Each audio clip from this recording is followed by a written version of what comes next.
Hello everyone, I'm the Creeps Cabin. I know you use these videos to fall asleep. So before that, like the video and subscribe to the channel. Also, where are you from and what time are you watching? Now get comfortable and relax.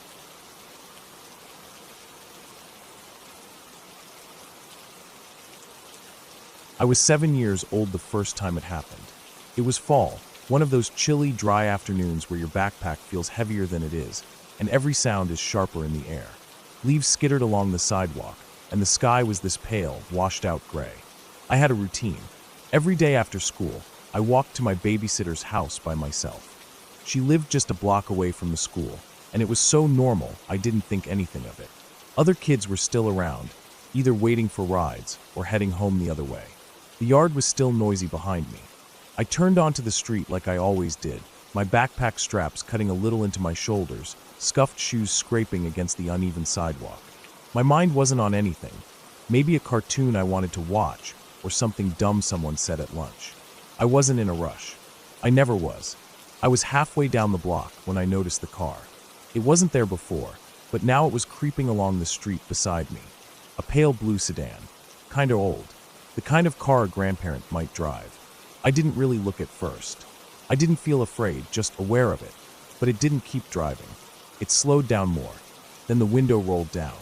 I remember the sound of it, mechanical and slow. That low hum of glass sliding into a door. I still wasn't looking. I just kept walking.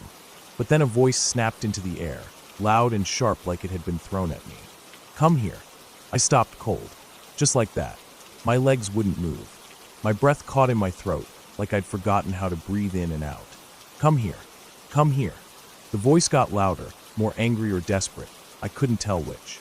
I finally looked, and the man in the driver's seat was leaning toward the open window, face twisted like he was angry, but not at me, like at something else entirely.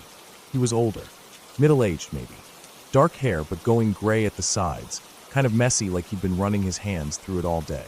His face was narrow, and I remember thinking he looked like someone who hadn't slept much. His mouth moved in tight, fast words, but I couldn't really hear what else he was saying over the sound of blood rushing in my ears. I was frozen. My hands were clamped around the straps of my backpack, so hard my knuckles turned white. I shook my head hard, over and over. Just shook it. Then, out of nowhere, he said, "Stay away from Christina." Just that. Just those 4 words. And then he hit the gas and sped off. Not squealing tires or anything, just quick, smooth gone. I stood there for maybe a full minute, not moving. My stomach hurt. My heart wouldn't slow down. I didn't know what to do, so I just walked the rest of the way to my babysitter's, kind of numb. I didn't tell anyone. Not my babysitter. Not my parents. Not my teacher. Not even Christina. I didn't even think much of it after a few days. I didn't forget it, exactly. I just filed it away like a weird dream or something that didn't matter. When you're that age, your brain is still learning what danger looks like. And sometimes it gets it really wrong. Christina and I were on again, off again friends at the time. Same with another girl, Brianna. We'd all known each other since kindergarten. It was one of those weird triangle friendships where one week you're all best friends, and the next week 2 of you are whispering about the third behind her back. You'd sit next to each other at lunch like nothing happened. But then you'd feel the tension every time someone passed a note or invited someone else over for a sleepover. Still, it was what I was used to. I didn't know better. The years went on. We moved from one grade to the next. Sometimes I liked Christina, sometimes I didn't. Same with Brianna.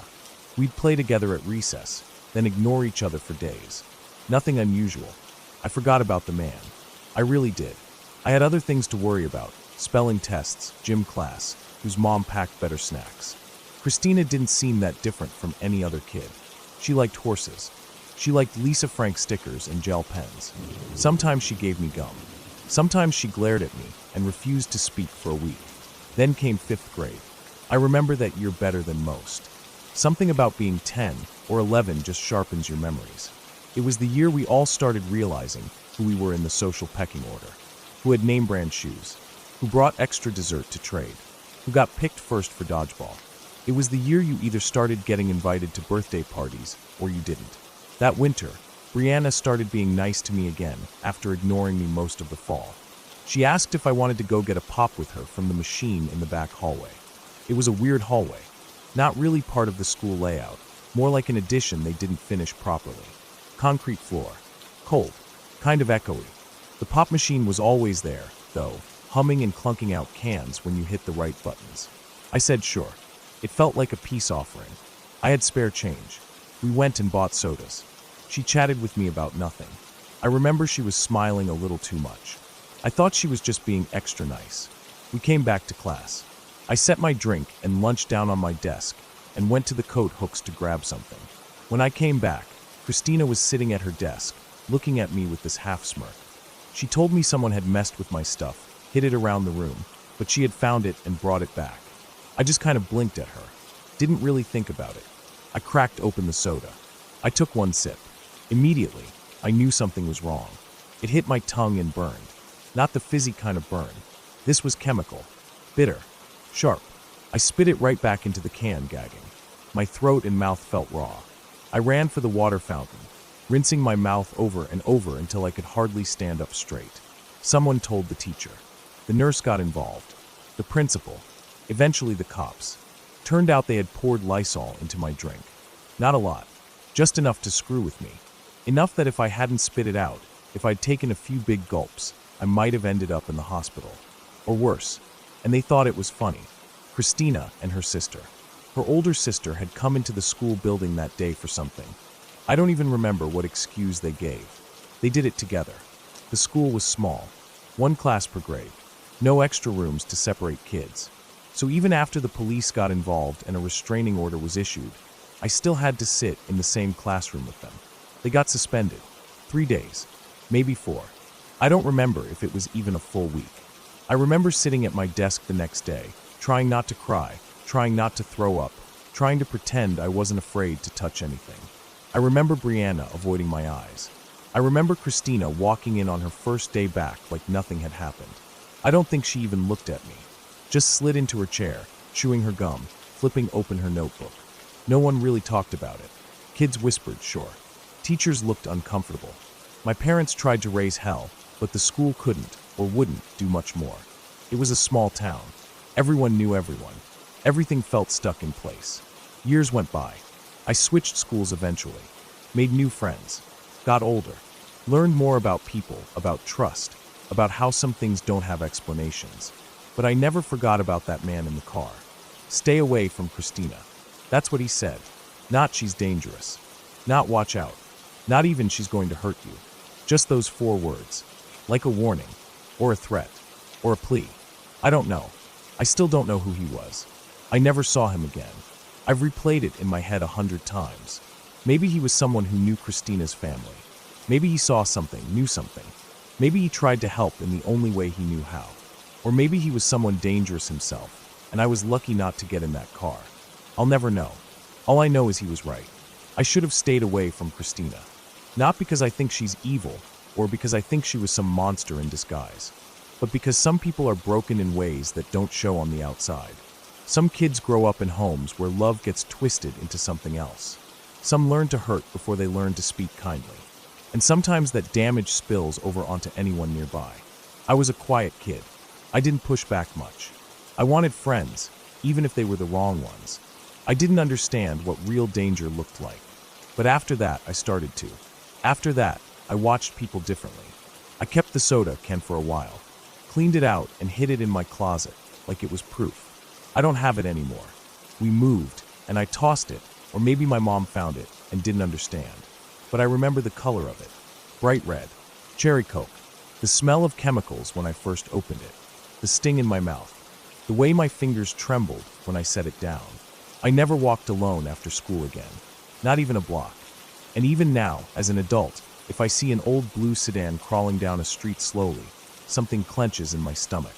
Christina moved away before middle school. Or maybe I did. I'm not sure. I never saw her again after 5th grade. I don't know what kind of person she grew up to be. I don't know if she ever felt guilty, or if she even remembers it. But I do, and I always will.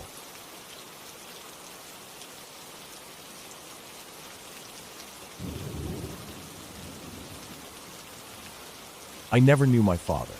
That fact used to sit quietly in the background of my life like a closed door in a house I grew up in. Always there, never opened. He died when I was 4 years old, along with my stepmother and my baby brother. They were on their way to pick me up for a few months, driving down Highway 84 in West Texas, somewhere between Lubbock and Abilene. I don't remember him at all. I don't remember the man who held half my DNA, who had planned to spend the summer with me. And yet, a part of me is tied to that highway like a weed caught in the cracks of old pavement. Growing up, my mom told me what happened in bits and pieces, usually when I asked. She didn't go out of her way to bring it up, and I learned not to either. It always made her quiet. The kind of quiet where words might only make things worse. All I really knew was that there had been a crash. A semi-truck. A parked car. The baby had been crying, and they pulled over on the shoulder to check on him. The semi-driver had been driving too long. Exhausted. Probably half asleep. He drifted off the main road, going downhill at about 70 miles an hour, and slammed right into the back of their car. There was nothing left. The car caught fire. The flames took everything. No one survived but the truck driver. That's what I was told, and it settled into my mind like a blurry picture, something I could vaguely understand, but never really grasp. I didn't even cry about it growing up, not really. You can't mourn someone you don't remember. Not properly.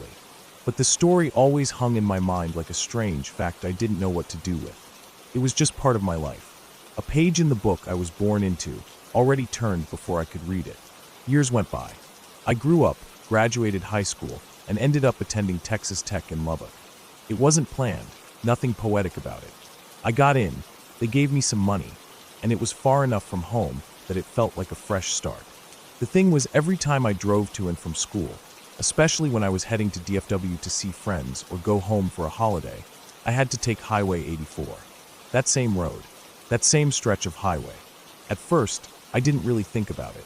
I mean, there's nothing especially remarkable about Highway 84. Long stretches of nothing. Flat land. Fields that look the same mile after mile. Silos, old gas stations, maybe a rusted-out pickup truck leaning into the dust beside a barbed wire fence. The land feels endless out there. The sky feels too big. You start to feel like you're shrinking the longer you drive. Most people roll up their windows, turn up the music, and just push through. But the more I made the drive, the more I started to wonder. Where exactly had it happened? That crash. That one moment that split a family apart, that stole people I never had the chance to know. Somewhere along this road, just past these fence posts, that tragedy unfolded. And no one left alive knew the exact spot. Not my mom. Not any family that was still around. It felt like something that belonged to the wind now. So one night, when I was back in Lubbock and had nothing better to do, I decided to search for it, just to see if I could find more. Maybe there had been an article written about it. Maybe someone had remembered. It was late when I started looking. I sat in my tiny college apartment with the sound of my neighbor's TV bleeding through the wall and opened up my laptop. I didn't even know what to type at first. Eventually I put in, Highway 84 accident Texas father stepmother baby truck fire 1990s. It took a while. Most of the results were newer crashes. There were more of them than I expected. So many people pulled off to the shoulder, just trying to make a call, or check a flat tire, or deal with a crying child. But one article finally stood out. It was from some old regional newspaper archive that someone had uploaded onto a personal website. It was grainy and old and barely formatted right. But the details matched. A young family, a semi-truck, the fire, the death. The article mentioned that the truck driver survived, and it mentioned that a local had seen it happen. The witness lived in a house not far from the highway. Apparently, he was the one who called emergency services. He heard the crash and ran out. By the time he got there, the car was already engulfed. There wasn't anything he could do. But what stuck with me most, what froze me there in my desk chair, was that in the article, he said something else. He said that over the years, he sometimes saw the young family walking along the side of the highway. Not once or twice. Repeatedly. He didn't use poetic language. He didn't call them ghosts or spirits or anything like that. He said it like someone describing deer crossing the road. He said he saw a man, a woman, and a child walking along the shoulder, always moving east, always continuing their journey, but never getting any closer to where they were headed. I must have read that line 10 times. My throat tightened up, my jaw clenched. My hand hovered over the mouse, but didn't click away. They were on their way to pick me up. They were coming to get me. They never made it. But somehow they were still walking. still trying to get there. I can't explain the way that hit me. I didn't know them. I didn't remember my father. I had never even seen my baby brother alive. But the idea that they were still out there, walking that road, going east toward a destination they'd never reach, that broke something open inside me.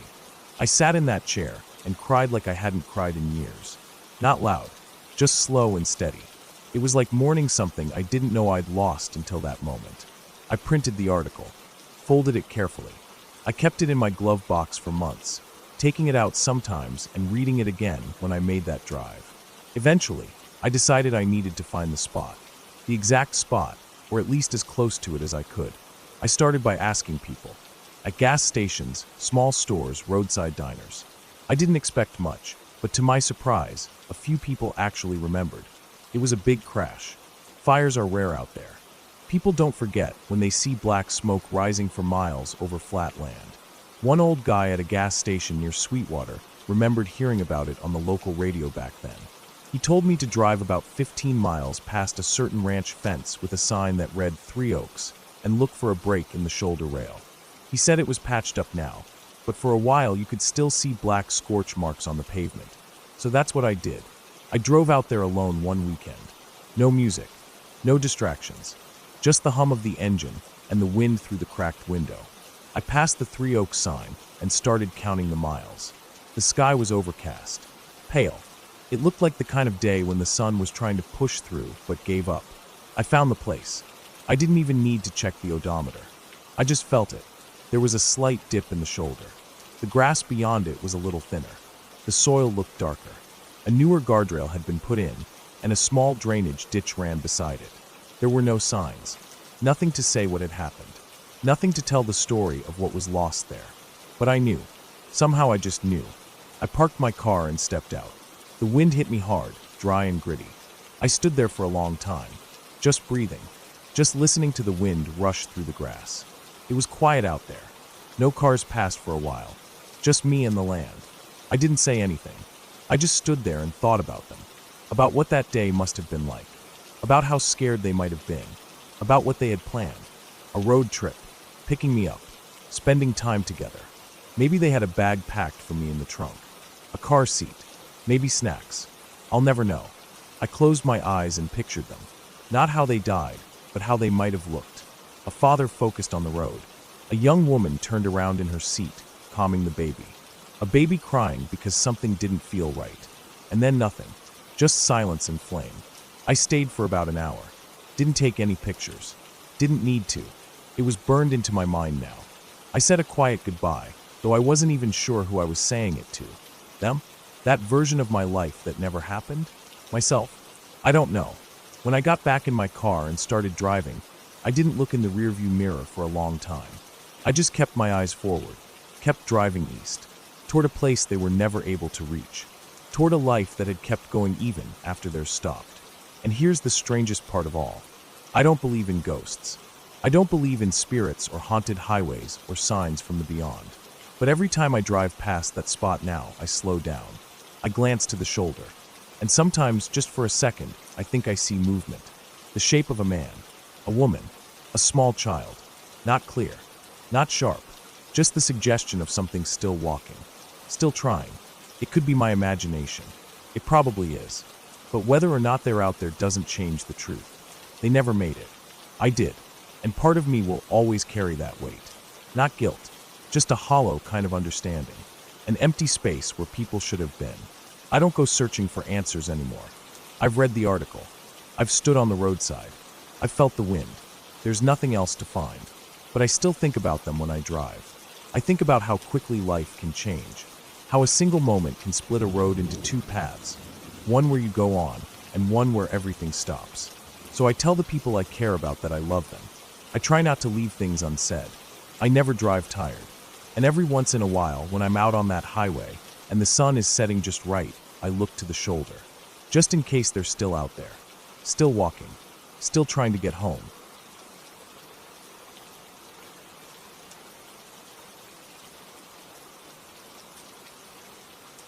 I was in my mid-20s, working a boring office job at a company I didn't really care about, but it paid the bills and gave me evenings free, so I couldn't complain too much.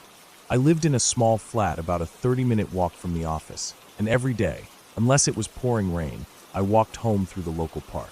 It wasn't anything fancy, some patches of grass, a few trees here and there, a duck pond, and a couple of well-worn pathways running across it. But during the day, especially in summer, it was full of life. Families picnicking, old people feeding the ducks, teenagers smoking under the trees, joggers pounding the gravel paths, and people walking their dogs or just cutting through like I usually did. The park had a bit of a reputation at night. You'd hear stories, muggings, fights, sketchy people hanging around the benches long after sunset. I always avoided it after dark. But during the day, it felt like a completely different place. Bright, open, filled with noise and activity. There were always enough people around to make it feel safe. I never thought twice about taking my usual shortcut through it. There was this small gate in the middle of the park. It wasn't the main entrance, just a little side gate that led out to a side street, which then connected to my neighborhood. It cut maybe 5 or 6 minutes off the walk, and I'd taken it almost every day for years. The path to the gate was lined with tall bushes and some overgrown shrubs. You couldn't see the gate from far off unless you were right on that path, but I knew it well enough not to worry. It felt like a routine, something I could do half asleep. This day was warm, sunny, one of those summer afternoons where everything seems slower. People were lying out on the grass, shirts off, soaking in the sun. There was a group of teenagers playing music off a speaker near the path. A woman threw a ball for her dog, who barked and chased it like his life depended on it. Everything looked normal, relaxed, harmless. As I walked, I had my headphones in, listening to a podcast.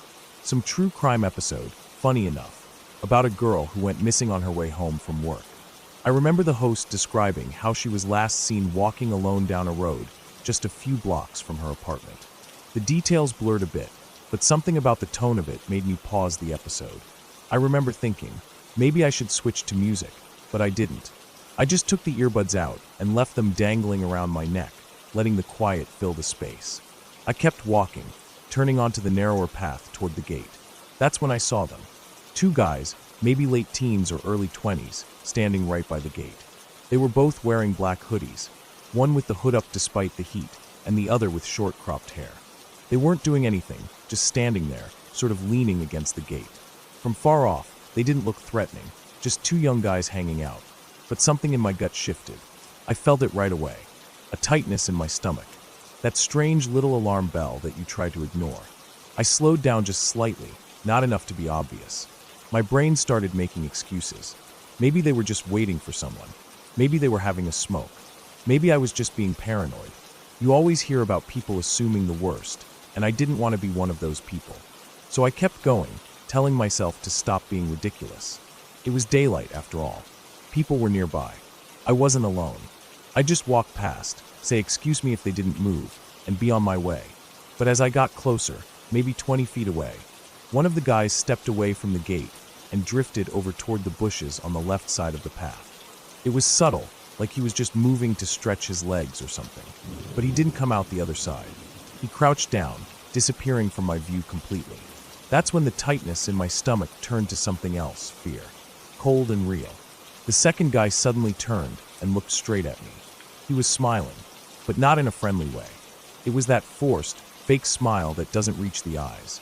He raised his hand slightly, as if to get my attention, and then he shouted, "Hey, you got the time."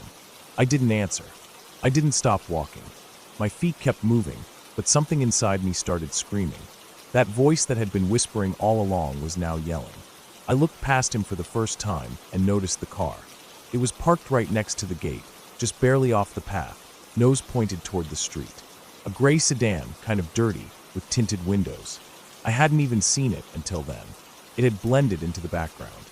But now that I was looking, I saw the door on the far side was open, just a crack, and crouched beside the car, behind the doors, were more people. I counted 2, maybe more, just low enough to not be visible unless you were really close. My feet faltered. I felt my throat tighten. It was a trap. In an instant, I turned around and started walking in the opposite direction. Not running, just walking fast, like I was late for something. I didn't want to panic or draw attention to myself. My heart was pounding so loud I could hear it in my ears. The blood rushed to my head. I didn't look back. Then came the second shout. "Oi, "You, what's the time?" This one was louder, sharper. I didn't turn around. I just walked faster. My arms were stiff at my sides, and I could feel my legs wanting to break into a sprint. But I forced myself to stay calm, to keep walking. The path curved a little, and the bushes began to block my view of the gate. I passed by a couple with a stroller, and then a guy jogging with earbuds in. I wanted to stop and stand next to them, pretend like I was waiting for someone, or say something, but the words wouldn't come. My mouth was dry. I kept walking. I took the long way out of the park, all the way to the main road on the opposite end. It probably added 10 minutes to my walk. I didn't look behind me. I didn't want to know if they were following. But every sound, every footstep behind me, every car slowing down, made me jump. I walked fast, then faster, then finally broke into a jog once I was out of sight of the park, down a quiet side street. I must have looked crazy, sweating and panting, constantly glancing behind me. I kept telling myself that they hadn't followed, that I was safe now, that nothing happened. But my body didn't believe it. By the time I got to my street, my hands were shaking so badly I could barely get my key into the lock. I remember standing at the door, heart thudding, fumbling with the keys like I'd forgotten how to use them. When I finally got the door open, I slammed it shut and locked every bolt, double-checked every latch, then stood in the hallway trying to catch my breath. I didn't sit down right away. I just stood there, listening, half expecting someone to knock or try the door handle. But nothing happened. The street was quiet, nothing out of place. Eventually I went to the kitchen, got a glass of water, and sat on the couch, staring at the wall. My hands still trembled. My legs felt weak. I don't know how long I sat there, maybe an hour, maybe more. I replayed everything in my head over and over. Every step, every face, that voice, the crouched shapes behind the car, the look in the guy's eyes when he shouted the second time. I knew what that was. They weren't just hanging out. They weren't lost. That wasn't curiosity or friendliness. That was a setup. I don't know exactly what they had planned, but I know it wasn't good. Maybe they thought I'd come up to them, stop and check my phone, and they'd grab me. Maybe they'd pull me into the car. Maybe they'd follow me, wait until I was alone. I don't know, but I know it wasn't nothing. I never told the police. I thought about it, but what could I say? That a few guys were standing near a gate and asked me the time? That I felt something was wrong. No one had touched me. No one chased me. I didn't even have names or license plates or descriptions beyond young guys in hoodies. So I said nothing, but I never walked through that park again, not even during the day. I started taking the long route, even though it added time to my commute. It wasn't worth the shortcut anymore. That gate, once just a harmless detail in my day, now felt like a place I barely escaped from. For weeks afterward, I had nightmares. I'd see the gate in my dreams, hear that voice shouting behind me. I'd wake up covered in sweat, the sound of footsteps echoing in my ears. Every time I left work, I looked over my shoulder. I changed my routines, left at different times, took different routes. Eventually, the fear faded, slowly, like bruises under the skin. I stopped jumping at every sound. I stopped scanning crowds for familiar faces. But I never forgot the feeling in my stomach when I saw that guy crouch into the bushes. That cold certainty that something was wrong. People always think the worst dangers happen at night. That if it's sunny and crowded, you're safe. But that day taught me something different. You can be targeted in broad daylight, in a busy park, with people all around. And you don't need a weapon in your face to feel terror. Sometimes just the wrong glance, the wrong movement, the wrong voice at the wrong time is enough to tell you, you need to get out now. I didn't run that day, but I should have. Still, I got away. That's what matters. Nothing happened. But I know, deep down, I was one bad decision away from something that could have changed my life forever.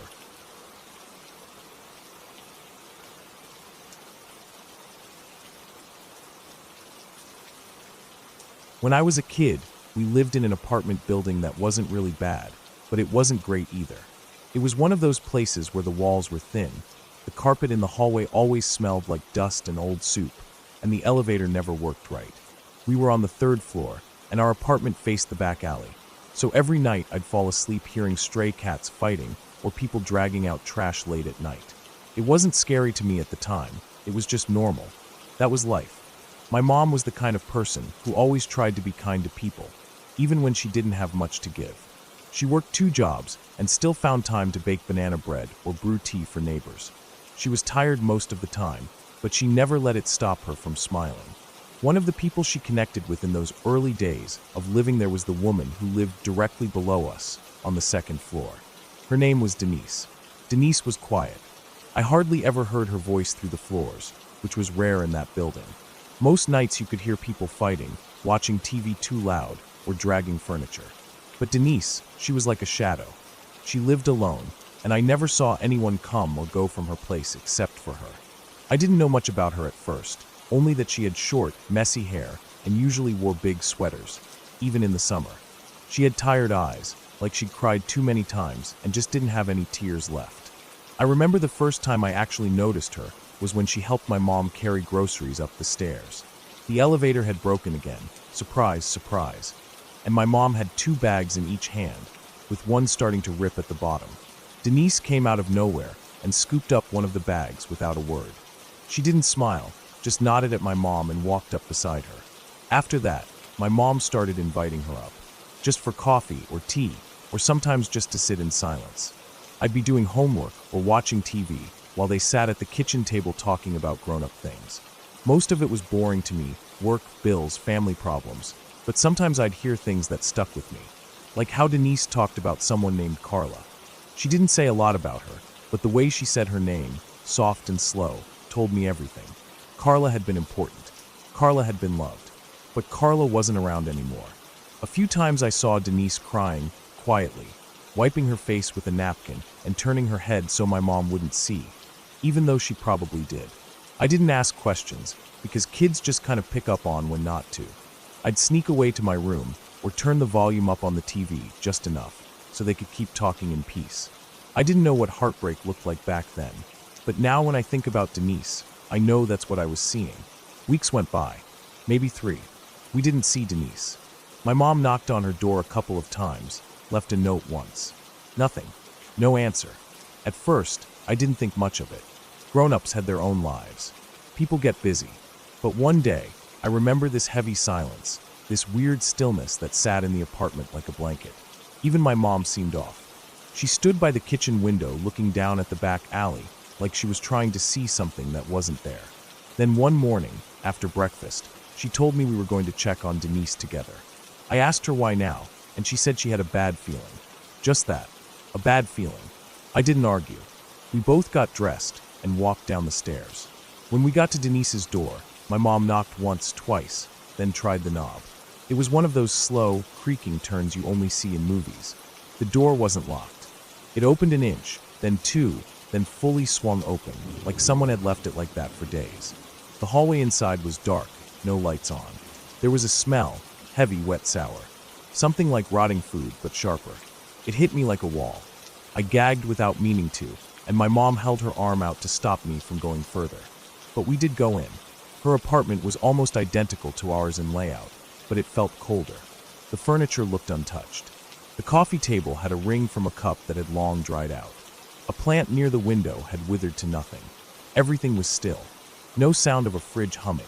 No TV. No fan. Just this strange, awful silence. We walked slowly, step by step, the smell getting worse the deeper we went in.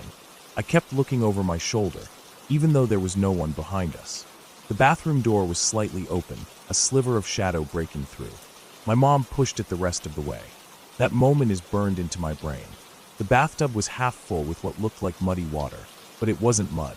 It was blood, dark and clotted in places, smeared up the sides like someone had struggled. Denise was in there, slumped over, arms hanging loose, head tilted to one side. Her skin had gone this pale bluish gray. Her eyes were open, staring at nothing. There was blood on her legs, her arms, her stomach. A razor blade was sitting on the floor next to the tub, half sunken in a pool of brown-red water. The smell was coming from her. I remember the way my body froze. I didn't scream. I didn't cry. My brain just shut down. My mom grabbed me by the shoulders and turned me away, but it was too late. I'd already seen everything, every detail. I couldn't unsee it. We backed out slowly, my mom holding her hand over her mouth. I think she was trying not to throw up. Once we were in the hallway, she ran up the stairs with me and called the police from our apartment. They came quickly. First the regular cops, then detectives, then people in rubber gloves with cameras and bags. They asked us questions. Mostly my mom answered.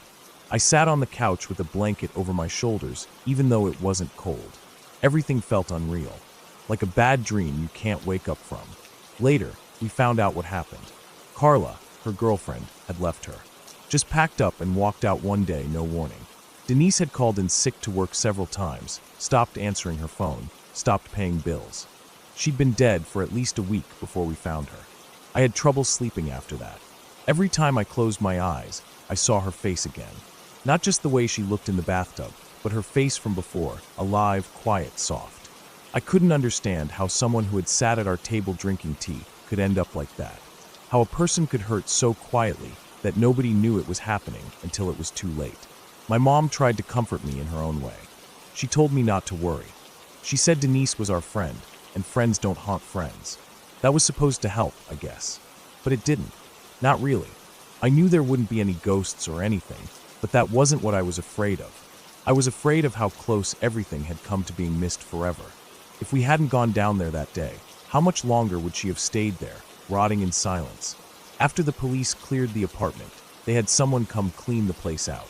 I saw them carry boxes out one afternoon, clothes, books, photos. I watched from our kitchen window, looking down at the men loading her life into the back of a truck. It all seemed so small, like everything that mattered had fit into 4 boxes. The apartment stayed empty for months. Nobody wanted to move in. Word spread fast in places like that, and no one wanted to live in the dead lady's apartment. Eventually, they painted over everything and replaced the carpet. Some guy moved in later that year. He played guitar and smoked on the balcony. I never spoke to him. Years went by. We moved out eventually, to a better place across town. But I never forgot Denise. Her face still pops up in my head sometimes, especially when I see someone sitting alone in a cafe or standing by themselves at the bus stop. People carry a lot of pain under the surface, and most of the time we never notice. We never ask.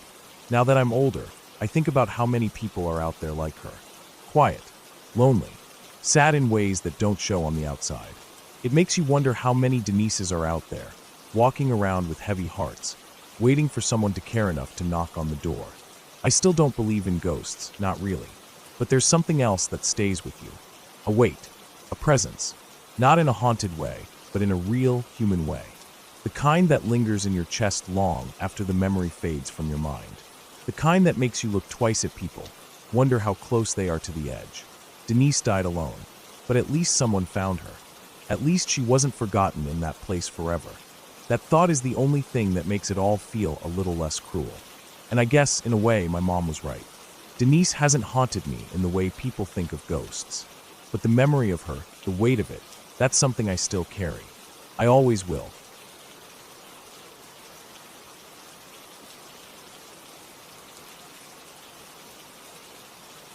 I was outside playing with my friends one afternoon. It was warm out, and the sun was starting to drop lower in the sky, casting that kind of orange light that makes everything look softer. We were about 9 or 10 years old, all of us. We lived in a quiet neighborhood, the kind of place where people left their front doors unlocked, and kids played until the streetlights came on. It was just a bunch of small houses spaced out along a long stretch of road, and behind most of them were fields or woods. The kind of place that felt safe just because it was small. That day, we were at my friend's house.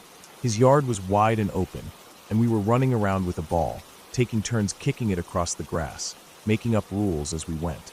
There was a calm breeze blowing, and the trees lining the road rustled gently. You could hear birds in the distance, and the occasional bark of a dog. It felt like any other lazy day we'd had a dozen times before. We were sweaty, laughing, not really paying attention to anything beyond our game. That was when we noticed the truck. It wasn't the sound that caught our attention first. Cars went up and down that road from time to time, mostly neighbors or someone heading into town. But the way it moved, slow, way slower than it should have been for someone just passing through. It was an older truck, blue maybe, or dark green. It had those wide mirrors sticking out from the sides, and a little rust near the bottom edges of the doors. We watched it go by the first time without thinking much of it. Maybe someone lost or looking for a house. But then it came back.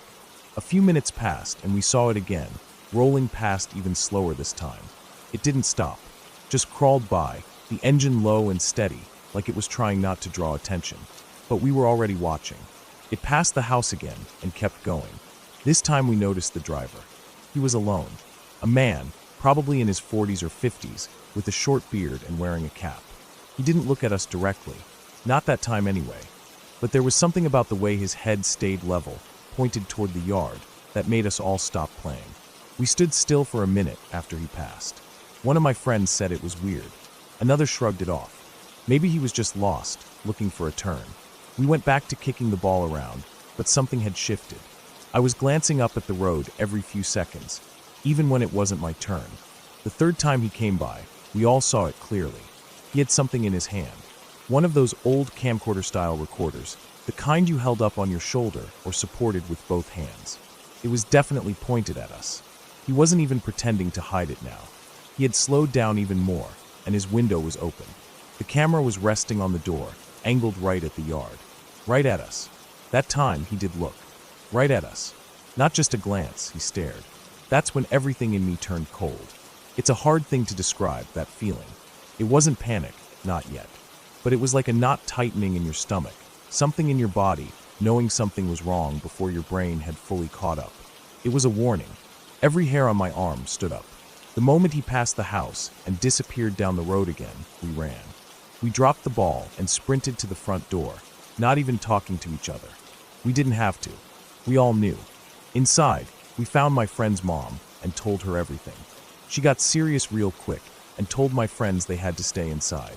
Then she looked at me and said I should go home. I remember blinking at her, confused. I tried to explain that my mom wasn't home, that she had gone into town, and I didn't know when she'd be back. But she just said it was best if I headed home now. Maybe she thought I was exaggerating. Maybe she didn't want to deal with someone else's kid. Or maybe she thought it wasn't that serious and I'd be fine. Either way, she opened the door, told me to head out, and closed it behind me. I stood on the porch for a second, stunned. The sky was still orange, but now it looked harsh. The same breeze that felt nice earlier now made me feel exposed. I turned toward the road and started walking. It was about 1.5 miles to my house. Not that far if you're in a car, but on foot, especially at 10 years old, it felt like forever. The road wasn't completely empty, but it was quiet. Most houses were set far back from the street with long driveways and tall fences, or trees blocking the view. There were no sidewalks, just a narrow strip of grass on each side, and then ditches. There were no kids out, no people watering lawns, no one walking their dogs. It was just me. I started walking fast, looking over my shoulder every few steps. I kept hearing sounds I wasn't sure were real, the crunch of tires on gravel, the hum of an engine, something rustling in the trees. I kept turning around, expecting to see that truck rolling slowly behind me, creeping up without a sound. But it wasn't there. Still, I couldn't shake the feeling. I knew he could be nearby. Maybe he had parked somewhere. Maybe he had turned around and was watching from the woods. Maybe he was waiting for me to be out in the open, alone. Every driveway I passed felt like a threat. Every tree line looked like a hiding spot. I started running. I ran hard. My backpack bounced against me, and my breath came fast and shallow. I didn't pace myself. I didn't look back anymore. I just ran. The wind in my ears, the pounding of my shoes on the pavement, the way my chest started to hurt, I didn't care. I just needed to get home. Every part of the road looked the same after a while. Just the long stretch of cracked pavement, the dull sound of my steps, the pounding in my head. I passed a field on one side and a tall wooden fence on the other, and for a second, I thought I saw a movement in the corner of my eye. A shape, maybe. Something darker than the shadows. I didn't stop to check. I was wheezing by the time my house came into view. My legs felt rubbery, and I was drenched in sweat, but I didn't stop. I ran straight up the driveway, yanked open the front door, and slammed it behind me. The house was quiet. The kind of quiet that didn't feel peaceful. Just still. I locked the door, then locked it again. I ran to the windows and pulled the curtains shut. Then I stood there for a while, just listening. Nothing. No truck, no tires, no sounds at all. I finally moved to the kitchen and poured a glass of water, spilling half of it because my hands were shaking so bad. I sat at the kitchen table, trying to catch my breath. My heart was still racing. My mouth was dry. I kept glancing at the window, waiting to see that man's face there, or the camera lens peeking through the blinds. but it didn't happen. Eventually, my mom came home. When she saw me, sweaty and pale, and I told her what had happened, she got furious. Not at me, at my friend's mom for making me walk home alone. She kept repeating that I should have been allowed to stay until she got back, that it was irresponsible. She made some calls, talked to neighbors, and reported what happened. Later, other people in the neighborhood said they saw the same truck. Some said it had been parked near the park earlier in the week.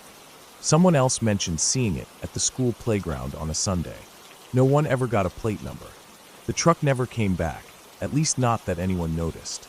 The man was never caught, and we never found out who he was or what he wanted. Maybe he was just filming random kids. Maybe it was worse. After that, things changed. My mom didn't let me walk home alone anymore, no matter how short the distance. My friend's parents started paying more attention, asking more questions, and watching the street when we were outside. We didn't play in the front yard anymore, just the back, with the gate closed. If a car slowed down even a little, everyone froze and stared until it was gone. I never really stopped looking over my shoulder. That one day did something to me. It made me aware of how quickly things can go from normal to dangerous. How fast your heart can go from calm to pounding in your throat. How even in a quiet, peaceful place, someone can be watching, waiting. I never saw that truck again, but sometimes, even now, I catch myself glancing at parked cars when I walk by. I listen for engines idling. I notice when someone's eyes linger too long. I can still feel the heat of that afternoon, the roughness of the pavement under my shoes as I ran, the dread that filled my chest with every step I took alone down that road. And I still think about how close that man was. How easy it would have been for him to stop the truck, open the door, and pull up beside me. No one would have seen. No one would have heard. Just a mile and a half of road with nothing but trees and empty driveways. And I still can't believe she made me walk home.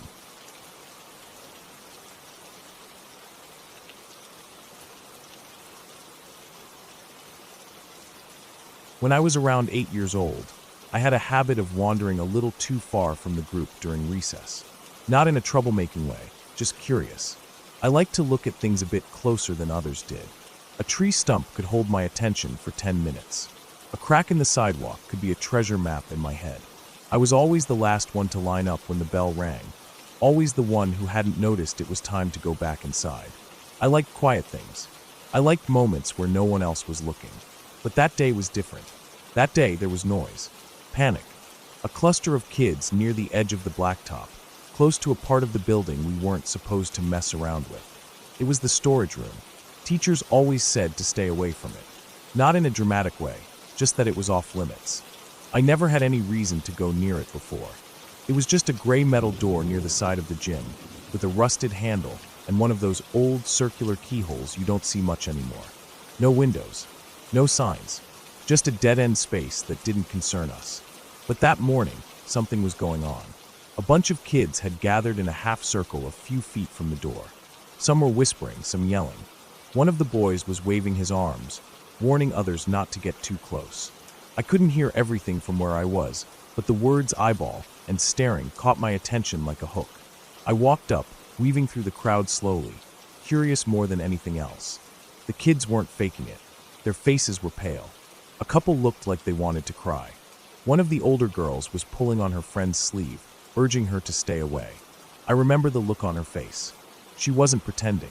You could tell. Her eyes were locked on the keyhole like it had teeth. I asked what was going on, but no one answered me.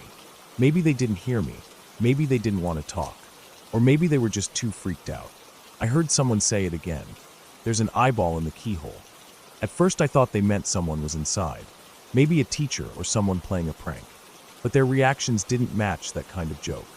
These were kids who were genuinely afraid. They weren't laughing. They weren't daring each other to look. They were warning, telling each other to stay back, like something might reach through the door and pull them in. I kept moving forward until I was just a few steps away from the door. There was a half circle of kids behind me, leaving a gap around the front like an invisible fence. No one wanted to be the one closest to it, except me. I was too young to fully understand the fear, I guess. Or maybe I just didn't believe it. I stood there for a second, looking at the keyhole. It was small, round, with little bits of chipped paint around the edge. The metal was scratched and slightly rusted, probably from years of keys turning inside it. There was nothing strange about the door itself. No sounds, no movement. Just an ordinary storage room. I bent down slowly, pressing one hand against the door for balance. I remember the coldness of it, how the metal felt against my fingers. My head tilted slightly to get the right angle on the keyhole, and I closed one eye to focus with the other. And that's when I saw it. An eye, wide open, unmoving, staring right back at me. Dead center in the hole. It wasn't blurry or shadowed. It was sharp, detailed. I could see the whites of it, the faint red lines of blood vessels. The iris was brown, just like mine. The pupil was large, almost too large. There was no blinking, no twitch, just this steady, cold gaze staring directly back into my eye. I froze. My entire body turned rigid, like I had been snapped into place. I couldn't even gasp. I couldn't scream. My body reacted before my mind did. My stomach twisted. My legs trembled. And then it happened. I lost control. I peed right there, standing in front of everyone. Warmth spread down my legs, pooling in my socks and shoes. It didn't even register right away. I was still locked into that stare. And then I screamed. Finally. Loud. Sharp. Like an alarm going off in a room full of silence. I backed away, almost tripping over myself, falling into the kids behind me. That was when the panic spread. The group broke apart. Some kids ran. Others stood frozen. I was crying. Loud, ugly sobs. The fear had completely taken over. It wasn't just embarrassment. It was pure terror. My body had shut down from the inside. A few teachers came running over after that. They didn't understand what was going on, just that a bunch of kids were screaming, and one of them had clearly had an accident. They tried calming us down, but most of us couldn't speak. I remember sitting on a bench near the edge of the blacktop, wrapped in a spare sweater one of the staff gave me. I was still shaking. I kept looking at the door like it was alive. Eventually, I was sent to the nurse's office. She cleaned me up, gave me a spare pair of pants that didn't fit right, and told me to rest on the cot for a while. I didn't talk much. I was still trying to make sense of what I had seen. I kept replaying it in my mind. How close the eye had been, how still it was. I kept thinking, what if it was still there, watching? Later in the day, once things had calmed down, the janitor was called in to investigate the storage room. I wasn't there to see it, but I overheard a teacher talking about it when I was waiting in the office. Apparently, he unlocked the door, stepped inside, and stood there for a minute before laughing. Not a mean laugh, just one of surprise. He found a mirror. A tall, full-length mirror leaning against the inside of the door, angled perfectly toward the keyhole. What we had all seen, the terrifying, unmoving eye, was our own reflection. Our own eye staring back at us. That was it. That was the answer. Simple. Logical. A trick of light and reflection. But it didn't matter. Not really. Because the fear we felt had been real. The panic, the shock, the raw sense that something was wrong. That didn't go away just because there was an explanation. Our bodies reacted before our minds could make sense of anything. I sat in that nurse's office for another hour after I heard what the janitor found. I didn't feel better. In some ways, I felt worse. How could something so simple scare us that much? How could our own reflection feel like a monster? I remember lying on the cot, staring at the ceiling tiles, wondering how many other things in life would turn out like that. How many things would terrify me, only to turn out to be nothing at all. It stuck with me, that whole experience. Not just the fear, but the way it spread. How quickly one kid's panic infected all the others. How none of us questioned it, we just believed. Because fear doesn't wait for facts. It doesn't need proof. It just needs a seed. A tiny suggestion that something is wrong, and our minds do the rest. For days after, I avoided that part of the building. Even knowing it was a mirror, I couldn't bring myself to go near it. Every time I thought about that eye, I felt my chest tighten, like it was happening all over again. My mom washed the clothes I had peed in and never said a word. I think she understood, or at least sensed it wasn't something to tease about. But I heard other kids whispering. Not right away, but in the weeks after. Some laughed about it, turned it into a story to tell during lunch. Remember the eyeball, they'd say. Remember how he peed his pants? I hated hearing it, but I never argued, because they had seen it too. Maybe they hadn't reacted like I did, but they had felt that same fear, even if just for a second. We all did. That's the part one remember most clearly. Not the embarrassment, not the cleanup, not even the mirror, but the instant silence when I saw that eye.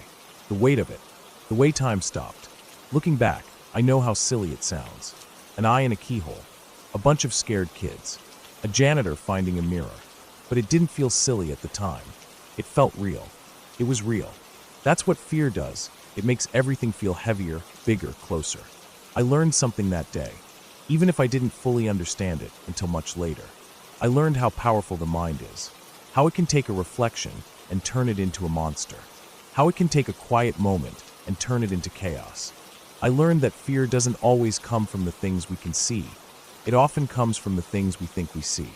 And even now, all these years later, I still hesitate a little when I see a keyhole.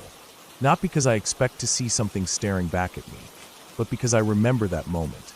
That frozen second where I was sure something was watching. And I remember how helpless I felt, how small. Because even when the fear is gone, the memory of it lingers. Quiet, like a shadow, waiting.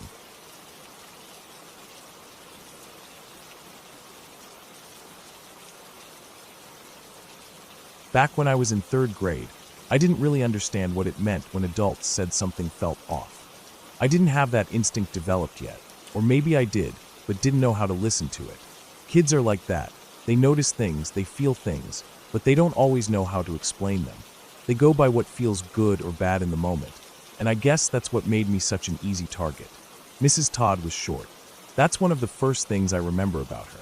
Not just a little short, noticeably short. Like, even as a kid, I remember thinking how tiny she seemed. She had this wiry frame, thin arms that seemed too long for her body, like she should have been taller, but then her shoulders sloped down, and it made her look like she was always leaning forward. Her voice, though, was soft, high-pitched but smooth, kind of sing-songy. The first week of school, she immediately singled me out in the best way possible. At least, that's how I saw it. Every time there was something fun to do, like passing out supplies or reading a story aloud, she picked me. She always gave me the best markers, the clean scissors, the job of feeding the class fish. And when I did even the smallest thing right, like putting my books away neatly or finishing a worksheet, she would make a big show of complimenting me in front of everyone. And I ate it up. I didn't get that kind of attention at home. My parents weren't cruel or anything, just busy. My mom worked nights as a nurse, and my dad was a mechanic who often stayed late at the shop. I had 2 older brothers who were always off with their own friends, and no one really had time to make a 3rd grade kid feel like they were the center of the universe. But Mrs. Todd did. She called me her little star. She said it so often that other kids started teasing me for it. But I didn't care. I liked it. I felt seen, special. I remember coming home and telling my mom all about her. How great she was. How I wanted to be in her class forever. I even drew a picture of her once, with me standing next to her, both of us smiling, and gave it to her one morning before class started. She put it up on the board and said it made her heart melt. Looking back now, that moment sits in my memory like a bruise. The weird part started maybe a month into the school year. I sat at one of those old metal and wood desks with the lift-up lid, but ours had the pull-out drawer too.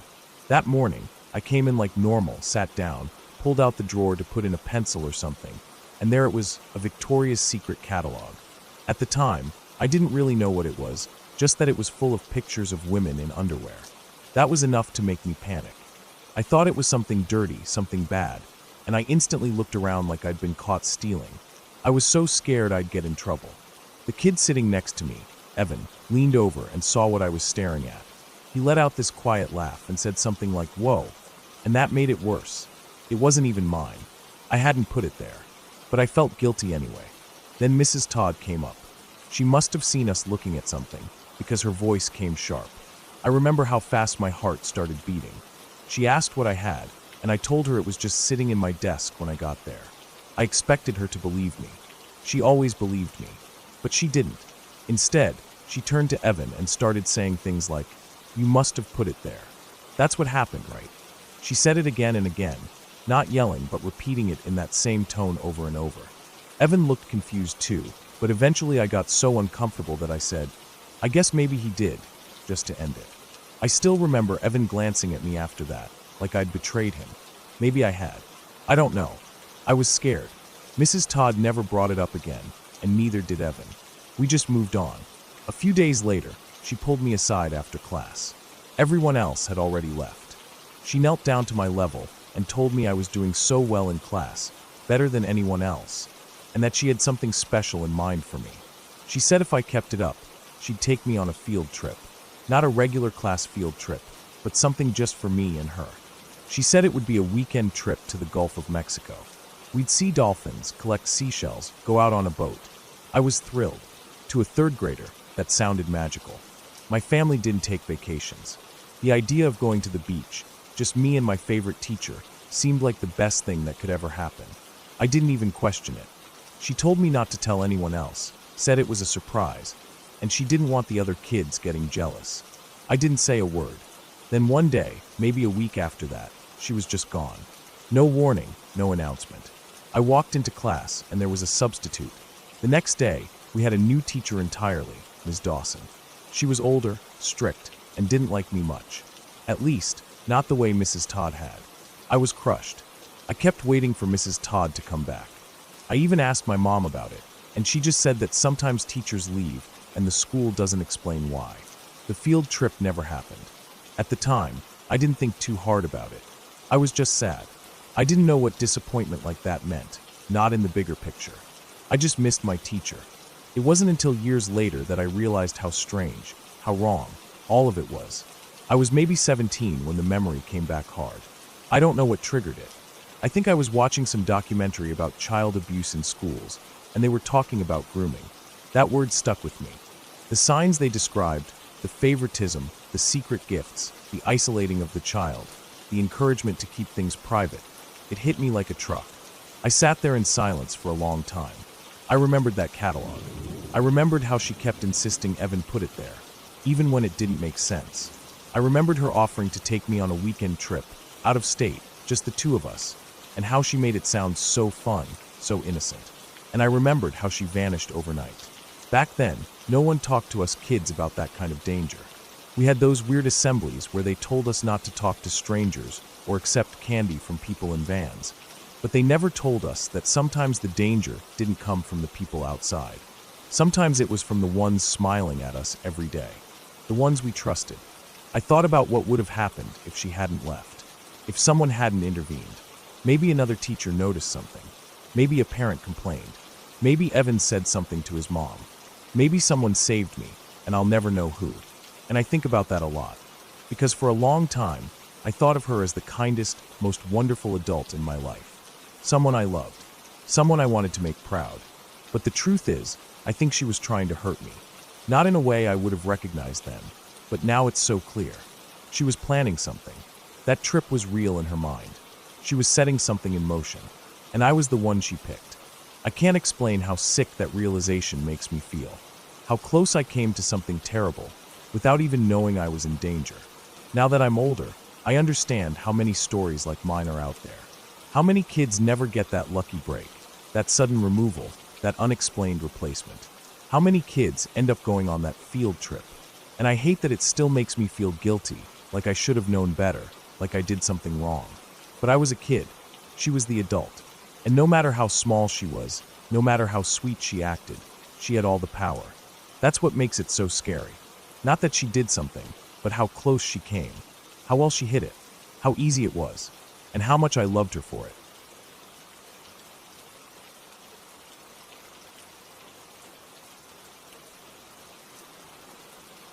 I was 11 years old. Just a normal night, or at least it started that way. I went to bed like I always did, curled up under my blanket with the little fan humming on the nightstand beside me. The room was dark, except for a faint bit of light coming in through the hallway. My door was always cracked a little, so I wouldn't feel completely shut in. I liked having that tiny glow from the hallway nightlight. It made the house feel alive, like my mom wasn't too far off. Safe. I remember lying there, half awake, listening to the creaks of the house settle. I could hear the refrigerator humming faintly, a car passing by every so often out on the road beyond our driveway. It was quiet otherwise. Nothing strange. Nothing that told me anything was going to happen. I closed my eyes and eventually drifted off, thinking about whatever random things kids think about before they sleep. It was late. Must have been past midnight when it happened. I woke up all of a sudden. I didn't know why at first.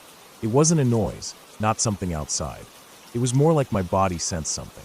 That heavy, suffocating feeling of someone watching you. My eyes opened, confused at first, blinking slowly. It was dark. Too dark. The hallway light wasn't glowing anymore. That faint comfort I always had, gone. Just pitch black. Before I could even move or really understand what was going on, I felt it. Weight. A heavy pressure on my chest and stomach. Something, or someone, was on top of me. At first I thought I was dreaming. Sleep paralysis, maybe. I'd heard of that. But no, this wasn't that. This was real. I could feel the pressure, the heat of breath. Then I felt his hand. A big hand. It was rough and dry and strong. It clamped down hard over my mouth and my nose all at once, pushing down so tight I couldn't breathe. It was like suddenly being thrown underwater without warning. My chest jerked up, and I couldn't get any air in. The panic hit me all at once. Sharp and cold. I couldn't scream. I couldn't move. My hands shot up and grabbed his wrist, but he was too strong. I started thrashing under him, kicking my legs, trying to twist my body. He didn't say anything at first, just pressed harder.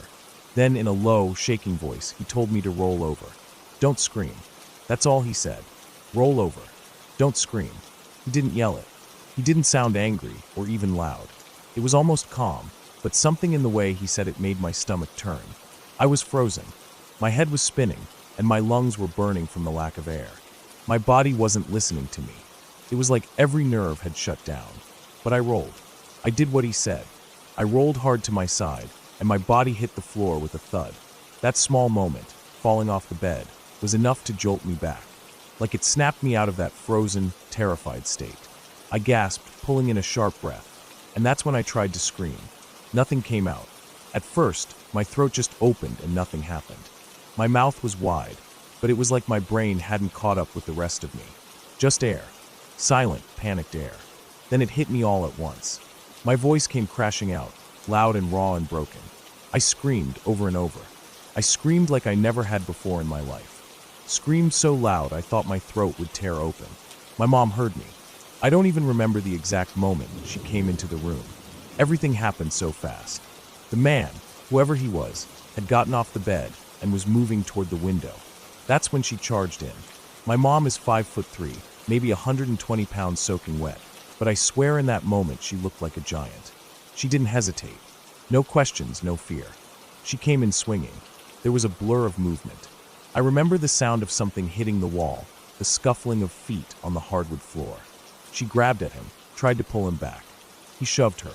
She stumbled, but didn't go down. She grabbed him again, screaming, fighting. Her voice was sharp, fierce, filled with pure adrenaline. She clawed and pulled at his clothes, anything to stop him. But he was big, at least 6 feet tall, broad shoulders, strong. I remember his shape more than his face. He was wearing dark clothes, something like a hoodie and gloves. That's what still sticks with me. He was wearing gloves. Not like a burglar with tools, more like he didn't want to leave fingerprints. He didn't hit her. I don't know why. Maybe he didn't expect her to fight. Maybe he thought the noise would bring more people. Maybe he realized this wasn't going to be easy. But eventually he pulled away from her grip and dove out the window. Just like that, he was gone. Into the night. The window had been closed before I went to bed. Locked. We always locked everything. We had a single-story house, and we lived in a quiet neighborhood, so break-ins weren't really a fear. But that night, he had gotten in. We never did figure out how. The screen was removed, set neatly against the outside wall. The window latch had been pried open, not broken, just jimmied carefully so it looked untouched. Police came. They searched the house, the yard, the neighborhood. Nothing. No one had seen anything. No fingerprints. No shoe prints. No clues.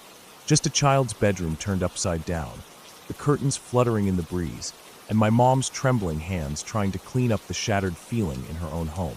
I didn't sleep the rest of the night. Neither did she. We sat together in the living room, the lights all on, the door locked and double-locked. I sat on the couch, curled up, knees to my chest, just shaking. I wasn't cold, but I couldn't stop shivering. I felt like my skin wasn't mine anymore, like I was floating somewhere outside of my own head. My mom tried to stay calm, tried to keep it together, but I could tell she was just as scared as me. Maybe more. She didn't cry, though. Not once. She just stayed right beside me, one arm wrapped around me, eyes fixed on the door like she could fight off the whole world if she had to. The cops took a statement. I told them everything I remembered. The weight, the hand, the voice. Rolling off the bed. The window. I even tried to describe his clothes, his size, his smell. He smelled like sweat and something sour, like old shoes or trash left in the sun. That detail stuck with me for weeks. They asked around the neighborhood, put out alerts. We never heard anything back. No one else had been broken into. No other kids reported anything. For all we knew, it was a one-time thing. Someone passing through. Someone who had seen an opportunity. But the damage was done. After that night, I couldn't sleep in my room. Not for months. I slept on the couch, then in my mom's room, then eventually in the hallway just outside her door. Anywhere I could still see her. Anywhere I felt like I could scream, and she'd be there before anything happened again. We got an alarm system. New locks. Motion lights. Bars on the windows. Everything you could think of. But no matter how many things we installed, nothing made me feel the way I used to. Safe. Normal. Untouched. The nightmares came. Every night at first. Then every few days. Then just when I least expected them. Always the same, waking up, unable to breathe, someone heavy on my chest, darkness so thick it swallowed me whole. Sometimes in the dream, I couldn't scream at all. Sometimes I screamed, but no one came. And I'd wake up, heart racing, drenched in sweat, staring at the ceiling wondering if he was still out there. We moved a year later. It wasn't just because of that, but I know it played a part. My mom said it would help. A new house. A new start. I think she needed it just as much as I did. She never said it, but I could see the way she looked at the windows at night. She never left them cracked open again. Not even in summer. I never saw the man again. Never heard a name. Never got closure. But sometimes I still think about him. What he was doing there. Why he picked our house. Why he didn't do worse. Why he ran. I think he thought I was alone. Maybe he didn't think anyone would hear. Maybe he thought I'd be too scared to scream. And he was almost right. Almost. But my mom was there. And she fought. And I found my voice. We weren't broken, even if we were changed. And that night, whatever he came for, he didn't get it. He left with nothing. Not even his silence. Because we took that from him, too. We screamed. And the whole world heard.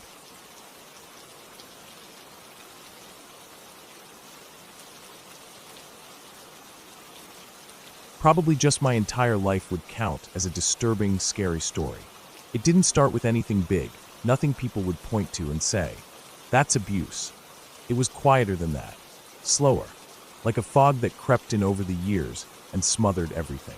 When I was little, my mom and grandma kept a close eye on me. At first, it seemed normal, overprotective, maybe, but a lot of people have moms like that.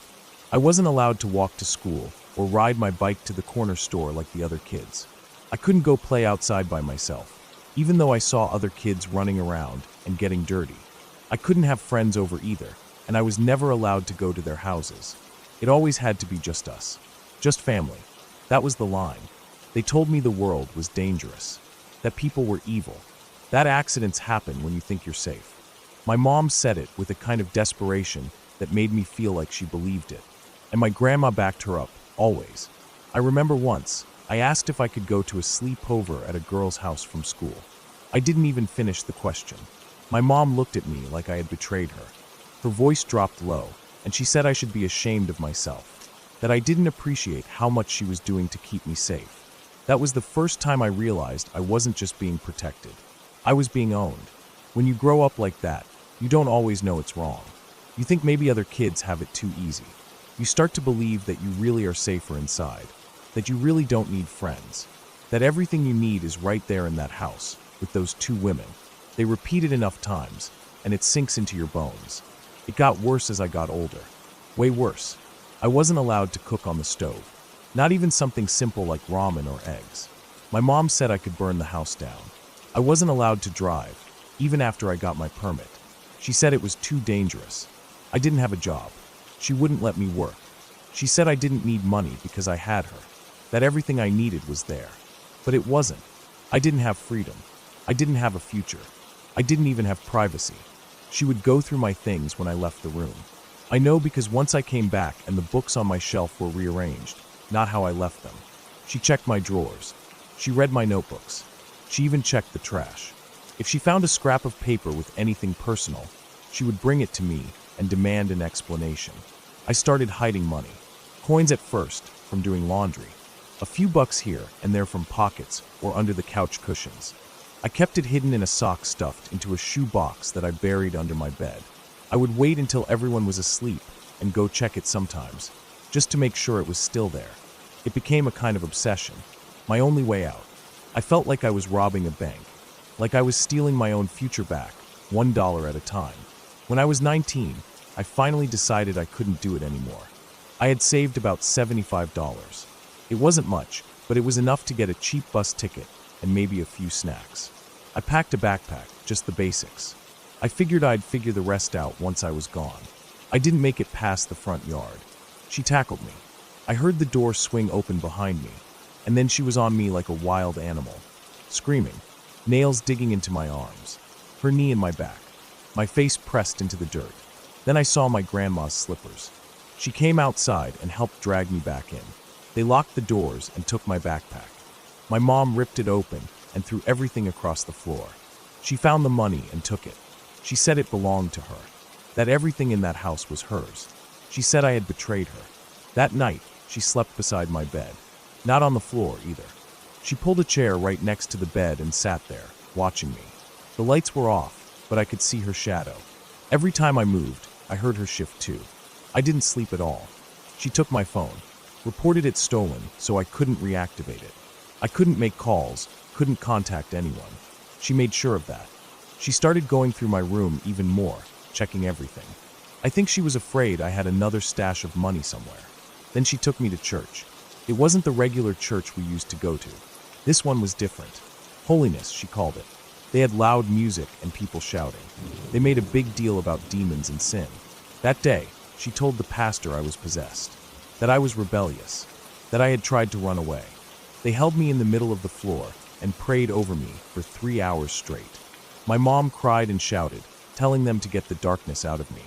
The pastor kept his hand on my head the whole time, pressing so hard it hurt. I don't even remember what they said most of the time, just noise and heat and humiliation. I was shaking by the end of it. They said I was free now, healed, that I would see the truth. But I didn't. I saw a cage. Weeks later, I got another chance. I found a few dollars in Grandma's sewing kit and sold an old bracelet I had managed to hide. I bought a cheap bus ticket again. I didn't tell anyone. I waited for the right time. My cousin showed up at the house that day. She said she wanted to take me for ice cream. Said she missed me. Said she wanted to talk. I believed her. I got in the car, and as soon as the door shut, I heard the locks click. Child safety. I couldn't open it. She didn't even look at me. Just drove. I realized where we were going when we turned onto our street. My mom was standing on the porch when we pulled up, smiling like nothing had happened. They took me inside and locked the door again. That time, they didn't let me go anywhere. Not even in the yard. They took my shoes, my bags, anything that might help me escape.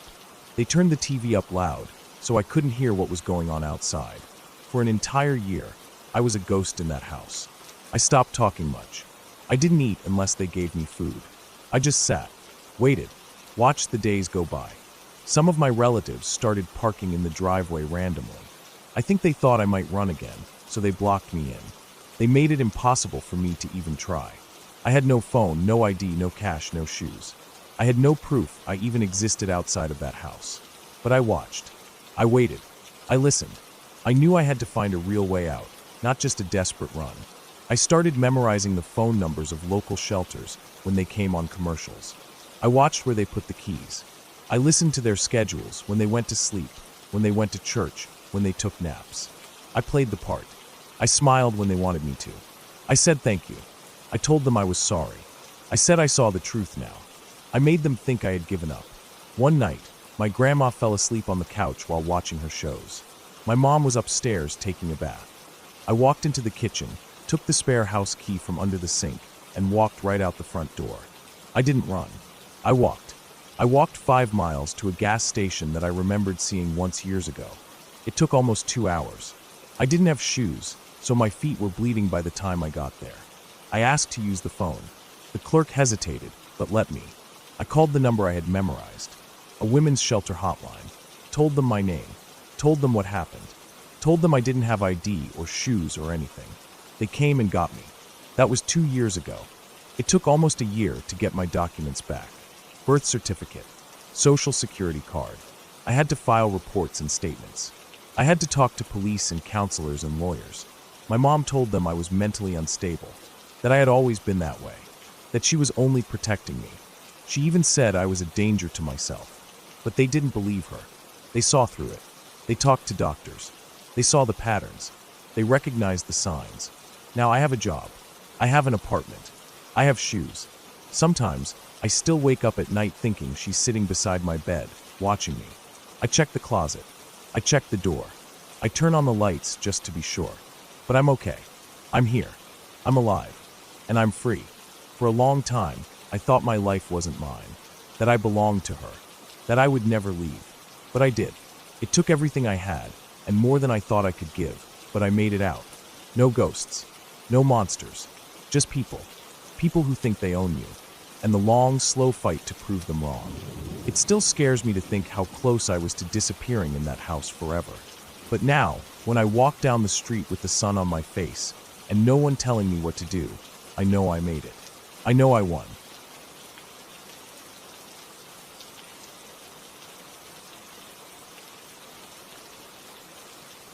I was sitting in front of my computer, eyes half glued to the screen, clicking through tabs, trying to focus on the last bit of work I needed to finish. It was late, really late. I didn't even want to look at the clock, because I already knew it had slipped past midnight, maybe even 2 or 3 a.m. I'd been doing this for a few nights now, staying up way too late, grinding through documents and emails. The glow of the monitor was the only light in the room, casting a pale bluish hue across the desk and my hands. The house around me was silent. That heavy kind of silence you only really notice when everyone else is asleep and the world seems to shrink down to the size of your own breathing. I was staying with family for a few weeks, just visiting. I came every year around this time, same house, same room, same everything. It was one of those places where the walls haven't changed in decades. The same pictures hang in the hallway, the same rug in the living room, the same slightly warped bathroom door that creaks no matter how gently you try to open it. I knew the layout of the place like the back of my hand, especially the route from my room to the bathroom. I'd done it half asleep, eyes closed, even once during a blackout when I was a teenager.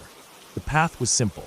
Out the bedroom door, take a few steps forward, then a left, a few more steps, another left, then straight down the hall to the bathroom. I didn't need lights. I could feel my way by instinct. I reached a point where my eyes started to blur from the screen, and my stomach was making subtle warnings that I'd drunk too much water earlier. I needed to pee. I pulled my headphones off, placed them on the desk, stood up slowly, and cracked my back. The room was dim except for the computer light, and as soon as I opened the door, I was swallowed in almost complete darkness. No night lights, no street lights sneaking through the windows, just a thick blanket of black. I stepped out into the hallway, careful to close the door quietly behind me. The sound of the latch clicking felt loud in the silence, so I took my time, easing it shut with the tips of my fingers. Then I started walking. I didn't reach for a light. I never do. I didn't want to risk waking anyone. Plus, I didn't need it. I walked forward a few steps, then turned left. The air in the hallway was cool and still, and the carpet under my bare feet felt just familiar enough to reassure me that I was on track. I made the second left without thinking, my shoulder grazing the wall just a little. The light in the bathroom spilled out as I clicked it on, the sudden brightness making me squint. I did what I needed to do, turned the light back off, and stepped back out into the dark. There was that moment where my eyes were completely shot. After being in the light for a few minutes, I was blind again in the hallway. It was like trying to walk through ink. I raised one hand out in front of me, fingers extended, and started feeling my way back. Straight down the hall. I knew the path. I'd done this 100 times. 1,000 probably. I walked slow, heel to toe, keeping one hand trailing lightly along the wall. I reached the end of the hall and turned what I thought was a right. A few more steps, then another right. That's when I saw something move. It wasn't just a flicker in the corner of my eye. It was a full shift, like a figure. A shadow. Something darker than the dark around it. It didn't move fast, either. It kind of floated, like it was stepping out toward me. My breath hitched in my throat. I stopped moving, standing dead still in the hallway, heart thumping. Everything went quiet again. I stood there for a long second. Then I told myself I was just tired, that it was probably nothing, that it could have been the light from my computer reflecting off the doorframe, or something stupid like that. But I couldn't shake the feeling that it was there, right there, something between me and my room. I took another step forward, this time more carefully. My hand found the edge of what I thought was the door frame, and I reached for the doorknob. That's when it happened again. The shadow moved. It came toward me, bigger this time. Closer. More distinct. I still couldn't focus on it exactly. My eyes weren't adjusting fast enough, but it was right there, inches away from me. It wasn't just something I saw. I felt it. I felt pressure in the air, this weird static-like sensation that made the hairs on my arms stand up. My stomach turned. My hand froze halfway toward the doorknob. I stood still again, barely breathing, listening for anything at all. A creak, a breath, a whisper of clothes moving. But there was nothing. The silence was just as complete as before. I started to question myself. Maybe it was a trick of the dark, or maybe my mind playing games because I was exhausted and alone in a quiet house. But it didn't feel like that. It felt real, tangible, like it had weight to it. I didn't want to call out. I didn't want to make noise and wake anyone up, especially not over something I couldn't even see clearly. So I took another slow step forward, this time fully reaching out to grab the doorknob. And that shadow moved again, right up to my face. I flinched back, stumbling slightly, reaching out with both hands like I was about to be grabbed or hit. I couldn't breathe. My chest locked up with fear. Every childhood nightmare I'd ever had flooding back all at once. I thought about how I used to dream that my dad was coming after me with a knife. How those dreams felt just like this, silent, dark, slow, and terrifying. I hadn't had those dreams in years, but suddenly the memory of them felt fresh and too close. I stood there shaking. My hands were sweaty. My knees felt weak. It didn't make sense. I had just walked this path. I knew this hallway. Still, the shadow didn't move again. It just hovered there, in the dark.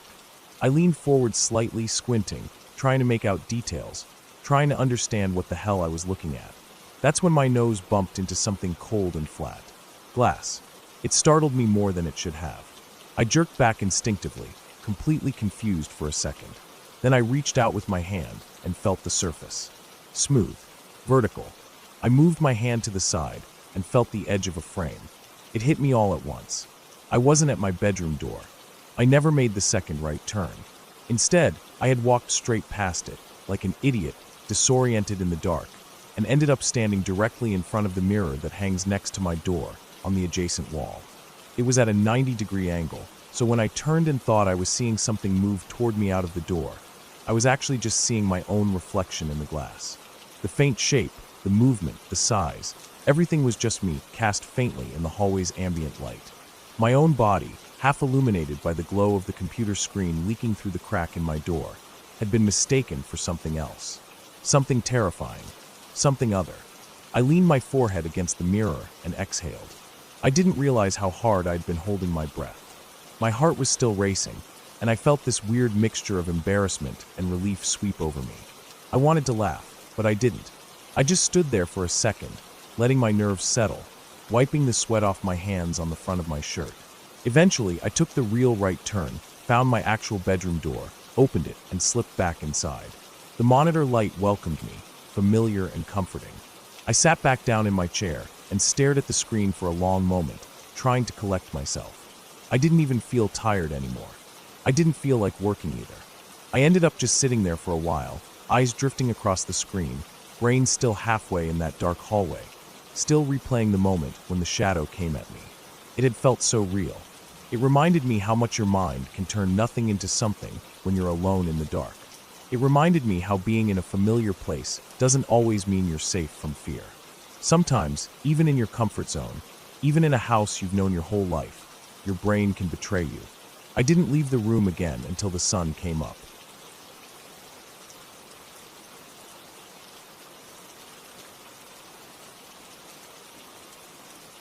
It was early spring when my wife and I decided to take a short break from everything. We'd both been under a lot of pressure, me with work, her with some family stuff, and we figured a few days away in a quiet place might help. We chose a small rental property on the edge of Bath, England. It was one of those listings that didn't stand out at first, but something about it seemed peaceful. A single-level cottage with a stone front, gravel walkway, and a little black iron gate that led up to the entrance. Nothing fancy, just private and quiet, which is all we really wanted. The place was cozy, smaller than the photos made it look, but that's to be expected. There was a living room with 2 old but clean couches, a small kitchen with a round wooden table tucked against the wall, and a single hallway that led to the bedroom and bath. It had a cold feel, the kind you get in old stone buildings, but the radiators worked well enough, and we spent the first day relaxing. We walked around Bath during the day, visited the Roman baths, stopped for coffee at a little shop tucked behind a church, and came back just before sundown. We had groceries and wine. We ate pasta and played cards until we were too tired to keep going. By 11 p.m., we were in bed, lights off, the place silent. The bedroom window looked out directly onto the small front garden and the gravel path. Just beyond that was the gate. The road past the gate wasn't busy, just a narrow country lane with hedges on either side. No traffic, no pedestrians after dark. It was perfect in theory. I wasn't fully asleep when I heard the gate. It was a soft metal click. Not loud, not dramatic, just the sound of it unlatching. I heard the gentle creak as it swung open and then shut again. That single moment, between the opening and closing, snapped every bit of sleep from my body. I was suddenly wide awake, my skin prickling, my body locked in stillness. The kind of stillness that only happens when your brain starts to shout that something isn't right. I didn't want to move too fast and wake my wife if it was nothing, but I knew deep down that it wasn't nothing. The sound was real, and someone had just come through the gate. I turned my head slowly and looked toward the window, not moving my body yet. The curtains were mostly closed, just a thin gap in the middle where the fabric didn't quite meet. I couldn't see anything through it, but I listened, and that's when I heard it, the unmistakable crunch of gravel. Whoever it was, they were trying to be quiet, but gravel doesn't allow that. Every step gave them away in a soft, uneven rhythm. It was slow, deliberate, not someone just passing through by accident. They were walking toward the front door. I sat up slowly, careful not to creak the bed, and put my feet on the floor. I kept still, listening as the steps moved closer. Then, suddenly, the motion sensor light outside flicked on. The whole side of the cottage lit up in a pale yellow glow, flooding through the gap in the curtains. My eyes shot toward the wall where the light from outside cast shadows, and that's when I saw it. A figure. Just a brief flash of their shadow against the wall outside, darting quickly, like they were trying to avoid being seen. The movement wasn't natural. It was jerky, nervous. They were caught off guard by the light. My heart was slamming in my chest now. My hands were shaking, but I stood up and moved carefully out of the bedroom. I didn't even glance back at my wife. She stirred slightly, but didn't say anything. I moved quickly and quietly through the small hallway and into the kitchen. The entire front of the cottage was still lit from the outside. I grabbed the largest knife from the wooden block on the counter. It felt ridiculous at first, holding a kitchen knife like I was in some kind of thriller movie. But the fear was real, and the adrenaline was stronger than the self-consciousness. I moved toward the front door, careful not to let the floorboards creak too loud under my weight. I pressed my back against the wall beside the doorframe, knife gripped in my right hand, and listened. Nothing, just silence. No footsteps, no gravel crunching, no sound of movement. The motion light was still on. It usually stayed on for about 20 or 30 seconds. I remembered reading that in the guest booklet. Then it shut off, and in that exact second, the moment the light went out, I heard it. Running. Fast, uneven steps sprinting back down the gravel walkway. The sound was heavy, not soft like before. Full-on panic mode. A few seconds later, the gate slammed hard. Not the soft, careful push from before. This time it was fast and loud, like they were in a rush to get away. I stayed frozen, knife raised, still listening. Then I stepped closer to the door and pulled the curtain on the small window to the side. Nothing. No one. A few seconds later, I heard my wife behind me. She was whispering, her voice low and unsure. She'd seen the same thing I did, the shadow, the light, the sudden burst of running. Neither of us slept the rest of the night. We sat in the living room, lights on, wrapped in blankets, the knife still close by. The police weren't worth calling. Nothing actually happened. No break-in, no damage, no clear crime. And it wasn't like we could describe anyone. We didn't see a face, just a shadow, a shape, something that didn't belong. By morning, the yard looked normal. The gate was shut. The gravel was undisturbed except for a few slightly deeper footprints that I noticed near the path. They could have been ours from earlier in the day, but they seemed fresher. I couldn't be sure. We stayed one more night, mostly because we were too tired to pack up and move. But neither of us slept. We kept the lights on. I kept the knife on the bedside table. And the motion light, every time it flicked on during the night, I was up, standing, heart racing, checking the window. But nothing else happened. The next morning we left, exhausted. My nerves were shot. Every noise on the way to the car made me jump. Every person walking their dog or trimming a hedge seemed suspicious. I was looking at everyone like they might be the one from the night before. I still think about it. A lot. It's not the fear of what happened that sticks with me. It's the unknown. Why were they there? What were they planning to do? Why so quiet? Why retreat the moment the light turned off? It felt calculated, like they were waiting to see if we were awake, or testing something. And I keep going back to that moment, knife in hand, standing by the front door. If they had come through it, if they had pushed their luck just a little further, I would have used that knife. No doubt in my mind. My body wasn't just ready to defend. It was on edge, set to strike at the first sign of a threat. It was too close, too real, too deliberate. I've stayed in dozens of rentals before. Never thought twice about safety. Never even locked some of them. But after that night in Bath, everything changed. Now I check every lock twice. I put something heavy against the door. I scope out exits. I look at every motion light, every gate, every gravel path. My brain won't stop running the possibilities. My gut won't let it go. That shadow on the wall, it's etched in my memory. Not because of what it was, but because of what it almost became.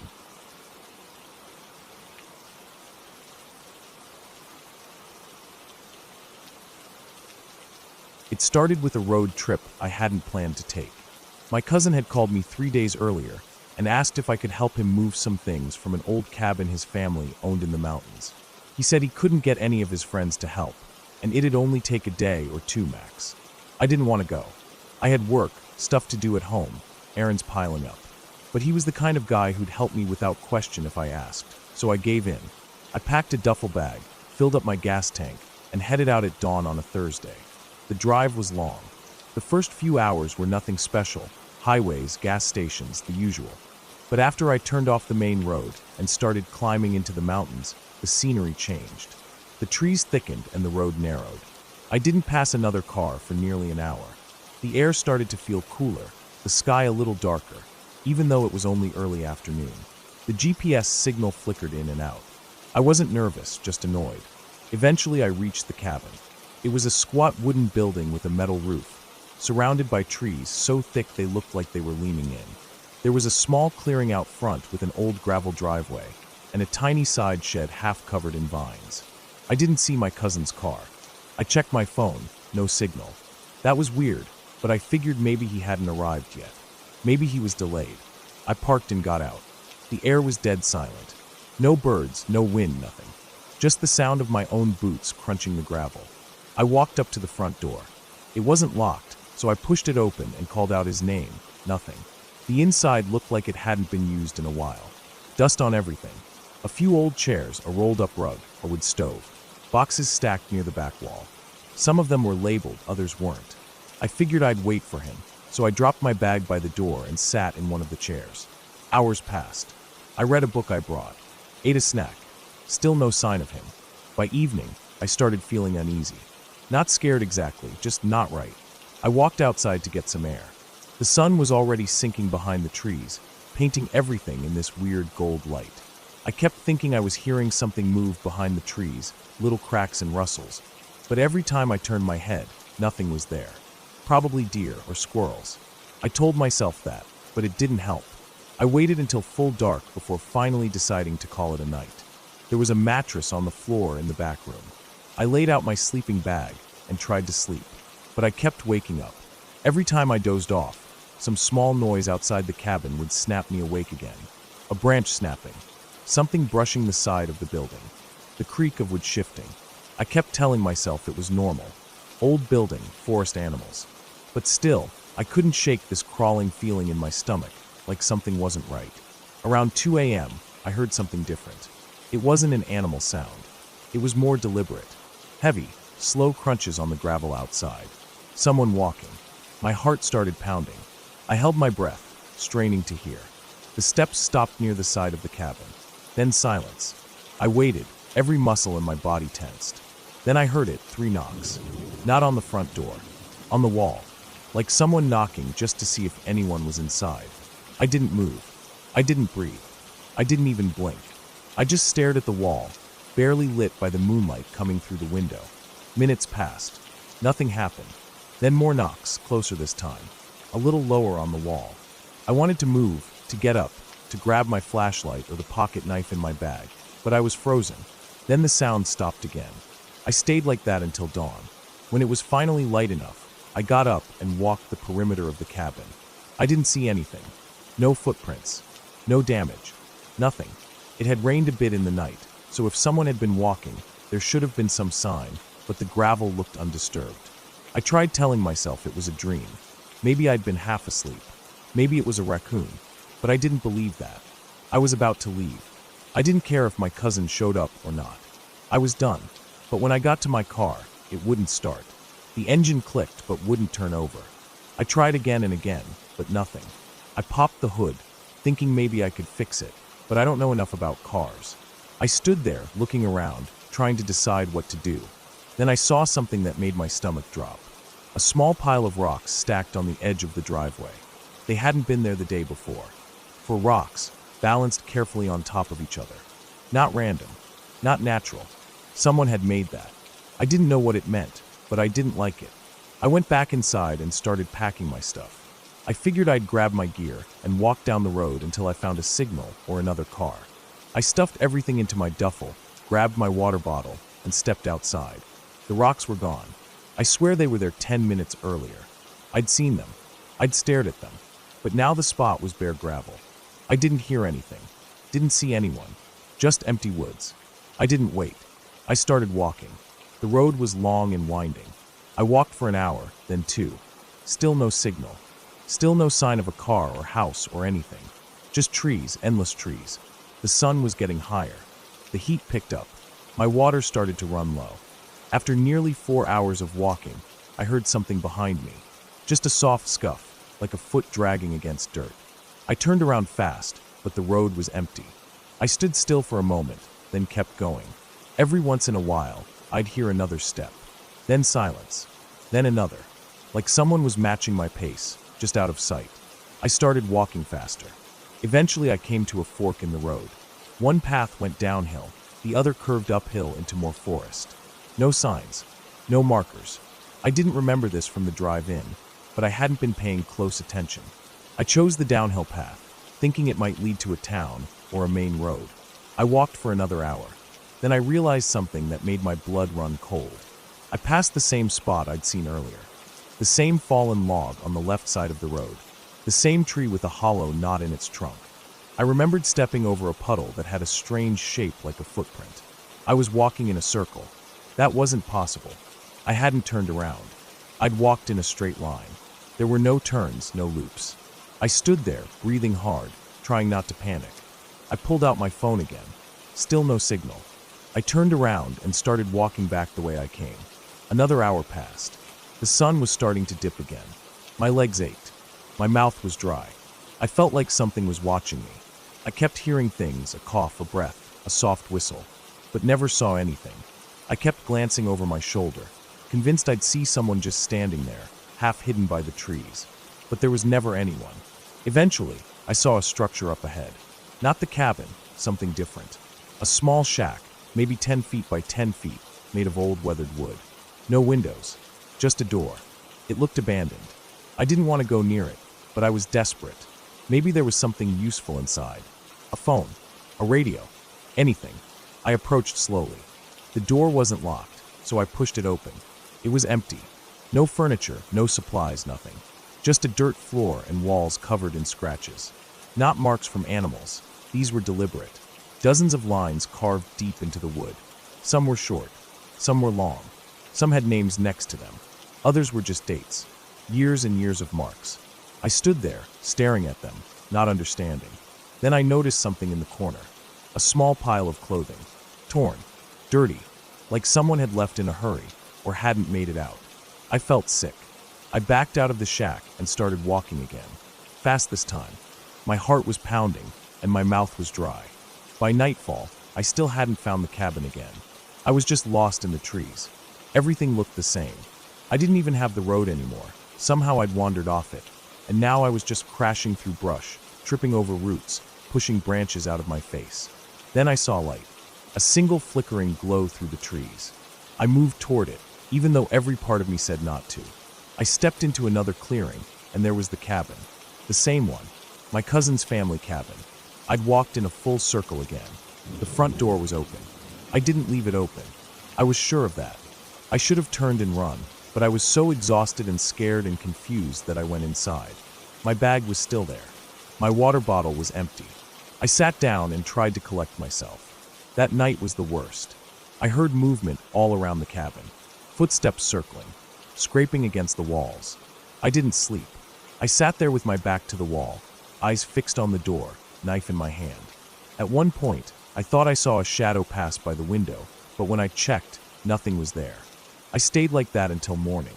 When the sun finally came up, I made a decision. I wasn't going to walk.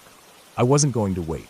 I was going to try the car one more time, and if it didn't start, I was going to break a window, hotwire it, whatever it took. I got in, turned the key, and it started. I didn't ask why or how. I just drove. I didn't stop. I didn't look back. I got off that mountain, back to the highway, back to a gas station with people and lights and noise. When I finally got home, I tried calling my cousin. He said he'd never called me. Said he hadn't been up to that cabin in over a year. I didn't believe him. I still don't, but I won't go back there. Not ever again.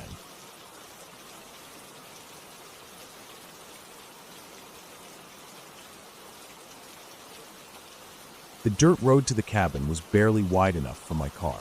Dry leaves crunched under the tires, and the branches overhead blocked most of the sunlight. I'd taken the day off to get away from the noise of the city, hoping the silence of the woods would help clear my head. Work had been a nightmare for weeks, and I hadn't really slept in days. I borrowed the cabin from a friend. He told me it was bare bones, no Wi-Fi, no TV, and spotty cell reception at best. That was exactly what I wanted. Just me, a few books, and some peace. I had enough canned food, bottled water, and batteries to last a week. The plan was to hike during the day, maybe fish a little, and sleep early every night. When I got there, the place was even more isolated than I expected. No other houses in sight.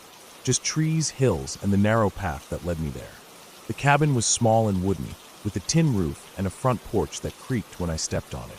Inside, it was one room with a small bathroom, a twin bed, a kitchen counter, and a wood stove. Simple but clean. I dropped my bag, opened a window to let the air in, and sat on the edge of the bed for a while. That first night was quiet. Too quiet, almost. No car horns, no sirens, no hum of traffic through a window. Just the occasional chirp of crickets or the distant hoot of an owl. I read until my eyes felt heavy, then turned off my flashlight and lay in the dark. The mattress was thin, but I didn't care. I finally felt alone, in a good way. But I didn't sleep well. Around 2 or 3 in the morning, I woke up in a sweat. Not from a nightmare. I didn't remember dreaming at all, but just this weird feeling like something wasn't right. The air in the room felt thick. Not hot, just heavy, like the pressure had dropped. I turned on my flashlight and scanned the room. Everything was as I left it. The door was still locked. The window was open, but the screen was intact. Nothing moved. I stayed awake for maybe an hour, then fell back asleep. The next morning, I went for a hike. I followed a marked trail for a while, but then got curious and started exploring some unmarked paths. Nothing too far. I was careful to keep track of where I was, but I liked the feeling of wandering where no one else had walked in a while. I saw deer tracks in the mud, some squirrels, a fox. No people, no voices, just me and the trees. I was out for about 5 hours before heading back to the cabin. My legs were sore and my shirt was damp with sweat.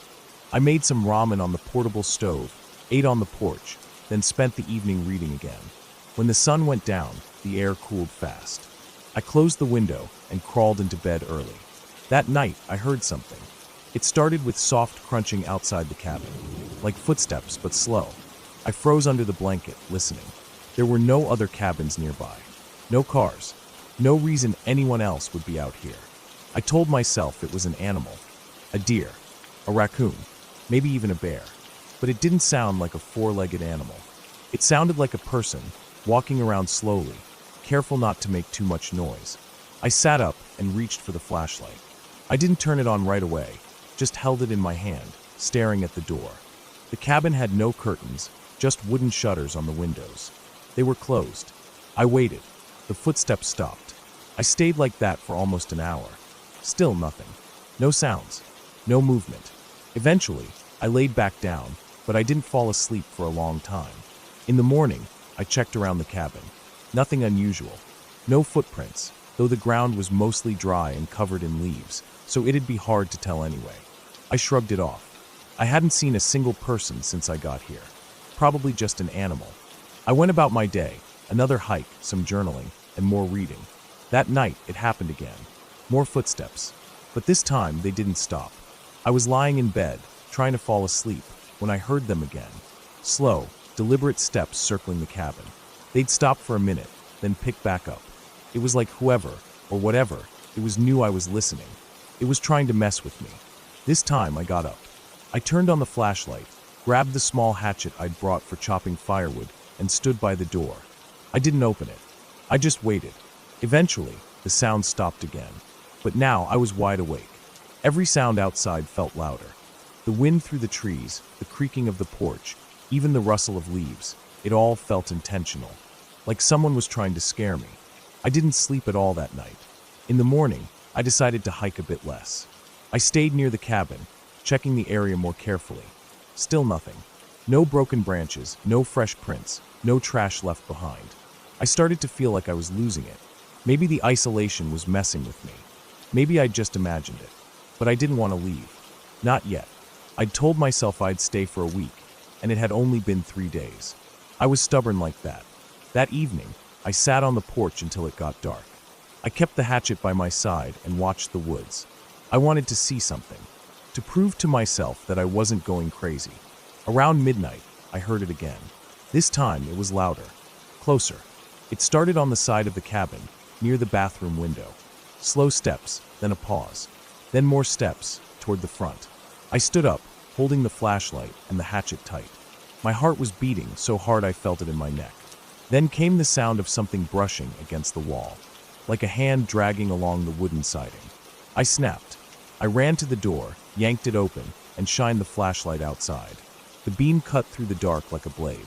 Nothing, just trees and shadows. But then I saw it, just for a second, at the edge of the woods, maybe 30 feet out. A figure, not clear, just the outline of someone, standing still, watching. I stepped out onto the porch, aiming the flashlight at them. But as soon as the light touched where they'd been, they were gone. I didn't sleep that night either. I locked the door, shut the shutters, and stayed sitting up with my back to the wall, watching the door. The next morning, I made up my mind. I was going to leave. I packed up everything, threw it into the car, and got ready to go. I didn't care if I had to eat the remaining cost of the trip. I needed out. But as I backed down the dirt path, I realized something that made my blood run cold. There were tire tracks in the dirt. Not mine.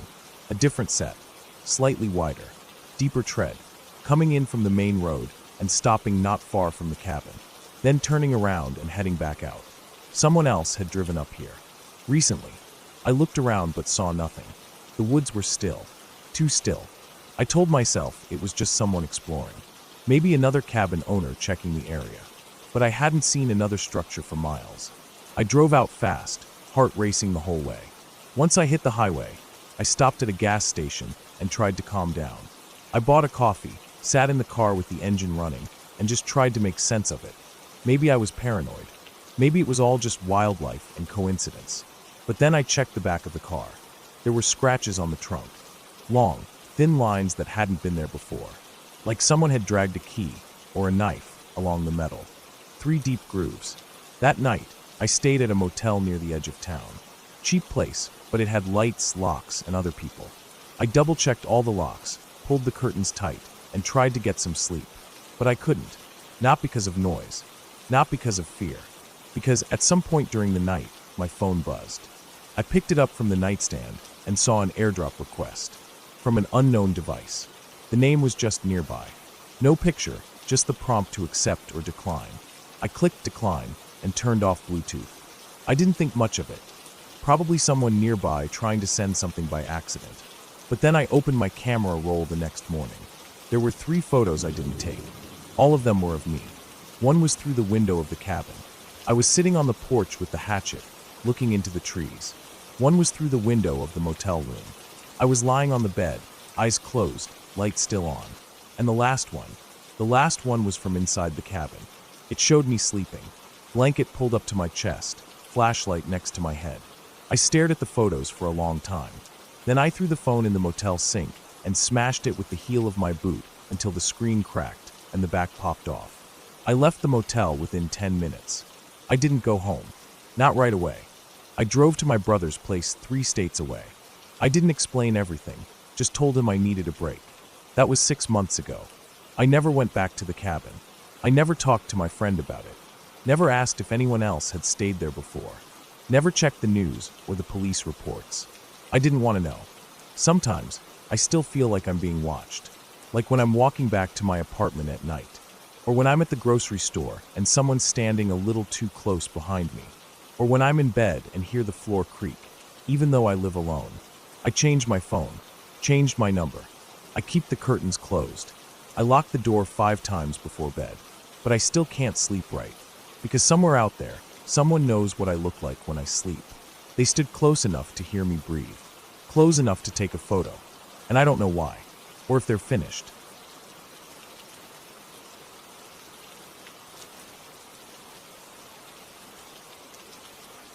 I remember that whole stretch of time too clearly, even though I try not to. The images still come back on quiet nights, dull, colorless flashes, like watching a CCTV recording in my own mind. It wasn't supposed to be anything out of the ordinary. Just a quick favor, that's all. A simple drive, for hours south to help my cousin pick up a busted 4-wheeler he bought off some guy online. Nothing more. It was late November. The air had that dry bite to it that made your lips crack and your fingers stiff. I had just gotten back from a work trip the night before and hadn't even unpacked, but I owed my cousin. He had helped me with so many things over the years, especially after my dad passed. So when he called asking if I could tag along for the drive and help load the 4-wheeler into his trailer, I didn't even hesitate. I grabbed a jacket, filled my thermos, and we hit the road just after sunrise. We headed down south into the edge of the mountains, a more rural and wooded part of the state, dotted with small towns that didn't even show up right on GPS. The 4-wheeler was sitting in a barn behind a guy's property way off one of those thin roads that turns to gravel after a few miles. It wasn't in great shape, but it had good bones, my cousin said, and the guy was practically giving it away. We strapped it down to the trailer by mid-afternoon. The guy seemed normal enough, older, quiet. Told us to be careful driving back, because the road twisted up through the woods and got narrow in places. It wasn't until we were already on the way back that the trouble started. About an hour into the drive, the trailer started wobbling a bit. Nothing major at first, just enough for us to feel it in the truck. My cousin pulled off to the side to check it. One of the trailer tires was looking soft. Real soft. He swore he had checked the pressure before we left. There was no cell signal, not even a bar. We tried driving a little further, but the tire went flat completely within a few miles. We were lucky we found a spot wide enough on the side of the road to pull over. We got out and started trying to figure out if we could change the tire there. My cousin had a spare, but it wasn't great.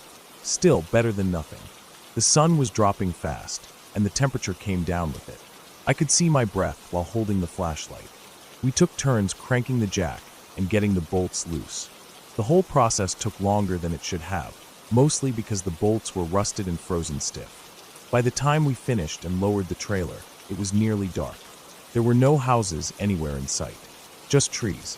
Trees so thick and tall they leaned in on both sides of the road, making everything feel narrower. I could tell by the way my cousin was breathing that he didn't like it either, though he never said it out loud. The air was totally still. No birds, no wind. Just that kind of dead quiet that makes your ears ring a little. We got back into the truck and started driving again, slower this time. The spare on the trailer was small and wobbly, and the road felt rougher somehow, like it had changed under us while we were working. The pavement was cracked and uneven, and in the dark, it felt like we were bouncing along a dirt path. We didn't see any other cars. No headlights behind us. No oncoming traffic. Just blackness on both sides and the weak beam of our headlights in front. After about 30 minutes, the GPS went completely blank. Screen frozen. Then it just reset. It showed we were off-road, even though we hadn't turned once. My cousin tapped the screen and muttered under his breath. I kept my eyes on the trees. Something about them felt wrong. They were too close, too uniform, like they weren't real trees, just copies pasted in from a bad memory. Then we hit something. It wasn't big, maybe a bump or a rock, but it made the trailer jump hard and nearly sent us into the ditch. We stopped, checked it again. Nothing seemed broken, but the axle looked a little twisted now, like the trailer was tilting ever so slightly to one side. There was a pull to the right while driving, subtle but constant. We decided to keep going anyway. What choice did we have? That's when we passed the cabin. It came out of nowhere. Just a faint shape off to the left, behind a clearing. We wouldn't have even noticed it if the high beams hadn't caught a sliver of reflective glass. It was set back a bit, probably 30 or 40 yards off the road, surrounded by tall brush and more trees. The structure looked old, roof sagging, chimney crumbling. One window was boarded up. Another had a curtain, torn and limp, barely hanging. My cousin slowed down without saying anything. I could feel him thinking. Maybe someone in there had a phone. Maybe they could give us directions or tell us how far we were from the nearest town. But something about it, it just didn't feel right. He pulled into the clearing anyway. We parked, headlights pointing toward the cabin. The brush was thick around it, but there was a path of dead grass leading to the front steps. No lights inside. No movement. Just that same stillness from before. I told my cousin I didn't like it. He said it'd be quick. Just knock, ask, and leave. He went up while I stayed by the truck. I kept my hand on the door handle, ready to bolt if anything felt off. He knocked once. Waited. Knocked again. No answer. He turned to look at me, shrugged, then reached for the door. It opened. Not all the way. Just a crack. But enough. He stepped in without looking back. I waited. 1 minute. 2. Nothing. I honked the horn once. Still nothing. I got out and walked up the path slow. My feet sank into the soft ground with every step. The wood of the porch groaned under me. I pushed the door open wider. Inside, it was darker than it should have been. The little light from outside barely reached the walls. I called out for my cousin. No response. I moved further in, stepping slow, careful not to trip. The floor was uneven. There was furniture inside, but barely, just a broken table, a chair, and a couch that looked like it had been eaten alive by moths. Dust in the air. Smelled like mildew and rot. Then I saw his flashlight lying on the ground. Still on. Just sitting there, casting a dim white circle across the wooden floor. No sign of him. I picked it up, heart hammering. Called his name again. Nothing. I moved through the cabin, past the small kitchen area, toward the back. There was a hallway. Narrow. One door on the left, one at the end. I checked the left first. Empty room. Just old mattresses on the floor, bare walls, a cracked mirror leaning against one corner. I turned back to the hallway and opened the last door. It led to a basement. Narrow stairs going down into total darkness. The smell was stronger here. Damp. Old. Like wet concrete and rotting wood. I stood there, frozen, staring down. My mind was split. Part of me yelling to leave, the other part screaming that I couldn't go without him. I started down, step by step. The stairs groaned under my weight. The air got colder the lower I went. The flashlight beam shook in my hand. At the bottom was a concrete floor and one single room. Bare walls. A workbench. Some tools scattered around. And in the far corner, movement. I swung the beam that way and saw him. My cousin. He was sitting on the ground, back against the wall, staring forward. His eyes were wide, unfocused. I rushed over, dropped to my knees, grabbed his shoulders. He was breathing, but barely. I pulled him up, got him on his feet. He didn't speak, didn't even blink. We climbed the stairs together, one step at a time. He stumbled, almost fell twice. I dragged him out of the cabin, across the clearing, back to the truck. Got him in, slammed the door, started the engine and drove. I didn't stop. Not once. Not when the road narrowed more. Not when we hit a fallen branch. Not even when I saw headlights behind us, just for a second, then gone. We drove until the trees thinned and the road widened. A gas station appeared on the horizon like a lighthouse. I pulled in shaking, heart still pounding. Inside, the light was harsh and sterile. A radio played quietly. My cousin sat in the truck, unmoving. I called for help. EMTs came. They took him inside, checked him out. His vitals were okay. Just shocked. That's what they said. But he didn't speak. Not that night. Not the next day. Not for a full week. Eventually, he talked again. Said he didn't remember anything after stepping into the cabin. Just flashes, cold, darkness, footsteps behind him. That's all. We never went back.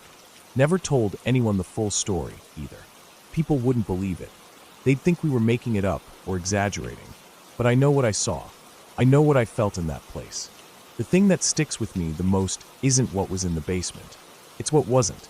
There were no chains, no blood, no signs of a struggle. Nothing.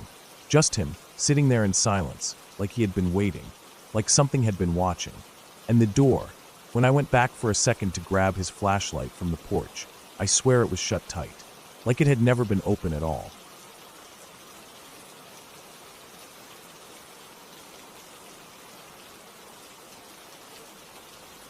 The sky was still a deep blue when I pulled my old truck into the parking lot at the base of Miller's Ridge. It wasn't a real trailhead, just a dirt pull-off about 20 minutes off the main road. I'd been here a few times over the years, but not recently. I remembered it being quiet, remote, the kind of place people forget exists. That's exactly what I wanted. I had taken a week off work after quitting my job at the garage. I didn't even tell anyone I was going. I just packed my gear, tossed it in the bed of the truck, and drove. I had my tent, some food, 2 big jugs of water, and a few other essentials. It wasn't anything special, just a solo trip to clear my head. I locked up the truck, threw my pack over my shoulders, and started walking. The first part of the trail was easy, a wide dirt path with trees flanking both sides. Crickets buzzed somewhere in the underbrush, and a warm breeze rustled the leaves. It was peaceful. I didn't see another car, didn't hear another voice, not even in the distance. That was the whole point. Get away. No phone. No internet. Just me and the woods. After about 2 hours, the trail narrowed into something more rugged. Branches scraped at my arms, and my boots kicked up dry dust. I passed a rusted old fence post sticking out of the ground at an odd angle. It wasn't connected to anything anymore, and I figured it had once marked the edge of someone's land. A long time ago. I paused just long enough to sip from my water bottle, then moved on. By late afternoon, I reached the clearing I'd remembered. It sat in a little hollow surrounded by trees. There was a fire ring of stones someone had built years ago, and a large flat area with soft moss where I could pitch the tent. I dropped my pack and stood for a minute listening. Just wind. Just birds. Nothing else. I set up camp quickly, slipping the tent poles into place, hammering the stakes into the soft dirt, unrolling my sleeping bag inside. I gathered some dry sticks and built a small fire, just enough to heat a can of soup. I ate while watching the last light disappear behind the trees. The woods got real dark after sunset, the kind of dark that city people forget exists. I liked it. I stayed up for a while, poking at the fire, staring into the flames. Then I crawled into my tent, zipped it up, and lay back. My sleeping bag was warm, and I could still hear the fire crackling softly outside. I slept better that night than I had in weeks. The second day was uneventful. I woke up, made coffee over the fire, and wandered around the woods near my camp. I didn't have a map, but I knew I wasn't going far. Just exploring. I found a few deer tracks near a dry creek bed, and an old metal can wedged under a rock. I pulled it out, brushed the dirt off. It looked like one of those big soup cans from the 80s, faded and dented. The forest here felt untouched. There were no signs, no fences, no trash. Every few minutes, I'd stop and listen.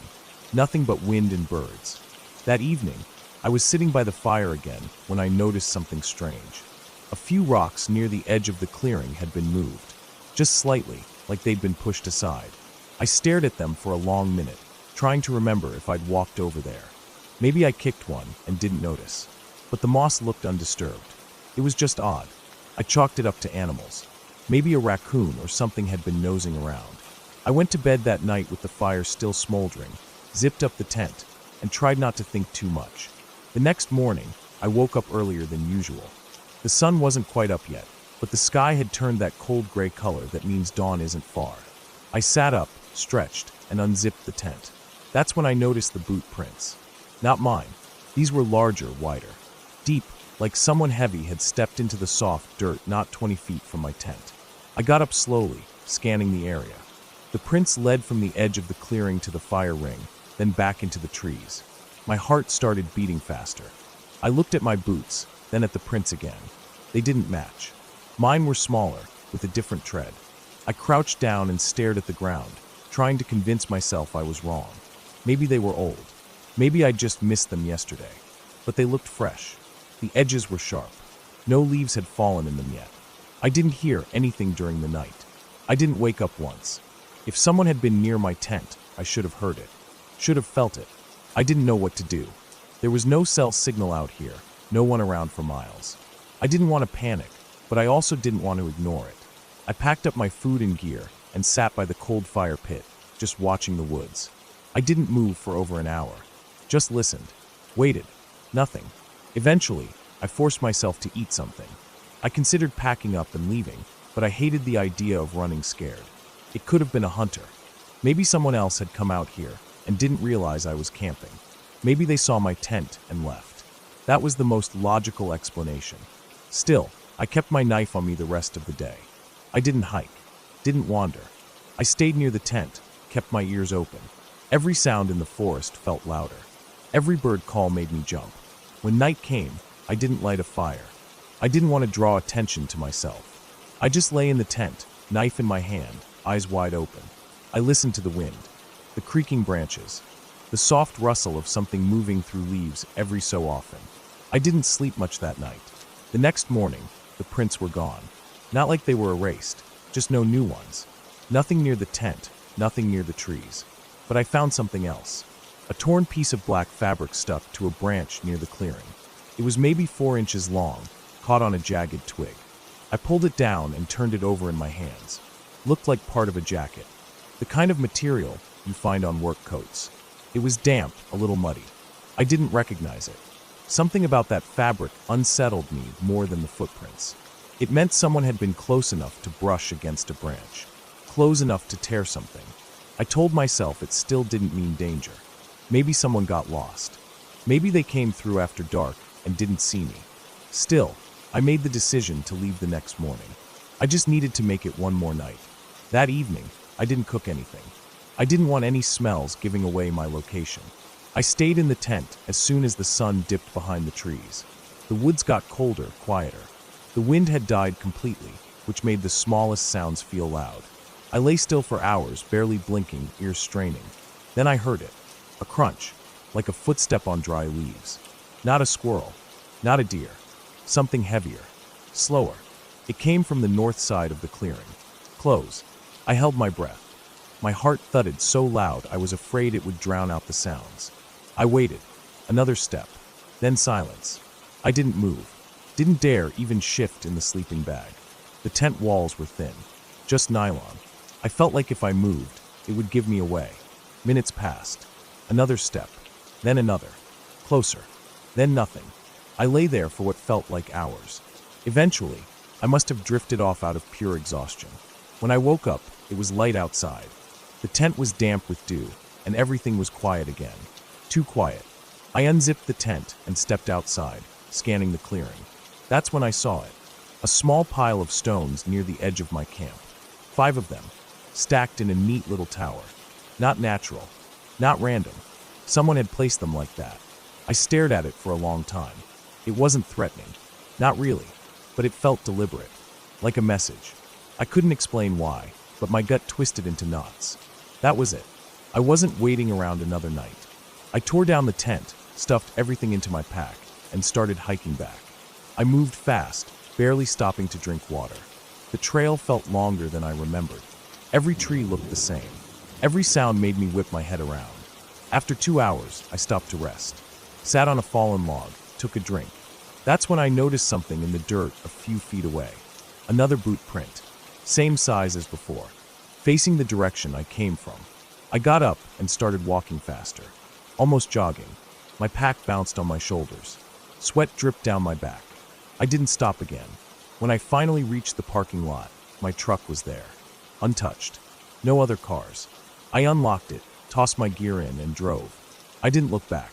I didn't sleep well for weeks after that. Kept thinking about the prints, the fabric, the stacked stones.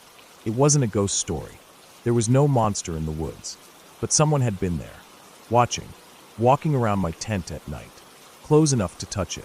I still don't know who they were or what they wanted, but I haven't been back to Miller's Ridge since.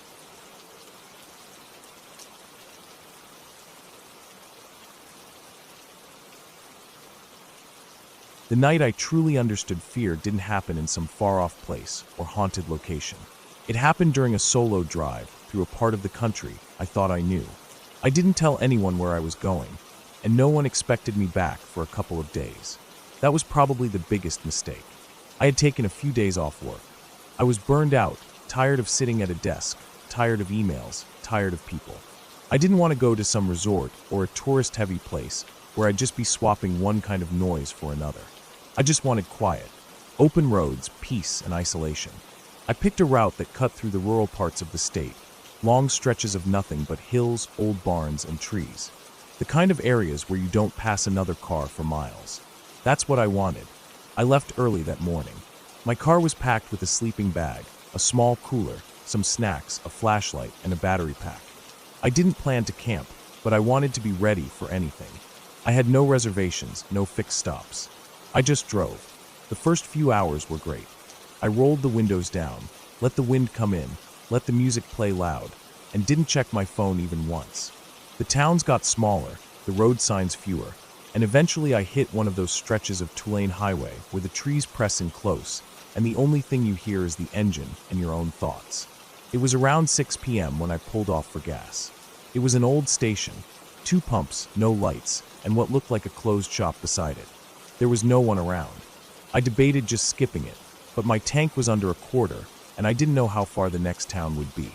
Against my better judgment, I stopped. The pump worked, though it was slow. I filled up, paid with a card at the old machine, and got back in the car. The sun was getting low. I thought about finding a motel soon, but I didn't see anything on the map.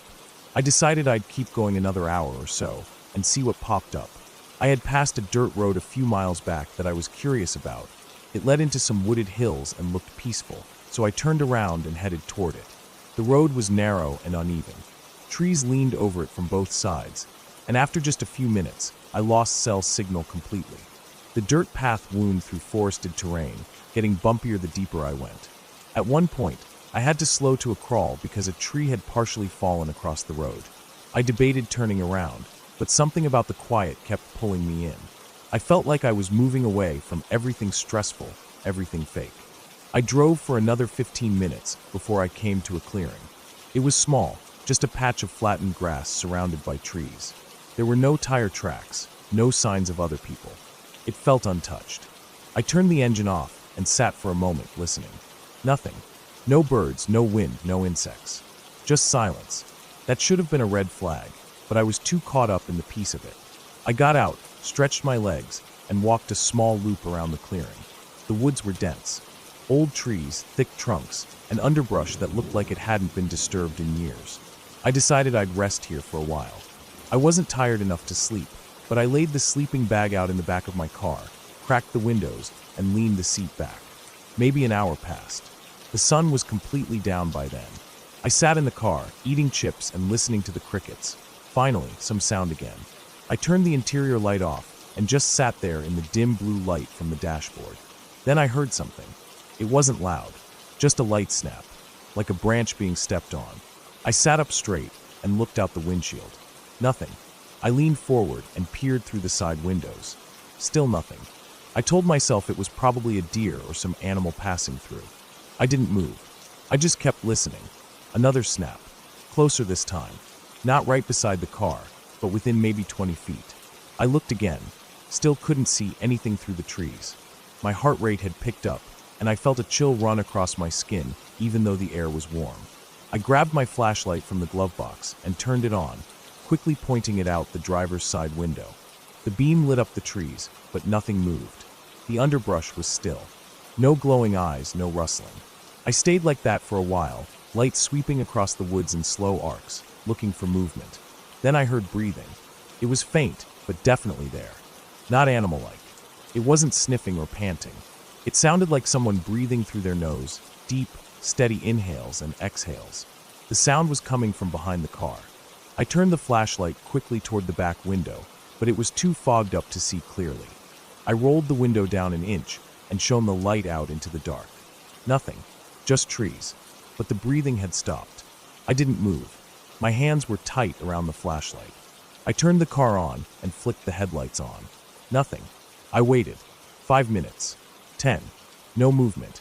Eventually, I convinced myself it must have been my imagination or an animal. I still wasn't ready to sleep, but I didn't want to stay out in the open anymore. I backed out of the clearing slowly, driving back the way I came. That's when I realized the dirt road looked different. I had followed it straight in earlier, but now it curved, twisted in a way I didn't remember. Trees looked closer together. The way forward was rougher, rockier. I stopped and checked the map again. Still no signal. I tried to retrace my steps the best I could. I must have missed a turn, because after another 10 minutes, I ended up at a completely different clearing. This one was smaller, and the grass looked flattened like something had been dragged across it recently.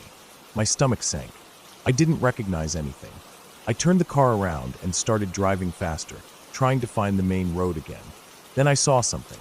Just ahead, on the left side of the road, there was a shape. At first, I thought it was a fallen tree limb. But as I got closer, I saw it was fabric. A coat or a blanket, crumpled at the base of a tree. I slowed down, headlights illuminating it. There were shoes next to it. Upright, placed neatly side by side. I stopped the car. I didn't get out. I sat there, staring at the shoes, the coat, the way they looked like someone had undressed right there and vanished. No footprints. No sign of struggle. Just placed there. My hands were sweating now. I put the car in reverse and backed away fast.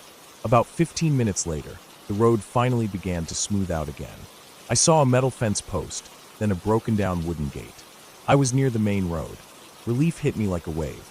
I drove until I found a wide shoulder, pulled over, and just sat there breathing hard, trying to make sense of it. That's when I noticed the back window. Smears. Not fingerprints, just long smears like someone had run their hand across the glass. My windows had been clean when I parked. I stared at the marks. I hadn't heard the car being touched. I hadn't seen anything. But someone or something had been right up against the car. Maybe while I was inside. Maybe while I was outside checking the road. I didn't sleep that night. I kept driving until I found a 24-hour diner near a small highway town. I sat inside, drank coffee until the sun came up. The staff gave me weird looks, but they didn't ask anything. I didn't tell them. Who would believe me? The next day, I drove straight home. I didn't take back roads. I stuck to the highway, past dozens of cars, stopped only in busy areas. When I finally walked through the front door, it felt like returning from a different planet. I showered twice, slept for 12 hours. A week later, I decided to check the car one last time. I had avoided it since I got back. It felt stupid, but I needed to make sure everything was normal again. I went to the garage, opened the door, and stood in front of the back window. There was something stuck to the wiper blade. I opened the hatch slowly. It was a piece of paper, folded in half. No markings on the outside. I opened it. It was blank, except for a single word, written in shaky, uneven letters. Soon, I stood there, paper in hand, the smell of dust and oil in the air, heart thudding so hard I could barely breathe. I moved. I sold the car a few days later. I haven't been back to that part of the state. I don't even take long drives anymore. I told people it was engine problems, that I just didn't trust the car after the trip. No one questioned it. But I know what I saw. I know what I heard. I know what was out there. And I know it wasn't done. I never found out who or what left that paper. I changed all my locks. Got a security system. Moved apartments again 6 months later. Nothing ever happened after that. But I still can't sleep with the windows open. I still flinch when I hear footsteps behind me, even if they're just mine. And sometimes late at night, I get the feeling that someone's standing just outside the window, watching, waiting, just like they did before.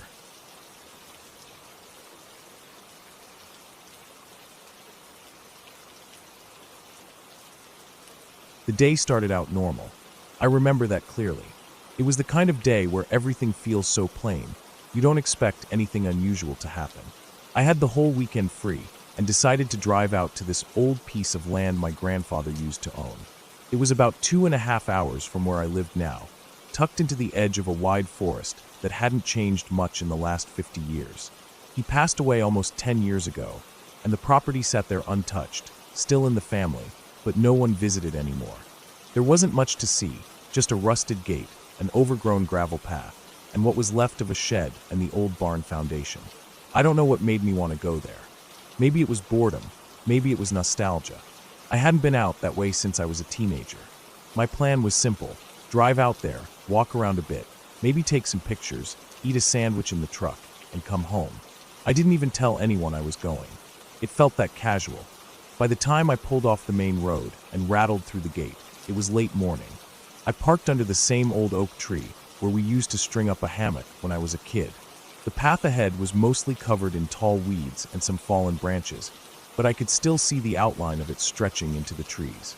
I grabbed my water bottle and phone and started walking down it, brushing aside tall grass with my forearm. It felt peaceful. The wind moved through the trees gently, and the heat wasn't too bad yet. The air changed once I got about a half-mile in. I don't know how to explain it, but it felt heavier, thicker somehow. There wasn't as much wind anymore, and the birds had gone quiet. I stopped and looked around for a second, trying to figure out if it was just my imagination, but everything looked normal. I kept going. I passed the old barn foundation, just a few concrete blocks and moss-covered beams now. The shed was still mostly standing, though its roof had caved in. I didn't go inside. I remembered stories of copperheads nesting in the woodpile behind it, and I didn't feel like testing my luck. I wandered past it into the trees, not really following a path anymore, just walking in the general direction of the small stream that used to run behind the property. That's where I planned to sit and have lunch, maybe skip a rock or two. I hadn't done that in years. It took me longer to find the stream than I remembered. The woods had grown thicker, and some areas had changed shape completely. I crossed a few dry creeks, climbed over some fallen logs, and finally came to the stream, or what was left of it. It was smaller than I remembered, just a trickle now, with patches of stagnant water trapped between muddy rocks. I stood there for a moment, hands on my hips, disappointed. But I sat anyway, ate my sandwich, dronk half my water. I took some photos of the mossy trees and the cracked stones by the stream. For a while, it was just quiet. I started back a little after noon. I decided to take a slightly different route back, following what looked like a deer trail through the woods. The ground was soft from the recent rain, but not soaked. I could see boot prints, probably my own from earlier, but also deeper marks, cloven, wide like a deer or maybe a wild hog. I figured it was normal. About 10 minutes in, I came across something strange. There was a fresh pile of dirt off to the side of the trail, maybe 6 feet wide and 2 feet high. At first, I thought it was just an animal digging for grubs or roots, but it was too neat. The edges were clean, almost squared off, like someone had used a shovel, but there were no shovel marks. No tools. I looked around for signs of anyone, other boot prints, maybe a bag or trash, but there was nothing. I stood there for a few minutes, staring at that mound. It wasn't shaped like a grave or anything, just a low hump of damp, freshly turned earth. The kind of thing you wouldn't notice unless you stepped right on it. But something about it felt off. I didn't dig into it or touch it. I just kept walking. I couldn't shake the feeling that something was watching me. It wasn't paranoia exactly, just a slow, creeping awareness. You know that feeling when someone stares at you too long in a store? It was like that, but stretched out. I stopped walking a couple times and turned around slowly, but nothing was there. The woods were quiet again. Too quiet. I moved faster after that. I stopped taking pictures. I didn't even finish my water. I just wanted to be back at the truck. I was less than a mile out when I started hearing the noise. It was a slow, crunching sound. Leaves and twigs breaking behind me, maybe 100 feet back. It was steady, not like an animal darting through the brush. More like a person walking, but deliberately not trying to hide. I stopped again and turned. Nothing. I crouched low, staring into the trees, trying to catch any sign of movement. Nothing moved. I waited. 10 seconds. 20. Then I heard it again, this time off to the left, maybe 50 feet away. Still slow. Still steady. I don't know why I didn't call out. Maybe I didn't want to break the silence. Maybe I didn't want a response. I started walking again, faster now, barely keeping to the trail. My boots slipped a few times in the mud, but I didn't stop to check. I just kept going. The sound followed. Always behind, always just far enough that I couldn't see the source. I started running. Branches slapped my arms and face. I tripped once, skinned my hand, kept running. My heart was pounding. My lungs burned. I burst out of the trees into the clearing near the shed and didn't stop until I reached the truck. The truck was untouched. Everything inside was the way I left it. I locked the doors the second I climbed in and started the engine. I backed out so fast, I almost hit the gate post. I didn't even bother closing the gate behind me. I didn't stop driving until I reached the main road. My hands were shaking. My shirt was soaked through with sweat. I looked in the rearview mirror over and over, half expecting to see someone step out of the trees. But there was nothing. I told myself it was just an animal. Maybe a hog. Maybe a stray dog. But the footsteps, they were too even. Too slow. No rustling, no darting, no growls. Just crunch, crunch, crunch. I didn't sleep that night. Every time I closed my eyes, I saw trees. I saw the dirt mound. I heard footsteps. The next day, I called the county office. Asked if anyone else had reported trespassers out near that part of the woods. The woman on the phone was polite, but said no. No recent calls. No hikers. No squatters. I didn't go back. I tried to forget about it. I pushed it out of my head for months. But it didn't leave me. About 6 months later, I got a call from my cousin. She had gone out there with her boyfriend to camp. I hadn't told her what happened. I never told anyone. She asked if I remembered where the old shed was, and I said yes. Why? She said they found something strange. Fresh dirt, soft and piled. No tools. No tire marks. No prints. Just a mound. She said they left early. 2 days after that, I drove out there again. I don't know why. I told myself it was to get closure, to prove to myself there was nothing to be afraid of. I brought a shovel this time. I found the same mound. A little flatter now, like time had started to level it out, but still distinct. I walked a wide circle around it for 30 minutes. No footprints. No trail cameras. No gear. No signs of recent activity. Just the mound. I stood over it and hesitated. My grip on the shovel was tight. My palms were sweating. I didn't want to dig, but I did. The top layer was soft, like it had been turned not long ago. The smell was heavy, earthy, not rotten. I dug slowly, shallow at first. The first foot revealed nothing but dirt and stones. I kept going. Around the 2-foot mark, the smell changed. It wasn't strong, but it was there. Sour. Metallic. I stopped when I hit something that wasn't dirt. It was cloth. I froze. My stomach turned. I pushed the dirt aside gently. More cloth. A jacket, maybe canvas, maybe denim. Faded. Dirty. I kept digging until I uncovered what was unmistakably a shoulder. I couldn't breathe. I backed away and dropped the shovel. My legs went numb. I didn't know what to do. Eventually, I called the sheriff. They came out, taped it off, asked me questions, took my statement. 3 days later, they confirmed what I already knew. It was a man, maybe in his 40s. No ID, no wallet, no phone, no missing person report that matched. They said he'd been dead for a while.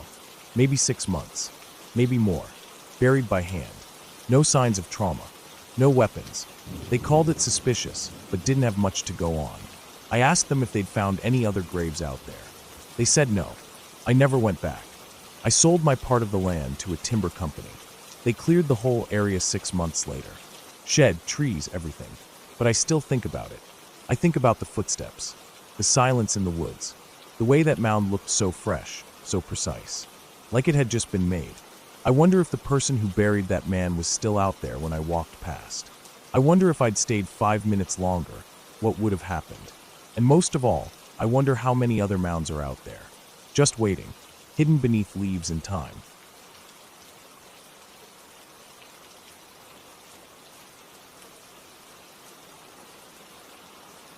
I never used to think much about long-distance driving. I didn't love it, but it was just one of those things I had to do. My job sometimes required it. Checking on remote work sites, delivering equipment, inspecting projects, stuff like that. It was part of the deal, and I was used to spending hours alone in the cab of my pickup truck, listening to statusy radio or just the rumble of tires on the road.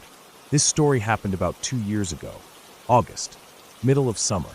I had a job to do in a rural part of the state, out near the edge of the national forest, miles away from any real town. The kind of area where you could drive for an hour and not see another car. Just fields, trees, and the occasional rundown barn or sagging fence. The job wasn't complicated. One of our subcontractors had delivered some material to the wrong location, a whole load of steel beams, and I needed to confirm their condition and help coordinate moving them to the right site. I figured it'd be a simple check-in, take a few pictures, make a few calls, and head back home the same day. I left a little after noon, expecting to arrive by around 4:30 p.m. That gave me enough time to look things over and hit the road before dark. That was the plan. The first part of the drive was fine, typical highways, light traffic. But the farther I got from the city, the thinner everything got. The roads narrowed, the gas stations disappeared, and then came the back roads, those cracked two-lane things that go twisting through empty fields and piney woods, the ones with faded signs and no shoulder, just a hard drop into dirt. About 20 minutes from my destination, I lost cell signal completely. No bars, not even a flicker. It didn't worry me much at first. Plenty of places out here had no service. I downloaded the area maps ahead of time. I figured I was fine. I reached the site around 5. It was basically a wide clearing off a dirt access road, surrounded by scrub brush and tall trees. The steel beams were there, half sunk in weeds, right where the delivery crew had left them. No one else was around, just me and the quiet.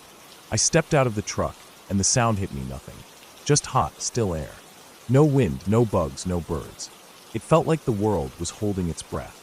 I got to work, took some photos, walked around the beams, checking for damage. Took notes in my little notebook, since there was no point trying to send emails or anything. I climbed back into the truck around 5:45, sweat sticking my shirt to my back. I turned the key. Nothing. The dash lights flickered, then went black. No click. No engine turn. Dead. I tried again. Still nothing. I swore under my breath, popped the hood, and got out. I'm not a mechanic, but I can check a battery connection, jiggle some cables. Everything looked fine. No corrosion. Wires looked tight. But it was dead. That was when the real problem sank in. No phone signal. I was stranded. I told myself not to panic. I had water in the truck. Snacks. A flashlight. Tools. Even a blanket. Worst case, I'd sleep in the cab and figure it out in the morning. But that thought, spending the night out here, made my stomach twist. I checked the map on my phone. Even though there was no signal, the GPS still worked. It showed a road about 3 miles south that looked a bit more traveled. If I could make it there, maybe someone would drive by. Maybe I could catch a signal. It wasn't dark yet, and I didn't want to waste daylight sitting around. I locked up the truck, stuffed my essentials into a small backpack, and started walking. The dirt road was rough and overgrown. I kept having to dodge branches and push through waist-high grass. After a while, the trees thickened. The light started to dim, even though the sun wasn't down yet. Everything started to feel closer, like the forest was pressing in. I kept walking. After maybe 40 minutes, I came to an old barbed wire fence, mostly collapsed. I climbed over it, tearing a hole in my sleeve. The land beyond looked like a clearing, wide open flat. I figured it was some kind of old pasture or field. I crossed it, hoping it would take me closer to the road. That's when I saw the house. It wasn't on the map, wasn't mentioned in any of the property reports. But there it was, half hidden in the trees on the far side of the field. Small, plain, one story. Looked abandoned. The windows were dark, and the porch sagged like it hadn't been walked on in years. I don't know why, but I felt pulled toward it. Maybe I was hoping someone lived there. Maybe it was instinct, or maybe it was just the idea that shelter, even an old shack, was better than being alone in the woods. I walked up slowly. No signs of life. No car, no path, no mailbox. The yard was wild, the grass up to my knees. I stepped onto the porch and knocked. Nothing. I tried the door. It creaked open. Inside, the air was stale. Dust floated in the light from the doorway. The floorboards creaked under my boots. There was furniture, a table, a chair, an old couch. But everything was coated in dust and grime. The kitchen looked like no one had touched it in years. But it didn't feel destroyed, just left behind. I looked around for a landline phone. Nothing. Then I found something strange. On the table in the living room, there was a single piece of paper. Clean. No dust on it. It was lined notebook paper, like from a school notebook. And in the center, written in big blocky letters, was one word. Leave. That was it. No signature. No explanation. My stomach dropped. I backed away from the table. Suddenly the silence of the house felt louder, heavier. I turned around and walked out fast, down the porch steps, across the field. I didn't run, but I wanted to. The trees seemed thicker on the way back. I didn't take the exact same path. I was walking faster, almost jogging, scanning for that road. The sky had started turning orange. I was getting tired. The backpack felt heavier. My shirt clung to me with sweat. I wiped my face, but my hands were dirty, and now my face was too. I kept moving. Then I heard something behind me. It was faint, but it was there. A rustle. A snap. I stopped walking and held my breath. Nothing. I turned slowly. The trees behind me were still. Empty. But I couldn't shake the feeling that someone was there watching. I kept walking. Faster. The sound came again. Closer. A definite step. I stopped again. Looked back. Still nothing. I told myself it was a deer. A raccoon. Anything. But I couldn't ignore how it seemed to match my pace. When I stopped, it stopped. I kept walking. This time I didn't stop. The sun was almost gone now. The woods were filling with shadows. I pulled out my flashlight and flicked it on. The beam was weak, but enough to see the trail ahead. That's when I heard the whistle. Short, sharp, like someone calling a dog. I froze. Another whistle. Closer. My breath caught in my throat. I turned in a slow circle, flashlight scanning the woods. Nothing. But then I saw it. Far off, behind the trees, something moved. A shape. Human, maybe. Standing still. Watching. I didn't wait. I started running. The trail curved and dipped. Roots tried to trip me. Branches slapped my arms. I didn't care. I just ran. I heard footsteps behind me now. Not quiet ones. Fast. Heavy. Running. I didn't look back. I ran until my legs screamed. Until I thought I'd puke. Until I stumbled out onto gravel. It was the road. The one from the map. I staggered to a stop, chest heaving. I looked behind me. Nothing. No one came out of the woods. But I could still hear something. Breathing. Just past the tree line. I backed away from the edge of the forest, down the road. Kept backing up, never turning around, until the trees started to thin. Then, in the distance, I saw headlights. I ran toward them, waving my arms. It was a dusty old pickup. The driver, a man in his 60s, slammed on the brakes and rolled down his window, staring at me like I was crazy. I didn't explain. I just asked if he could give me a ride to the nearest town. He hesitated, then nodded. I climbed in. We drove in silence for a while. I kept looking back, half expecting to see someone chasing us. When we got to town, just a gas station and a diner, I thanked him and went inside. My phone still had no signal, but they had a landline. I called a tow service. While I waited, I told the guy behind the counter about the house. He frowned, said there wasn't any house out there. I described it, small, one-story, near the edge of a field. He just shook his head, said there used to be a place like that, decades ago. Belonged to some old man who lived alone, but it burned down in the 80s. Nothing left now but the foundation. I didn't argue. The tow truck came. We drove back to my pickup. The driver hooked it up without talking. I kept glancing at the woods. The next day, my truck started on the first try. No explanation. No dead battery. Nothing wrong. I've thought about that day a lot since then. The old house. The paper on the table. The shape in the trees. The footsteps. I don't know who or what was out there, but I believe the note. Next time, I'll leave.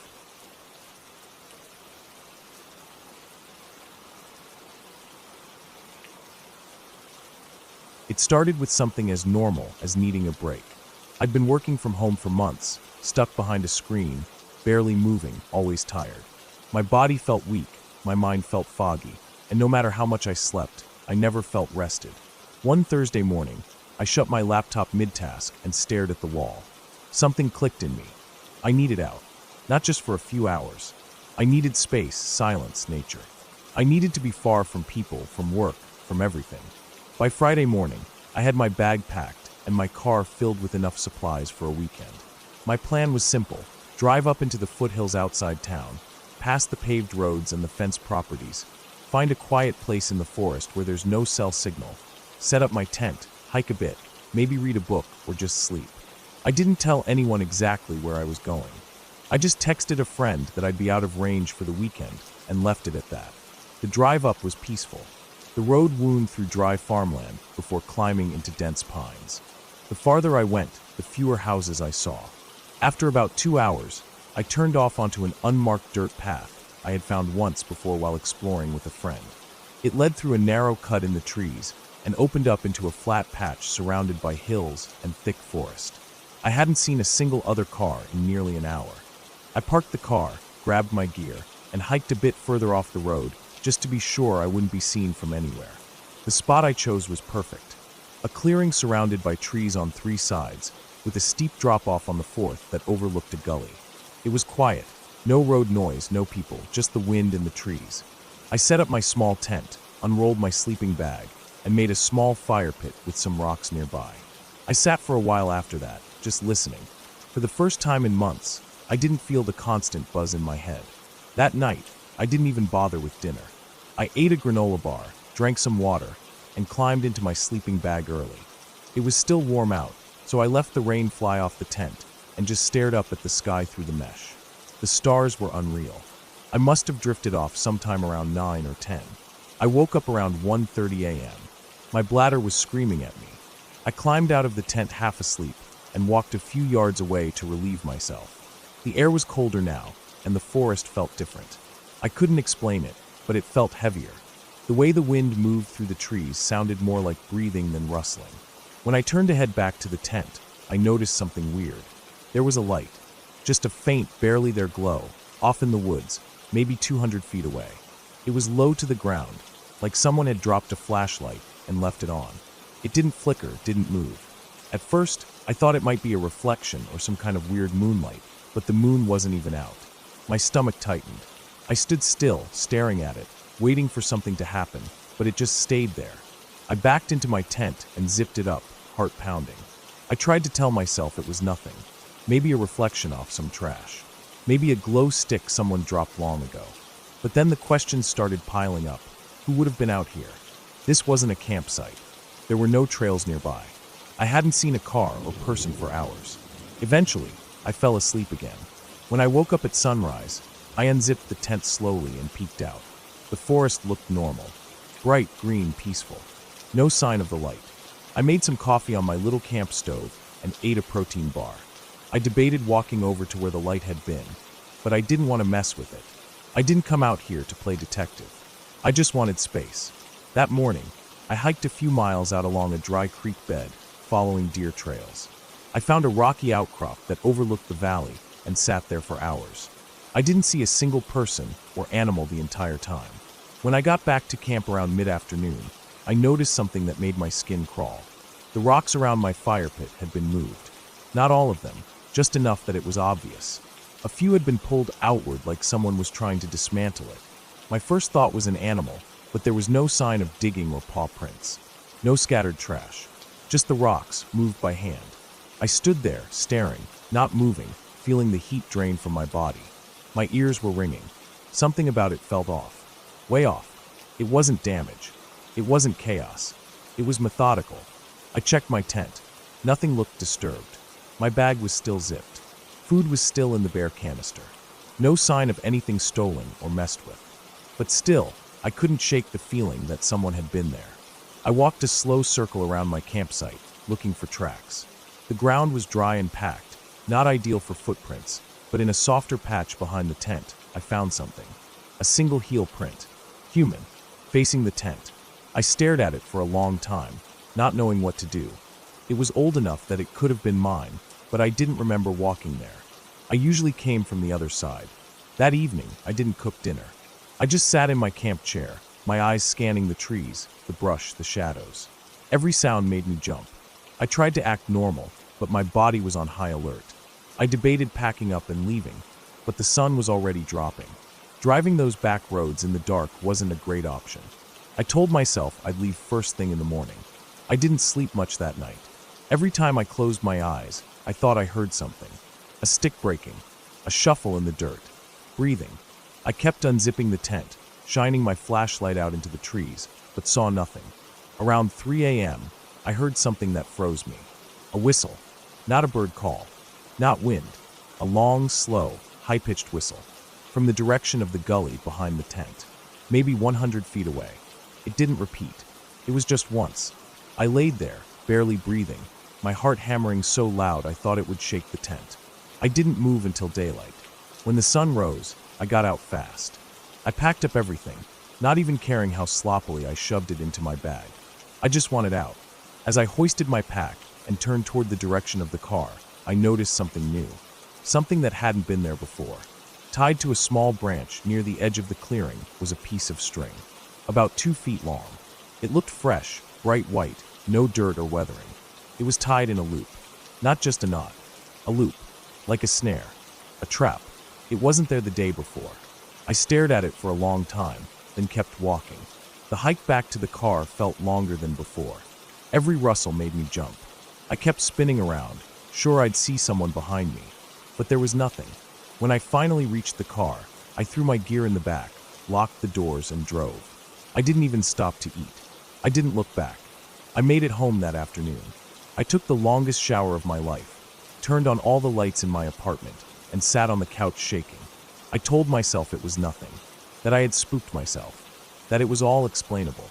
But that night, as I emptied my bag to air out my gear, I found something I couldn't explain.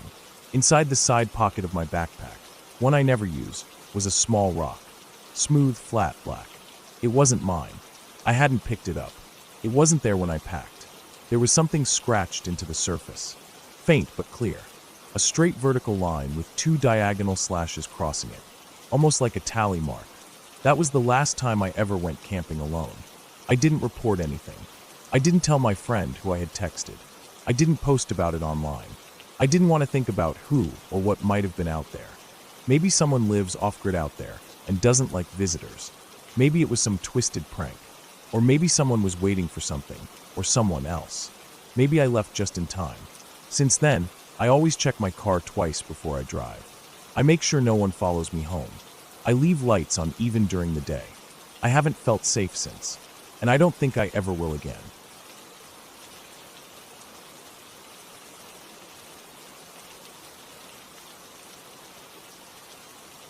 I never thought a quick solo hike to clear my head would turn into something I'd carry with me for the rest of my life. But here I am, years later, and I still can't go near the edge of a tree line without my chest tightening up.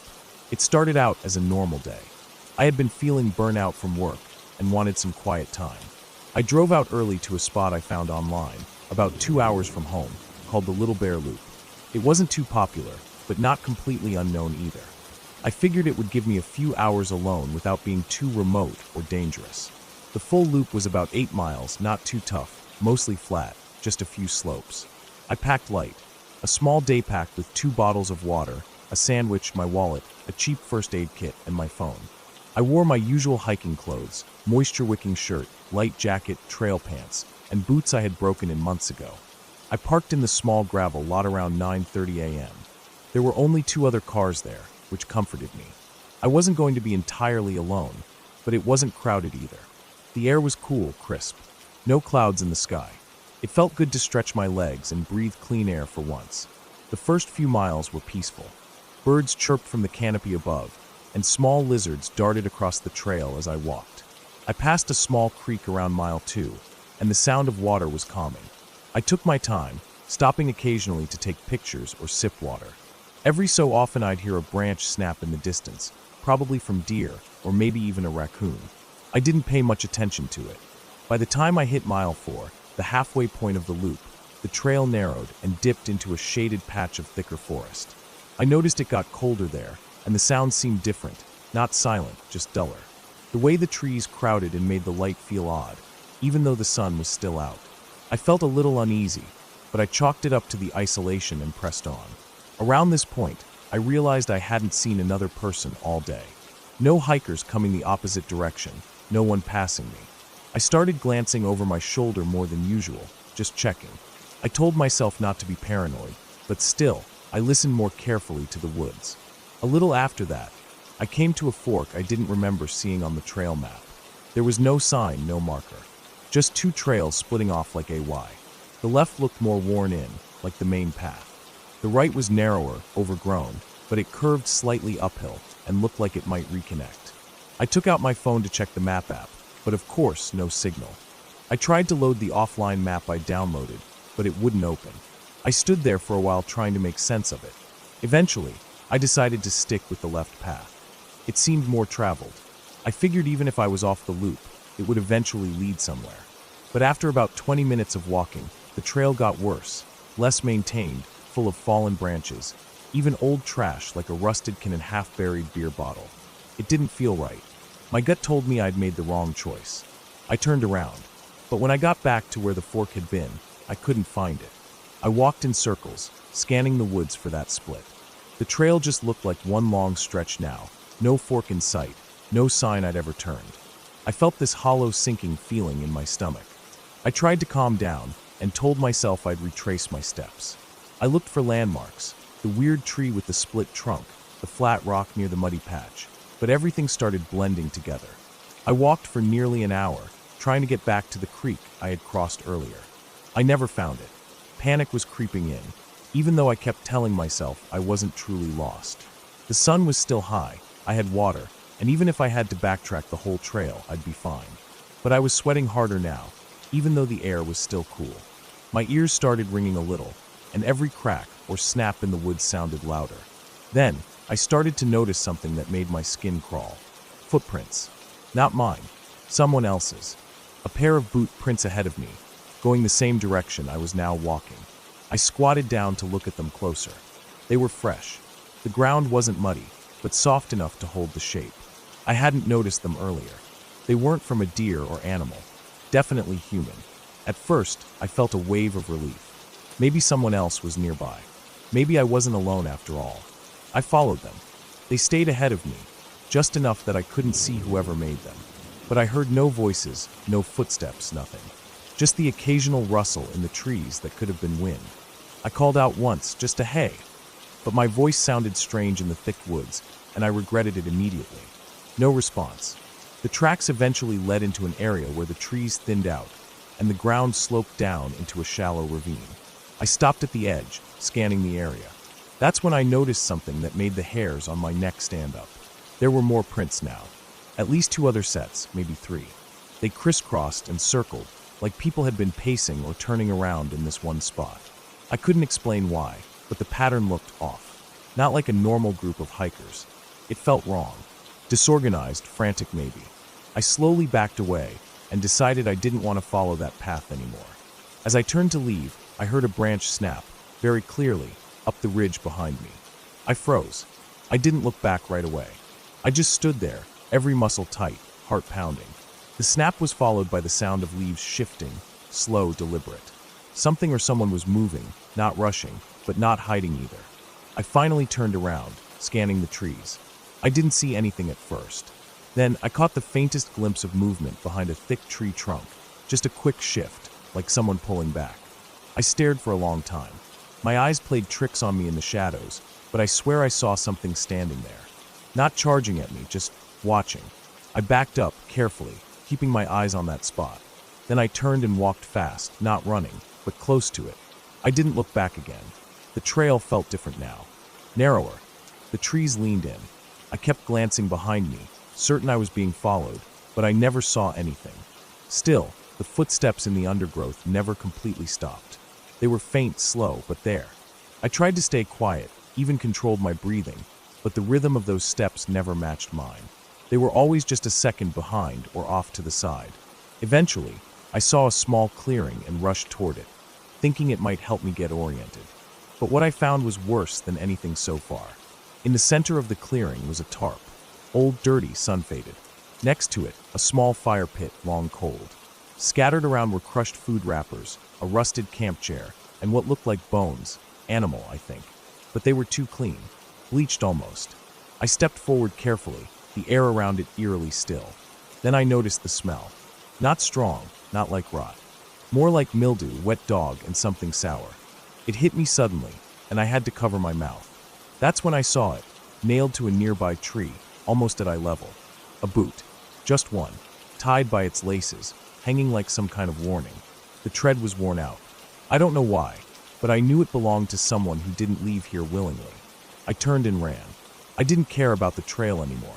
I just ran in a straight line, dodging trees, branches whipping my arms and legs.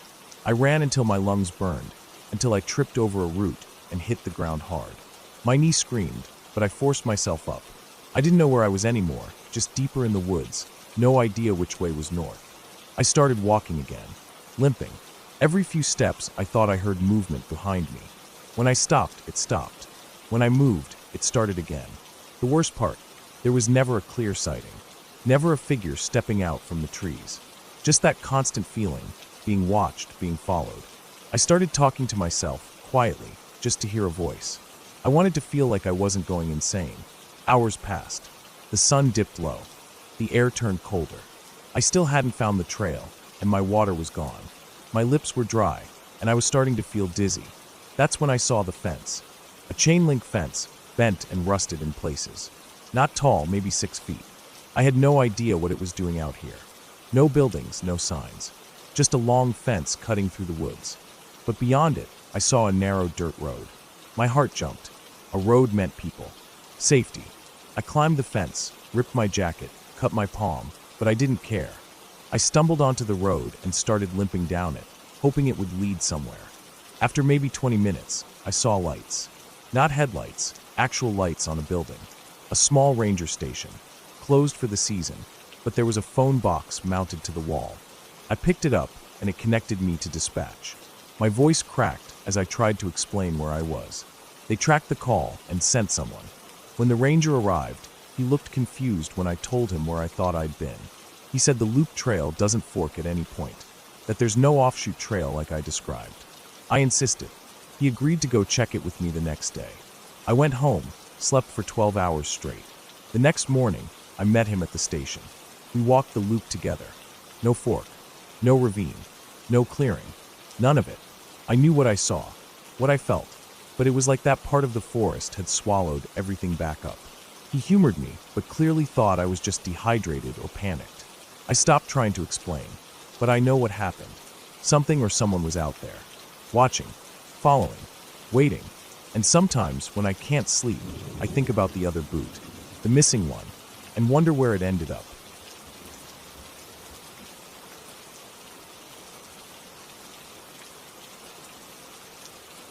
The land looked flat from the road, but once I stepped off the gravel and started hiking toward the property line, I realized it wasn't. It dipped and curved in strange ways, and none of it made sense on paper. I had bought 20 acres of land in northern Minnesota, mostly pine, some clearings. The satellite photos showed a couple of overgrown trails and what looked like the remains of an old cabin tucked in the farthest corner near the creek. That part had caught my eye. I wasn't interested in building a home out there or turning it into anything fancy. I just wanted to get away from people and maybe build a little off-grid place, just for myself. No running water, no power, nothing. Just quiet. The first time I walked the property, it was in early October. Cool air, yellow leaves falling, the whole cliché. I parked my truck off the gravel road near the rusted-out barbed wire fence that marked the west edge. I left it running for a bit, while I laced up my boots in the driver's seat. I remember watching the exhaust curl up in the rearview mirror and feeling this strange calm settle over me. It was the kind of place where you could just vanish into the trees and not see another person for weeks. That was what I wanted. That's why I paid cash. I brought my pack, some water, a paper map I'd marked up from the county survey, and a machete to cut through anything overgrown.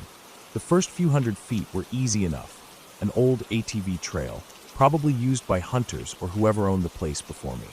The deeper I went, the more the land changed. It didn't slope up or down, really, it just shifted. Like the kind of unevenness you don't notice with your eyes, but you feel in your knees and ankles. The ground felt soft, even dry as it was. Pine needles built up thick on the forest floor, and in some places, the trail vanished under them completely. I kept heading east, following the line I'd drawn on the map, using the angle of the sun to guide me. I'd been hiking through woods my whole life, scouting, hunting, camping. I knew how to move without getting turned around. But after maybe 2 hours, I stopped walking and realized I had no idea where I was. That was the first time I noticed it. The quiet. Not the normal kind of quiet you get in the woods. This was different. No wind, no birds, no bugs. Just silence. Like a padded room. I thought it might just be the way the trees were packed in. Maybe the sound was being muffled somehow. But it got to me. I tried shaking it off, kept moving forward. I figured I was just overthinking it. I'd get to the old cabin site near the creek and circle back. Only I never found the creek. I walked and walked, and the trees stayed the same. Pines, some birch. No slope, no opening. and I started seeing the same tree formations again.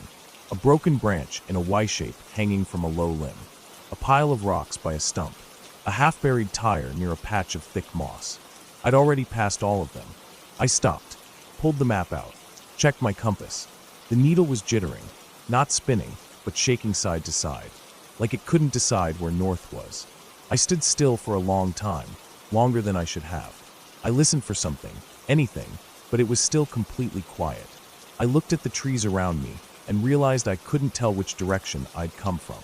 I tried to calm myself, sat down on a fallen log, drank some water, ate a protein bar. I told myself it was just nerves. I wasn't lost. I was just disoriented.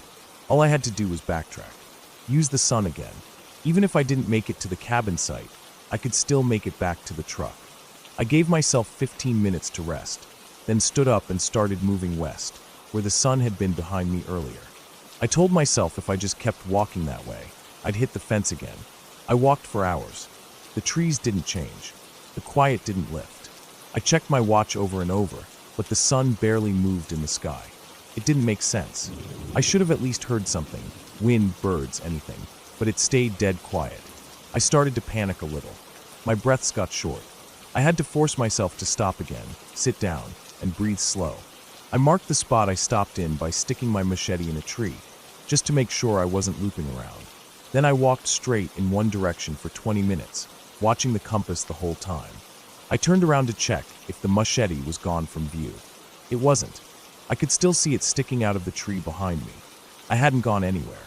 That was when I started walking faster. Not running, just faster. My legs ached, but I didn't care. I needed to get back to the truck before it got dark. I didn't want to be out here overnight. I didn't even care about the land anymore. I just wanted out. The sun started to drop, finally. The sky turned pink through the treetops, but it felt fake, like I was inside a snow globe and someone painted a sunset on the top. I couldn't explain it, but it felt wrong. Then I saw something. Up ahead, maybe 50 yards, I saw a shape through the trees. It wasn't a person, not an animal either. It was something man-made, tall, rusty. I pushed through the brush, my heart beating fast. As I got closer, I saw it clearly, a watchtower, or what was left of one. The kind forest rangers used back in the day. The bottom supports were rotted out, and it leaned badly to one side, but it was real. It was something. I climbed the base carefully. The steps groaned and swayed under my weight. At the top, there was a half-collapsed platform with just enough space to sit. From up there, I could see above the trees. That should have made me feel better. But all I saw were trees. Trees in every direction. No road, no fence, no creek, no clearings.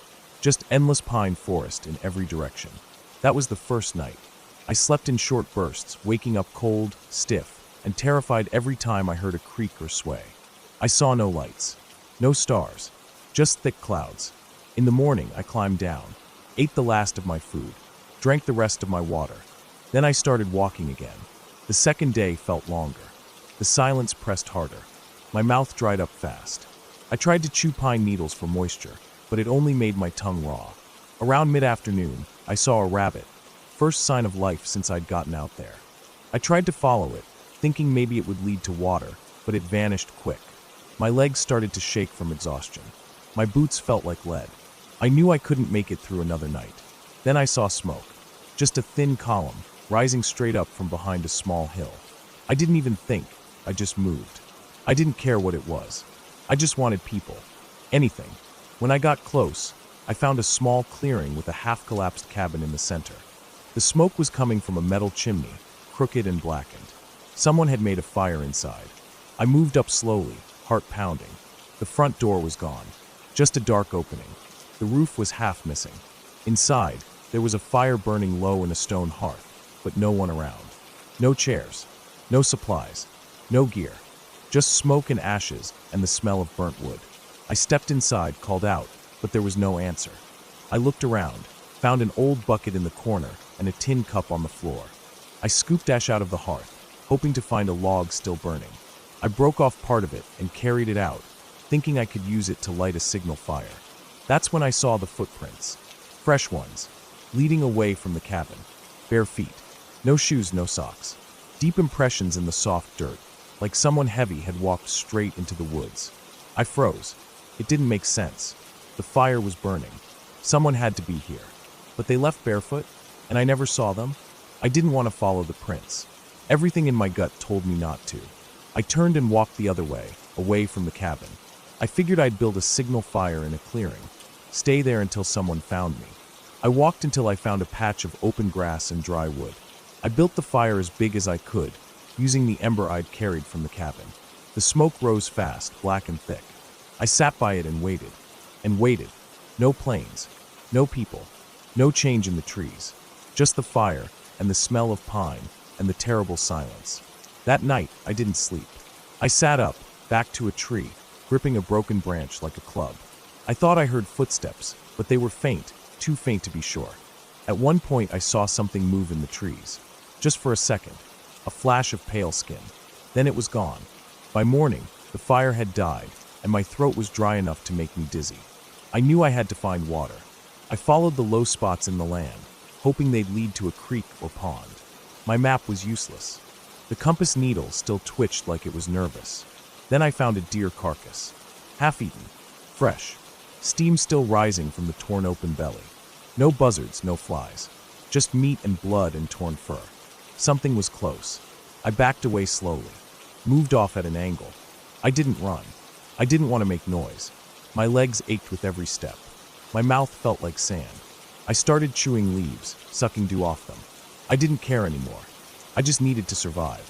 At some point that afternoon, I stumbled across an old fence line. Posts mostly rotten, barbed wire twisted and sagging. But it was something man-made. I followed it. 2 hours later, I saw the road. It was the gravel road I'd come in on. My truck was gone. I didn't know how many days had passed. I staggered out of the woods, fell onto the gravel, and laid there for what felt like forever. A passing car finally stopped. I couldn't even speak. Just pointed, gasped, and collapsed again. They took me to a hospital in Duluth. I'd been gone for 5 days. I went back with search and rescue 2 weeks later. They couldn't find the tower, or the cat.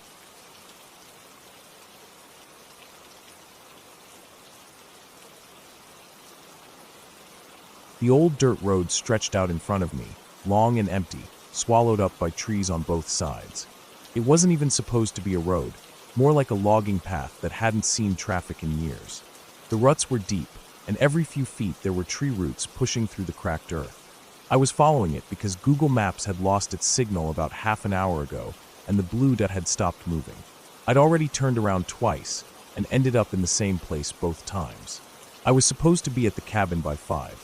It was now past 7. Sunlight was thinning fast, and I was nowhere close to anything that looked like a cabin or even a house. I had rented this cabin for a weekend alone, just a chance to unplug, write, and get some peace. It was in the middle of nowhere, tucked deep in the woods of northern Michigan. The listing said it was peaceful and remote, perfect for those seeking solitude. I should have thought about that a little more. I wasn't expecting the GPS to stop working or to lose signal this fast. I hadn't seen another car for over an hour, and the further I drove, the more the trees seemed to close in around the road. The silence in these woods was different. It wasn't peaceful.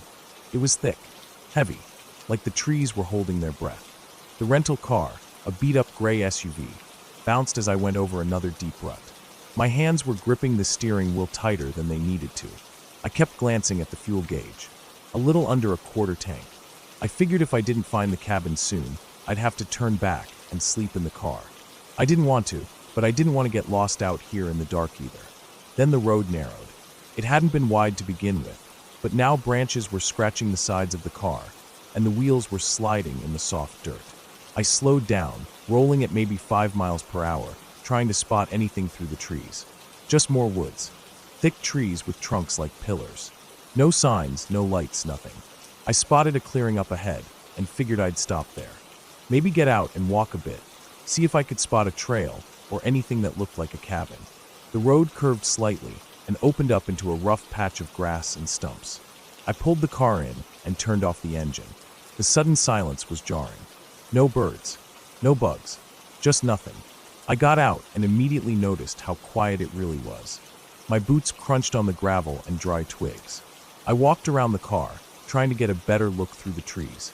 Still nothing but woods. I thought maybe I could climb one of the small hills to get a better look. but everything around was too dense. The trees were so close together, it was like a wall of bark and branches. I grabbed my phone again. No signal, not even a bar. I tried walking a bit up the road. Holding the phone up like that would help. It didn't. I considered honking the horn a few times. Maybe someone would hear it, but who?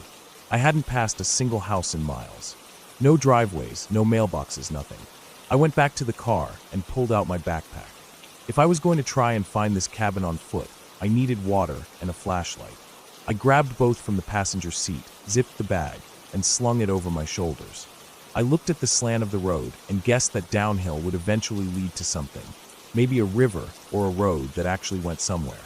I locked the car, not because I thought anyone would steal it out here, but because it felt right. Then I started walking. The road curved again and dipped into a low, swampy area. The air got thicker there. The smell changed too, wet moss, old leaves, and mud. I had to pick my steps carefully. There were spots where water had gathered in shallow pools. Bugs buzzed around my face and neck. I waved them off, trying to stay on the dry parts. That's when I heard the first sound. It wasn't loud, just a quick crunch of leaves off to my left, deeper in the woods. I froze and looked in that direction. I didn't see anything, but I stood still for a long minute listening. Nothing, just silence again. I kept walking. Another 5 minutes down the road, I heard it again, this time behind me. Same kind of sound, crunching leaves, like someone had stepped on a branch and tried not to. I turned around fast, scanning the trees. Again, nothing. I stood there for a bit longer, my heart beating faster now. I told myself it was probably a deer, maybe a raccoon, but it didn't feel like that. The sound had weight, like something big. I started walking again, quicker now.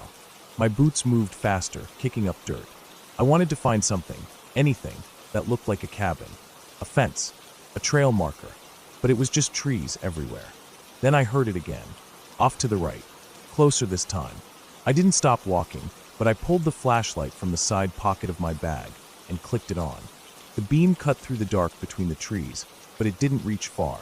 The woods were thick, way too thick. I was sweating now, even though the air was cool. I kept walking, faster now. I didn't want to run, not yet. But I was close. The sun was almost gone. The sky above the trees had faded to a dark gray blue. The road was nearly invisible now, just a faint line of dirt between the trees. Then the road ended. It didn't gradually fade. It just stopped, like someone had built this path halfway and then walked away. Trees had started growing where the road should have gone. No signs, no trail, just an abrupt wall of forest. I stopped, breathing hard, trying to make sense of it. That's when I heard it again. Behind me, clear this time. Not just a crunch. It was a footstep. And then another one. Not fast. Just one, then a pause. Then another. Steady. Measured. Human. I turned and shined the flashlight into the trees. Nothing moved, but I kept hearing it. Slow steps, just far enough back that I couldn't see what was making them. I backed up, almost stumbling. I was being followed. I didn't think. I just ran. I turned and pushed into the woods, away from the road, dodging trees, snapping branches with my legs and arms. The beam from the flashlight swung wildly with each step. I kept running until I couldn't hear the steps anymore. Then I stopped, breathing hard, my legs shaking. I turned off the flashlight and crouched low behind a fallen log. The woods around me were pitch dark now. I could barely make out the shapes of the trees against the sky. My heart was pounding. I waited, listening. Then I heard it again. Closer. Footsteps. Careful. Like someone was trying not to make noise, but the ground gave them away. The sound moved slowly through the woods, passing maybe 20 feet from where I crouched. I didn't move. I barely breathed. Whoever it was didn't use a light. That scared me more than anything. Because who walks through the woods at night without a flashlight? Unless they know the woods. Unless they've done this before. The footsteps faded again. I stayed crouched for a long time. I didn't know how long. My legs started to cramp, and the cold started sinking into my clothes. I finally turned the flashlight on again, holding my hand over the beam to dim it, just enough to see. I had no idea where I was. No trail. No road. Just woods. I stood slowly and started walking in the opposite direction of the footsteps. My body was sore from running, and my boots were wet. I moved slowly, stopping every few minutes to listen. At some point, I reached a slight rise. I climbed it and looked around. Through the trees far off, I saw a faint light. A single orange-yellow glow. I headed toward it, moving fast again. I didn't care what it was. Light meant something human. A porch, a lantern, anything.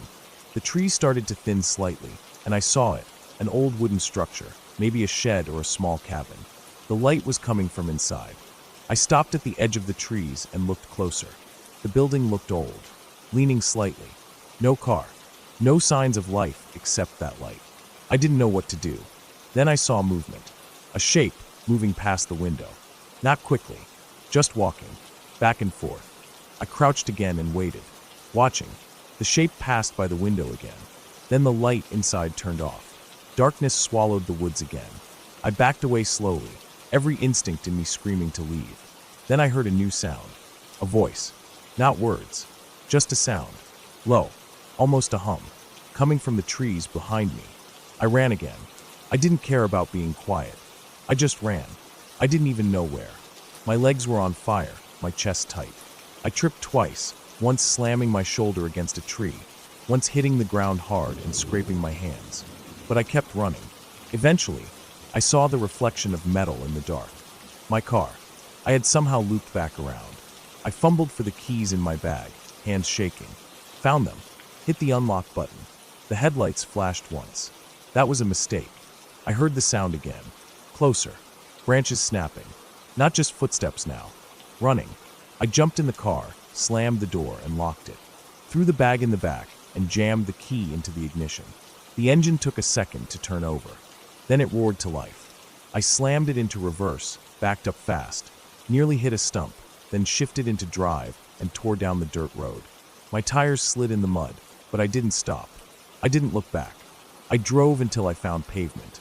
I didn't stop until I hit the main highway.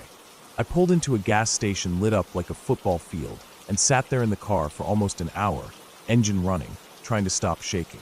I never found that cabin. I don't know who or what was in those woods, but I know this. Someone was following me, on foot, without a light, and they knew those woods better than I ever could. I canceled the reservation and never looked back. The listing.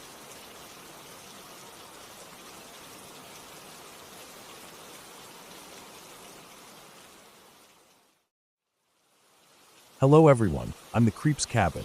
I know you use these videos to fall asleep. So before that, like the video and subscribe to the channel. Also, where are you from and what time are you watching? Now get comfortable and relax.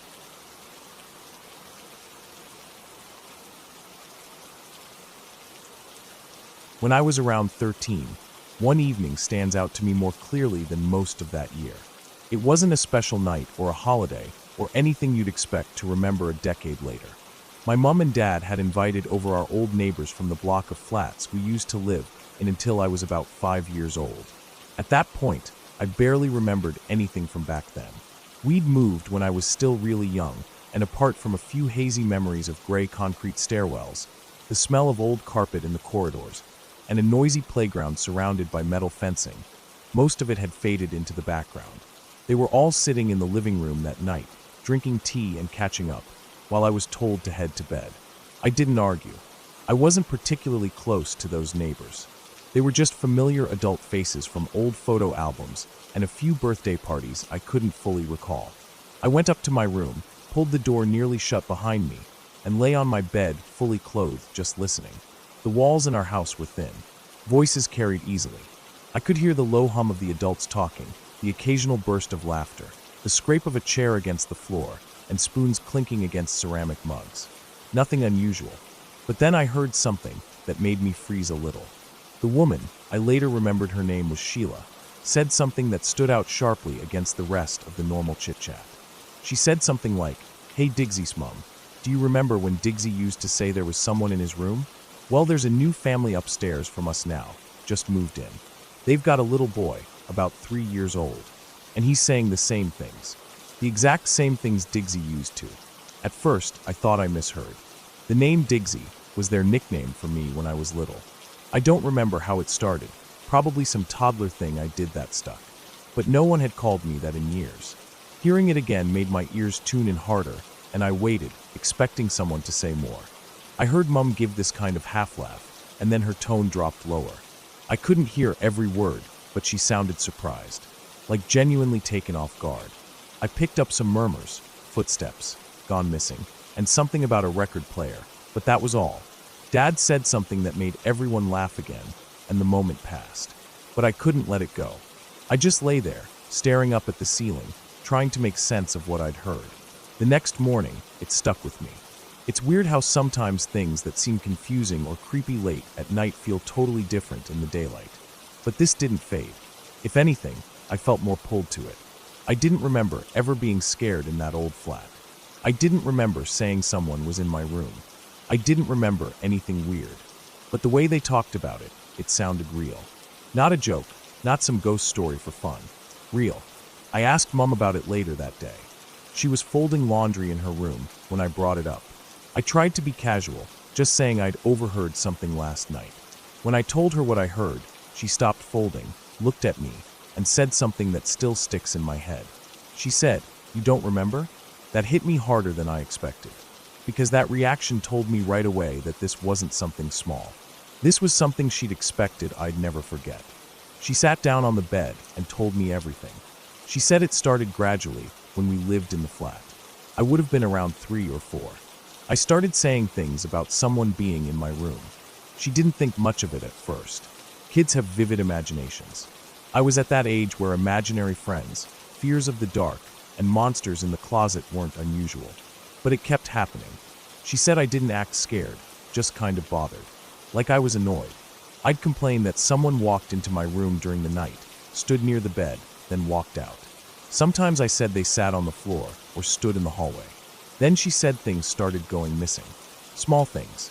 A spoon, a roll of tape, my socks, keys. Always little things that could be easily misplaced, but they kept turning up in strange spots, like inside the laundry basket, behind the toilet, once even in the microwave. That last one made her feel off. She said she started checking doors and windows more carefully after that. The weirdest thing, though, was the footsteps. She said that was the moment she realized it wasn't just a kid's imagination. She and Dad would both hear them. Light steps, slow ones, pacing the hallway outside the bedrooms. But every time they got up to check, nothing. No one. Once or twice they thought maybe it was the neighbor's kid upstairs, but the layout of the building meant there wasn't an apartment directly over our hallway. The building was oddly shaped, an old design where flats stacked like offset bricks. Our hallway ceiling backed onto another wall, not a floor. She said the final straw happened during the day, when she was home alone with me. I was playing with blocks in the living room, and she was listening to music on the record player. Something old and slow, one of her favorites. She was folding laundry, always folding laundry, it seems, and the record started to drag. Not scratchy or skipping, just slowing down. Like someone was holding the edge of the vinyl lightly, pressing down to stop it. She thought the player was breaking, but when she looked at it, nothing seemed off. And then it stopped. Not the song. The whole record stopped turning. Just like that. The power was fine. Nothing else shut off. And then, she told me, something came over her. Not fear, anger. She said she'd had enough. Whatever it was, whatever it wasn't, she just shouted, "Leave us the fuck alone." Loud and clear. She said the second those words left her mouth, the record spun back to life like nothing had happened. No slowing, no warping, just music playing like before. And that was it. After that day, nothing else happened. No footsteps, no missing items, nothing. And a few months later, we moved. The thing that unsettled me most wasn't the story itself. It was that I had no memory of any of it. You'd think if I had been so bothered by someone being in my room, it would have stuck. But nothing. It was like it had all been wiped clean. I remembered the building, the general feel of it, even the playground outside. But nothing from inside that flat. Not my room. Not any fear. Not even the weird stuff Mom described. It felt like a part of my early life had been cut out. As I got older, I started to think about it more. Sometimes late at night when I couldn't sleep, I'd go back over everything Mom told me. I'd picture that flat. I could barely remember the layout. I tried once to draw it from memory, and the more I tried to pin it down, the more I felt like I was just making it up. That only made it worse. There's a certain kind of unease that comes not from being scared, but from not knowing whether you should be scared. By the time I was in my 20s, I became more skeptical of stories like that. I started chalking things up to misremembered childhoods, stress, sleep deprivation, faulty wiring, and the usual explanations. But the thing I could never shake was how I found out. I didn't hear it from my parents. I didn't remember it myself. I only learned about it years later, by accident, from someone else describing something happening again. Almost the exact same thing, to a different kid, in the same building, above the same flat. I never went back to that building. Mom said it was a rough area now, not worth seeing again. But a few years back, I tried to look it up online, just out of curiosity. I wanted to see the layout, maybe find a floor plan. I couldn't find anything detailed. Just a photo of the outside, gray concrete walls, rows of small windows, metal doors. It looked almost abandoned, and I wondered for a while what I'd do if I went back and stood outside. Would something come back to me? Would I remember that hallway, that bedroom? Would it feel like anything? Or would it be as empty as the memories I didn't have? To this day, I've never had another experience like it. Nothing has ever felt off in that way again. I've had strange dreams, sure. Once I had sleep paralysis during university, and I saw a shadow in the corner that disappeared when I finally moved. But that's different. That has a name, an explanation. What happened in that flat doesn't. I've come to a kind of peace with it. I don't need to know exactly what happened. I believe my mom. She's not the kind of person to exaggerate. And even if there was a logical explanation, it doesn't change the fact that something happened that stayed with her for years. Something strange enough that even talking about it, a decade later, brought back that sharp look in her eyes. Like she'd gone straight back to that moment in the room, with the record player slowing to a stop. Whatever it was, it ended. Whatever she did, shouting, getting angry, setting a boundary, it worked. I never had a single weird experience after that. And that kid, the one living above us years later, I never heard what happened to him. I don't know if it stopped for him too. Maybe his parents did something. Maybe he just grew out of it. Or maybe it kept going. That's the part that bothers me sometimes. Not knowing if it ended. Not knowing if that same pattern is happening again to some other family, in that same flat. A new kid, waking up in the night, complaining about someone standing in the corner. Missing objects. Footsteps in the hall. A record slowing to a stop. And someone else, years later, remembering nothing at all.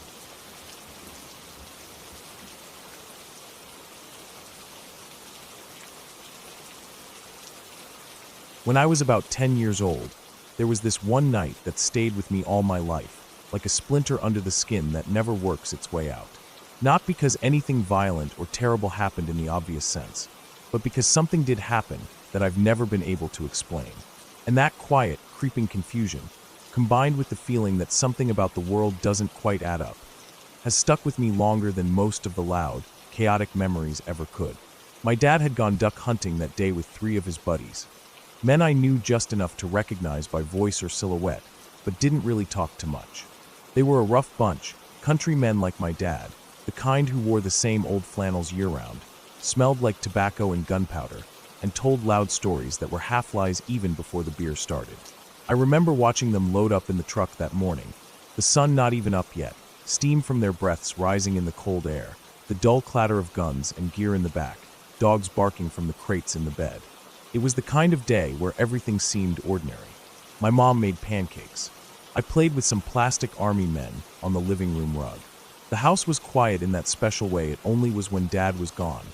Like it had more room to breathe, less tension stuffed in the corners. My mom seemed more relaxed too. She was still herself, but lighter somehow. Less bracing for something. She let me stay up late. Not too late, but later than normal. We watched a movie together, something on VHS, and I remember her nodding off halfway through, her legs tucked under a blanket on the couch. Around 10, she blinked herself awake and told me it was time for bed. I didn't argue. I never really did. I was a quiet kid, observant, and mostly stayed in my own head. I think a part of me liked my room anyway. It was mine, it was predictable, and it had a little reading light clipped to the bedpost, which gave just enough glow to read comics without Mom noticing. I got into bed, pulled the blankets over my head like always, listened for the old furnace clicking on and off downstairs, and waited for sleep to come. I drifted off at some point, I'm not sure when, but it wasn't that deep kind of sleep where you dream and forget you're dreaming. It was light, scattered. The kind where every creak of the floorboards or pop from the walls makes you shift and half wake up. Somewhere around midnight, I heard the truck come back. The familiar crunch of tires on gravel, the slam of doors, the bark of one of the dogs, muffled by the distance. Then the voices started, faint through the walls at first, but getting louder as they all came into the house. I sat up in bed, rubbing my eyes, trying to shake off that heavy, slow feeling that comes from waking in the middle of the night. I wasn't scared or anything, just curious. It was rare for me to be awake when the grown-ups were talking, and I had always liked the low hum of their voices from the kitchen, like some distant radio station that played stories instead of music. I crept out of bed, careful to avoid the one floorboard that creaked outside my door, and sat down with my back to the wall, ear turned toward the kitchen down the hall. The door was cracked open just a bit, and I could see a slice of yellow light spilling onto the floor. Their voices were clearer now. My dad was laughing about something, and then one of his friends, a guy named Earl, I think, started into a story about the boat nearly capsizing that morning. I could picture the scene even though I hadn't been there. 4 men in camo, scrambling around in a little aluminum boat, gear sliding across the floor, one of them yelling while the dog panicked. But it was as the story went on that something strange started happening. I knew what Earl was going to say before he said it. At first, I thought it was just one of those weird déjà vu feelings. Like you get this flash that you've lived a moment before, even though it's impossible. But then it happened again, and again. I heard the words in my head. 2, maybe 3 seconds before they came out of Earl's mouth.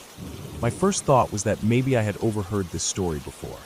Maybe Earl had told it years ago, and I just didn't remember consciously. Maybe it was a story my dad had repeated, and the details were buried in the back of my mind. But then my dad started telling a different story, one I had definitely never heard before, about how he and Greg, another one of the guys, had gotten separated in the marsh and started calling out like idiots, thinking one of them had fallen in. I hadn't heard that one. I was sure. But as he was talking, the words were already forming in my mouth before he said them. I found myself mouthing the phrases, almost like I was reading from a script, and then hearing him say them exactly, word for word. At some point, I started whispering them aloud, soft, just enough for me to hear, mouthing the next part of the story before my dad got there. It wasn't like guessing. I wasn't predicting. I knew what came next. It was like remembering a dream, just as it starts to happen again. I remember my whole body feeling cold. Not the kind of cold from the air, but the kind that spreads out from your chest and stomach when you realize something is very wrong, but can't name it yet. My fingers were shaking. I had to put my hand over my mouth to stop myself from whispering out loud. I suddenly felt like I wasn't supposed to be doing that. Like if anyone heard me, something worse than getting in trouble would happen. I pulled my knees up to my chest and just sat there, staring at the crack of light from the kitchen. The voices kept coming, stories and laughter, little side comments, beer bottles clinking on the table. And every single line I already knew. It was like I had already lived that conversation, like I had dreamed the whole thing. Every word, every pause, every tone, sometime before I woke up. But I couldn't remember doing that. There was no memory of a dream. Just this overwhelming familiarity as it unfolded. I stayed there a long time, maybe an hour or more. After a while, I stopped listening to the words. I stopped mouthing along. I just sat still, staring down the hallway, feeling like the whole house had tilted a few degrees off its foundation and nobody had noticed but me. The laughter from the kitchen didn't sound comforting anymore. It sounded hollow, like something trying too hard to seem normal. Eventually, the voices started fading. I think they all decided to go out to the shed or the back porch to smoke or clean gear or something. I took the chance to get up, legs numb from sitting, and crept back into bed. I lay there stiff as a board, eyes on the ceiling, too afraid to even blink hard. Sleep didn't come easy.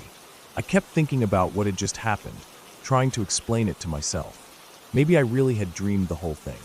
Maybe my brain had pulled fragments of stories I'd overheard before and stitched them together in my sleep. But that didn't explain how I had known exact phrases, whole sentences, that I'd never heard before.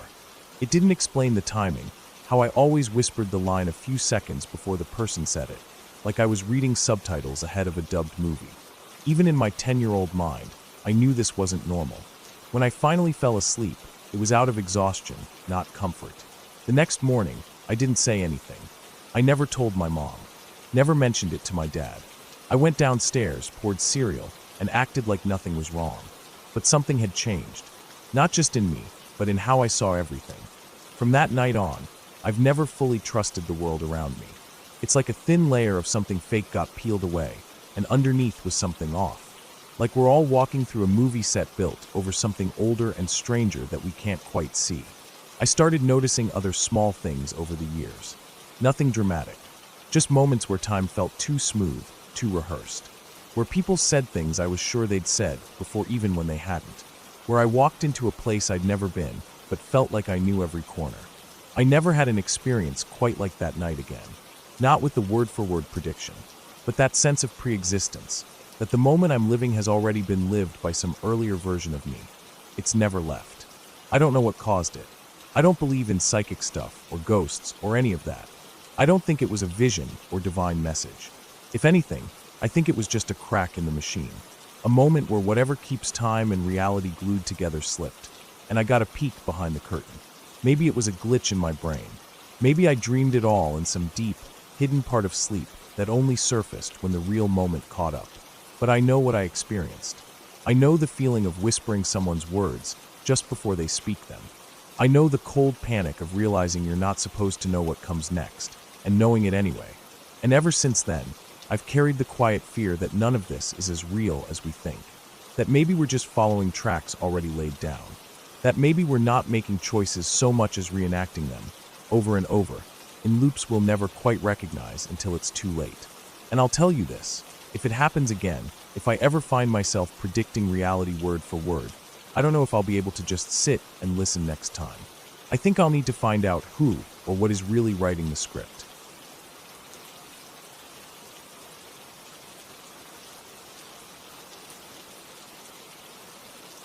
For as long as I can remember, sleep has never just been sleep for me. It's never been a simple matter of laying my head down and drifting off. Since I was a teenager, maybe younger, there was always this strange lead-up whenever I'd enter certain kinds of dreams. It wasn't every night. It didn't happen often. But when it did, it followed a very specific pattern. It would start the moment I'd close my eyes. I wouldn't even be asleep yet. Just in that drifting space, the floaty half place between being awake and fully under. That's when the faces would come. It's hard to describe them the right way. People always think you mean hallucinations or sleep paralysis or just regular dreams. But this was different. I wasn't paralyzed. I could open my eyes, move, get up, turn on the light, snap myself out of it. But if I let myself sink in, if I kept my eyes shut and just let the process unfold, that's when I'd see them. The faces weren't just in my mind. They were visual, like watching a movie, but not on a screen. They were angry, not yelling or contorted or exaggerated, just deeply, silently furious. They came toward me, not in a jump scare kind of way, just slowly, one after another, then faded off to the sides as if they were passing me in a hallway or some kind of tunnel. Then another one would appear, closer, angrier, and drift away. Human faces, animal faces, sometimes even cartoon-like ones. But they were always angry, always watching me. The first few times it happened, I'd panic and snap myself out of it. It was too weird, too intense. But after a while, I noticed something strange. When I let the faces come, when I accepted them and allowed myself to drift deeper, that's when I'd start dreaming about this place. The place didn't have a name. Not to me, anyway. But I knew it like I knew my hometown, maybe even better. It was like a small city tucked away in another layer of reality. The people there weren't figments or dream logic filler. They felt like real people. People I remembered, like friends I'd grown up with. They had homes, jobs, routines. I had memories of places there, alleys, parks, shops, a train station. It felt lived in, familiar. Like it existed somewhere else entirely, and I was just visiting. Every time I returned, I felt like I had never left. Like time had passed there even when I wasn't around. I didn't tell people about it at first. Partly because I didn't want to sound insane, but mostly because I didn't want to ruin it. It felt private, sacred even. Like the more I talked about it, the more I might tear a hole in it and lose access. But curiosity got the better of me once. I told a few close friends, just a little. Described a street corner I liked, an old bookstore I used to dream walk through, a friend who always wore a blue scarf. They thought it was interesting. I regretted telling them immediately. The next time I saw the angry faces before falling asleep, I felt excited. I thought I was going back. But when I got there, something was off. The light was dimmer. The colors felt dull. The people I knew were there, but they weren't smiling. They stared at me, not with familiarity, but with suspicion, anger. And then they shot me. It wasn't a metaphor. It wasn't symbolic. It was violent, detailed, visceral. One man I knew, someone who used to work in a cafe I always visited in my dreams, walked into a room I was standing in, raised a gun, and shot me in the chest. I fell, gasping. The pain was real, but even more real was the confusion. Why? Why would they do this? I woke up, or at least I thought I did. I was back in another part of the dream place, still alive, still moving. I thought maybe it was a fluke, some dream misfire. Then it happened again. Another person I used to know, someone who taught me how to fish in a dream lake I'd visited dozens of times, cornered me in a hallway and shot me in the back. I collapsed. I could feel blood pooling under me. I tried to crawl, but everything faded to black. Then I woke up again. This time, I was sitting on a bench in a market square I loved. There was a tree I always sat under. I looked around, expecting it to be safe, maybe reset. Then someone sat next to me, an old woman who ran a food stall I used to visit every time I came. She had the same angry face. No warmth, no recognition. Just cold, silent hatred. She pulled a revolver from her coat and shot me point blank in the face. I didn't wake up again after that. When I finally returned to regular sleep, I didn't see the angry faces anymore. I didn't go back to the place. The dreams were just dreams. Weird, normal, chaotic. I missed that other world. I missed it like you miss a childhood home after it's been demolished. For years, I tried to get back. I'd lie in bed and try to recall those angry faces. I'd keep my eyes closed and try to force them to appear. But they never came. 2 years ago, I had a dream that was different. I was walking through a dusty street market. It wasn't the place, but it felt adjacent, like it was near it or connected. People were moving through the streets with baskets and animals and carts. It had that timeless feel, like it could be any century. In the middle of the square was a well, and leaning over it was a woman in a wide purple hat. I stopped when I saw her. My stomach flipped. She turned and looked right at me. It was that look, the angry face. I stood frozen. It was like seeing a ghost from a past life. Part of me was terrified, but another part of me felt something like relief. Like maybe the place hadn't forgotten me. Maybe it still existed somewhere. Maybe I could find a way back. But she didn't approach. She didn't speak. She just stared, the hatred plain in her eyes. And then I woke up. That was the last dream I had that felt connected to the place. Now I live and work in Chicago. It's a busy city. My job at the hotel downtown puts me right in the thick of things. I see people constantly, travelers, business people, wanderers, drifters. I used to drive, but I sold my car last winter and started taking the bus and train. It's cheaper and easier, but it also puts me in contact with more people than I ever used to be around. 6 months ago, something happened that changed everything. I was walking to the train after work, cutting through a busy stretch near the theater district. The crowd was thick, everyone rushing in every direction. I was scanning ahead, trying to find a gap to move through, when I saw her. The woman from the dream. The one with the purple hat. She wasn't dressed the same, no wide-brimmed hat this time, but I knew it was her. Same eyes, same face, same expression. That same simmering fury, like I'd betrayed her personally. She was standing across the street, staring straight at me. Not moving, not blinking. I froze. My legs went cold. It was broad daylight. I was awake. I checked. I looked at signs, watched people walk past, felt the city noise in my ears. I wasn't dreaming. Then she turned and walked into the crowd. I pushed through traffic and ran across the street to follow her. But by the time I got there, she was gone, like she had dissolved into the crowd. Since then, it's happened again. First once a month, then more often. I've seen others. Faces I recognize from that place. People I used to sit with, talk to, walk past. People who lived in that dream world. They're here now. In Chicago. On the subway. In the hotel lobby. Walking through the park. Not every day, not predictable. But they appear. Just long enough for me to lock eyes with them. Just long enough for them to let me know they see me. And they're always angry. Every time I try to follow them, they disappear. They slip behind a pillar, turn a corner, vanish into a crowd. I've tried to take pictures. Nothing ever comes out clearly. Blurred, distant, or just empty frames. I started keeping track. Names, descriptions, locations, times. I have a notebook full of sightings now. A dozen, maybe more. No patterns, just appearances. Like they're checking on me, watching, reminding me. At first I was terrified. I thought maybe I was going insane. Maybe all those years of lucid dreaming had finally snapped something in my brain. But the fear started to shift. Now it's something else. Now it's a kind of longing. I miss that place. I miss the feeling of being part of something separate, secret. I miss the streets, the light, the smells, the rhythm of that other life. Even if they're angry, even if they shot me, even if I'm not welcome there anymore, I still want to go back. Some part of me wonders if that's what they're waiting for. If they're appearing to see if I'm ready to return.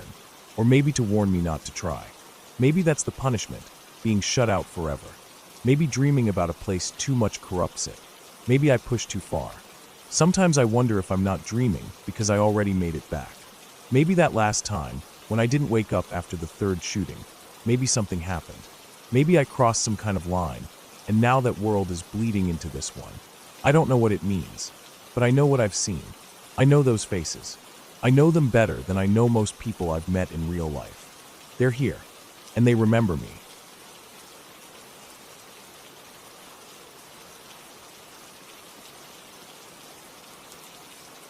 When my mom was about 3 years old, my grandparents moved into an apartment on the 9th floor of a high-rise building in downtown Columbus. It was the early 1970s. The building was an older one with long, echoing hallways, thick brown carpet, and the kind of radiators that clicked and hissed all night long. My grandpa had taken a job in the city, and the apartment was affordable, close to work, and offered a decent view of the skyline. To them, it was just a temporary stop until they found a house. They figured it would be a year, maybe less.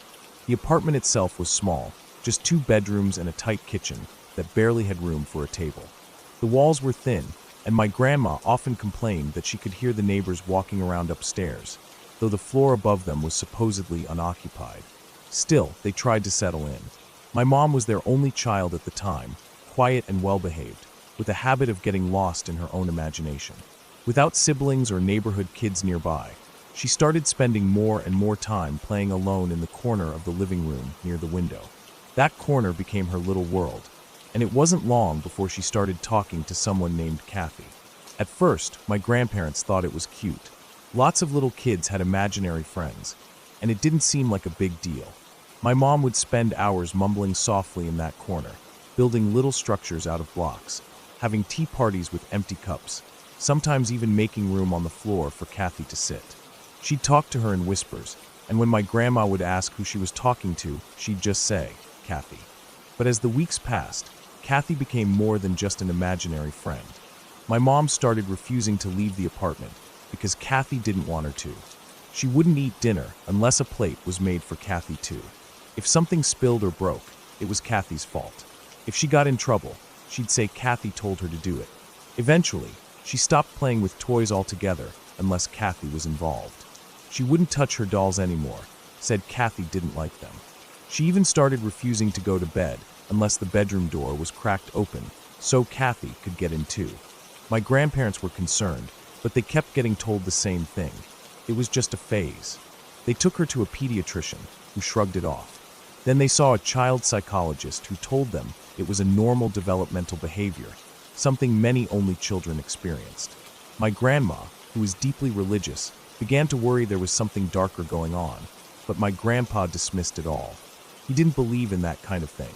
To him, it was just a sign that she needed more interaction. So after a particularly bad week, a week where my mom wouldn't stop crying unless she was sitting in her corner, whispering to Kathy, my grandpa decided to do something about it. He figured maybe a pet would give her something real to focus on, something living, breathing, something that would respond to her. So he went out one morning to the local pound and picked out a small German Shepherd puppy. He thought the dog would cheer her up, get her outside, break her out of whatever spell she was under. By the time he got back, the apartment was quiet. My grandma was folding laundry in the bedroom. My mom, as usual, was in her spot in the corner of the living room near the window. The puppy squirmed in his arms, excited and yipping. As soon as they stepped through the door, everything changed. The dog froze. Not like it was curious or confused, but like something flipped inside it. Its body went rigid. It let out a low growl, then started barking, sharp, frantic, angry barks. It first stood up straight along its back, its teeth bared. It locked eyes with my mom sitting in the corner and started lunging toward her, barking and snarling, totally out of control. My mom started screaming. She wasn't crying or startled, she was screaming. Real, terrified screaming. The kind of sound that sticks with you. My grandpa dropped the leash and grabbed her off the floor just as the dog lunged again, barking madly. My grandma came running in, confused and panicked, and together they tried to calm the dog, tried to calm my mom. The puppy, just seconds earlier sweet and curious, now looked like it was in a full-blown rage. Then just like that, it stopped. The barking cut off. The growling ended. The dog backed up and sat down, panting hard like it had just run a marathon. Its eyes still looked alert, but it was no longer trying to attack. My mom, on the other hand, was a mess. She was crying hard, pointing toward the window, her words jumbled and breathless. My grandparents didn't know what to make of it. They kept asking what happened, what was wrong, and all she would say, over and over again, was that Kathy had fallen out of the window. She wouldn't say anything else. After that, she never played in the corner again. She didn't mention Kathy again. Not once. It was like a switch flipped. No more whispers. No more tea parties. No more crying to leave the door open. My mom started playing with toys again, started acting more like a regular little kid. She didn't seem scared, just tired. Like something heavy had been lifted off her. The dog settled in well after that. My mom bonded with it almost immediately. She named him Max. Max became her shadow, always close by. She took him for walks, fed him, even tried to teach him tricks. And for a while, things felt normal again. But my grandma never shook the feeling that something was wrong with that apartment. The long hallways, the way the air felt heavy at night, the clicking radiators, the sounds from the empty apartment upstairs. She started pushing my grandpa to move. He resisted at first, saying it was just nerves, just imagination. But my grandma didn't let up. She started reading the Bible out loud at night, leaving a crucifix over my mom's bed, keeping the lights on longer than necessary. She wasn't taking chances. And after a few more months, my grandpa finally gave in. The day they moved out, my grandpa ran into the landlord in the hallway. He was handing over the keys and signing some paperwork, just chatting about the neighborhood, the building, that kind of thing. For some reason, the story of Kathy came up. My grandpa said something offhand about imaginary friends and how their daughter had one named Kathy who fell out the window and never came back. The landlord froze. He looked like he didn't know what to say at first. Then, after a moment, he told my grandpa that a few years before they moved in, there had been a family living in that same unit. A young couple with a little girl named Kathy. She was 5. One day, she fell out of the 9th-story window, died on impact. The family moved out not long after. My grandpa didn't know what to say. He just stood there, holding the leash while Max sniffed around at his feet. The landlord kept talking, saying how it had been a freak accident. Something about the screen being loose. Nobody was sure if she fell or if she leaned too far. It was a tragedy, he said. One of those things you never forget. But the apartment had been empty for a while afterward, until my grandparents moved in. My grandpa went back down to the car, got in, and told my grandma what the landlord said. She didn't speak for the rest of the ride. When they got to the new place, she took out her Bible again and placed it on the nightstand.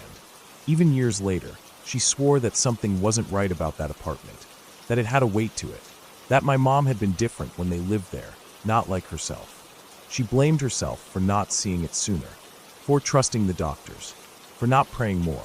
My mom barely remembers any of it. She says she has a vague memory of a girl in a blue dress, sitting cross-legged near the window. But that's it. She doesn't even remember the incident with the dog. Just flashes, sounds, feelings, and that one moment, a girl with long brown hair, staring at her with wide eyes. As for Max, he lived a good life. Grew up alongside my mom, protected her like a big brother. He never acted out again, never barked at shadows, never growled at nothing. But for the rest of his life, he never went near that corner by the window. Not once. It's hard to explain what really happened. Maybe it was just coincidence. Maybe my mom made the whole thing up. Maybe the trauma of the accident from before lingered in the air, heavy and unspoken. People who don't believe in that kind of thing say it was all just a child's mind at work. But when you hear my grandma tell the story, when you see the way her hands shake as she talks about it, when you hear the silence that falls afterward, it makes you wonder. Even now, all these years later, she refuses to go near that building. It's still standing, still tall and gray with its rows of windows like blank eyes watching the street. But my grandma won't drive past it, won't speak its name. She says some things are better left alone. My mom never had another imaginary friend after that.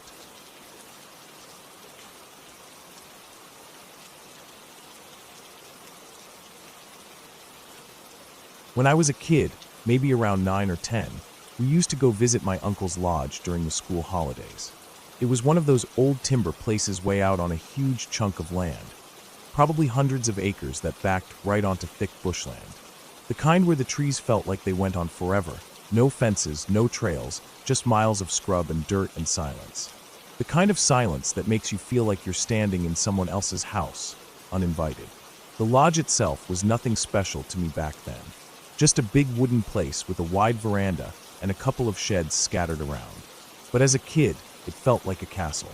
My brother and I would run around all day, building stuff out of scrap timber, digging holes we'd forget about and fall into later, chasing lizards, pretending to hunt for treasure. That kind of thing. We had our bikes too, and we'd race them down the steep gravel driveway until someone stacked it and scraped half their skin off. It was the kind of place where the grown-ups let you roam. The rule was simple: back before dark and don't go too deep into the bush. That was pretty much it. My dog Rusty, a scruffy old blue heeler, followed me everywhere. He was older than me, in dog years anyway, and never really went too far off on his own. He was just always there, like my shadow, panting beside me no matter what I was doing. I remember this one day during one of the holidays. It must have been summer because everything was hot and dry and smelled like dust. Everyone had gone into town for supplies or something. I stayed behind because I didn't feel like sitting in the back of a hot car for half the day. Dad was still there, but he was lying on the couch taking a nap. Said something about waking him if anyone came back early. So it was just me and Rusty that afternoon. I remember walking down to the dry creek bed. It hadn't seen water in months. Just cracked mud and rocks and dead branches. I liked it there because there were these smooth stones you could stack or draw on with other rocks. I was down there with Rusty, just messing around when he suddenly perked up. His ears went stiff and he stood real still. Then he bolted, took off straight into the trees like he'd seen something I couldn't. It was so sudden I didn't even have time to call his name. At first, I stood there confused, kind of half laughing, thinking he'd chase a kangaroo or a rabbit and come back. But he didn't. I called him a few times. Nothing. I even whistled. Still nothing. That's when I started getting a bit uneasy. It wasn't like him to take off like that, especially without waiting for me. After a minute or two, I decided to go after him. I told myself I wouldn't go too far. Just follow his tracks a bit, maybe call out and see if I could hear him rustling around. The thing is, the deeper you go into that bush, the faster everything starts to look the same. The light changes too. Even though it was still the middle of the afternoon, the canopy above made everything feel darker, cooler, quieter. The air felt heavier. It wasn't long before I couldn't even hear the wind anymore. I was moving fast, trying to keep my eyes open for any movement, any sound of him running through the undergrowth, but it was useless. I was calling his name louder and louder, but all I heard back was my own voice bouncing between the trees. My legs started to sting from brushing against dry shrubs, and I could feel little burrs sticking to my socks. Eventually, I stopped. I looked around and realized I had no idea where I was. The trees were thicker, and I couldn't even tell what direction I'd come from anymore. That panicky feeling started to creep in. Not full-blown fear yet, just that sense that you'd done something dumb, and now you had to fix it before anyone noticed. I turned around and tried retracing my steps, guessing where I'd come from, but everything looked the same. I picked a direction and started jogging, thinking I could find the creek again and follow it back. I didn't make it far. There must have been a root or a rock or something sticking out, but my foot caught it, and I went flying forward. I remember the rush of air, the sudden drop, and then just black. I don't know how long I was out. Could have been minutes, maybe an hour. When I came to, everything was blurry. I had this dull throbbing in my head, like when you stand up too fast, but it doesn't go away. I was lying at the bottom of a small gully, bare dirt, dry leaves, some fallen branches. The embankment above me was steep. Steep enough that I knew I couldn't climb it easily. My leg hurt too. Not broken, but definitely twisted or bruised. I moved slowly, trying to remember what happened, where I was, how I'd fallen. What actually woke me up properly was the feeling of a wet tongue on my face. It was Rusty. Somehow he'd found me. He was lying next to me, his head resting on his paws, licking my cheek. I remember smiling, just relieved to see him. I hugged him around his neck and told him, "Good boy." But then he did something strange. He stayed flat on the ground, like he was trying to disappear into the dirt, and let out this low, growling bark. Not loud, not aggressive, more like a warning. It was a sound I hadn't really heard him make before. Not even when he saw other dogs or animals. It was low and shaky, and his whole body was tense. His ears were back, and he kept his eyes fixed on something behind me. I turned my head slowly. Standing maybe 20 feet away, at the edge of the gully, was a man. He wasn't doing anything, just standing there, looking down at me. He had this old, dirty cowboy hat on. One side of the brim was missing like it had been torn off or bitten. His shirt was brown and dusty, and he wore jeans that looked stiff from dried mud. Gloves too. Thick work gloves, even though it was boiling hot. He didn't seem surprised or worried or angry, just calm. He started walking down toward me, and I froze. My body tensed up like Rusty's. But he didn't make any sudden moves. He just walked slowly, then stopped a few feet away. He looked at me, then held out his hand. I stood up carefully and took it. His glove felt rough and too big for his hand. He didn't say anything, not a word, just turned and started walking up the side of the gully, tugging me gently along with him. Rusty followed close, still pressed against my side the whole time. Every couple of steps, he'd bump into me and throw off my balance, like he wanted to be between me and the man. I tried to look at the guy as we walked, but something about him made it hard. He wasn't scary exactly, but he made me feel cautious. It was hot, the kind of heat that makes your shirt stick to your back, and yet the man didn't seem to sweat. He just kept walking, boots crunching on the dry leaves, holding my hand the whole way. I watched his gloves again, thick black leather ones, not the kind anyone wears in summer. Not out here. He didn't say anything, and I didn't either. We didn't walk long, maybe 10 or 15 minutes at most. I recognized the creek bed when we reached it. I could hear my dad's voice in the distance calling my name. It was that usual tone, half annoyed, half concerned, like he was shouting for dinner and getting no answer. I let go of the man's hand and ran toward the sound, Rusty right beside me. I didn't even look back until I was almost at the house. I turned around, wanted to yell out something like thanks, but the man was already gone. Not walking away, just gone. No sound, no movement in the bush. Nothing. I didn't tell Dad about the man. I don't know why. Maybe I thought I'd get in trouble for going too deep into the bush, or maybe I was just confused by the whole thing. I had a headache, a sore leg, and I was more focused on eating dinner and getting an ice pack. A few days later, we went into town. Just a supply run. I was tagging along with Mom, mostly because I wanted a chocolate bar or something from the small supermarket there. It was one of those little country stores that sell everything: bread, dog food, socks, gardening tools. Everyone knew each other. People talked across aisles, joked with the cashier.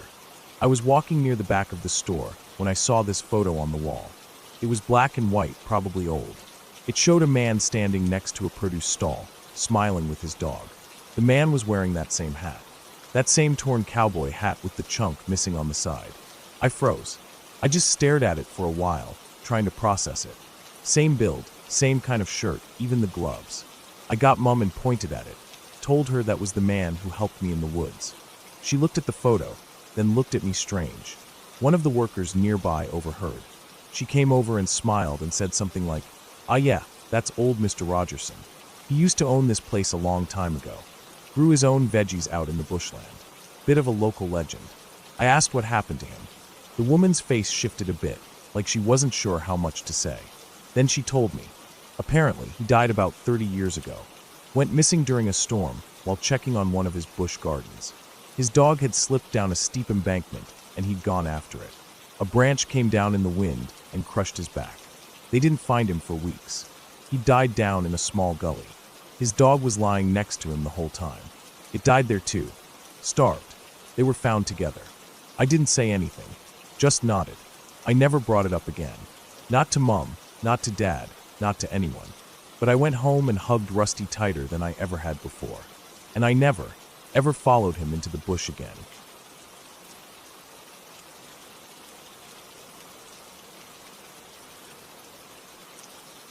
I've always been a night owl.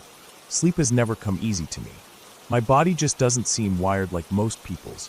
I get tired in the middle of the day, but once night rolls in, I start feeling more awake. Maybe it's from growing up the way I did, in a house full of early risers, farmers, and morning people who were all up at the crack of dawn. I think part of me just resisted it. Whatever the reason, I've never been good at falling asleep, especially not early. So over the years, I got used to being alone at night, doing little things to pass the time, reading whatever book I had nearby, wandering aimlessly on the internet, sometimes even just walking laps around the living room to wear myself out. And when the moon was bright enough, I'd go for a walk outside. Growing up on a farm in rural East Texas meant space wasn't an issue. Our place had wide pastures, an old barn, and a few sheds scattered about. It wasn't some massive cattle operation, just a small farm with some livestock, chickens, and enough land around to feel like the world dropped away when the sun set. On clear nights, it could be peaceful in a way that was hard to explain. Crickets chirping in the grass, the sound of cattle shifting in the distance, maybe a coyote calling from somewhere across the hills. That night started like most of my others. It was a little after midnight. I'd been lying in bed for nearly an hour, staring at the ceiling, shifting my legs, flipping the pillow. Sleep just wouldn't come. I got up, pulled on a pair of jeans, threw on a hoodie, and slid on my old worn-out sneakers. I figured a walk out by the pasture might help me calm down. Maybe the cool air would do the trick. Maybe I'd walk long enough to get tired enough to sleep. I didn't bother with a flashlight. The moon was almost full, and everything was lit up just enough to make my way around.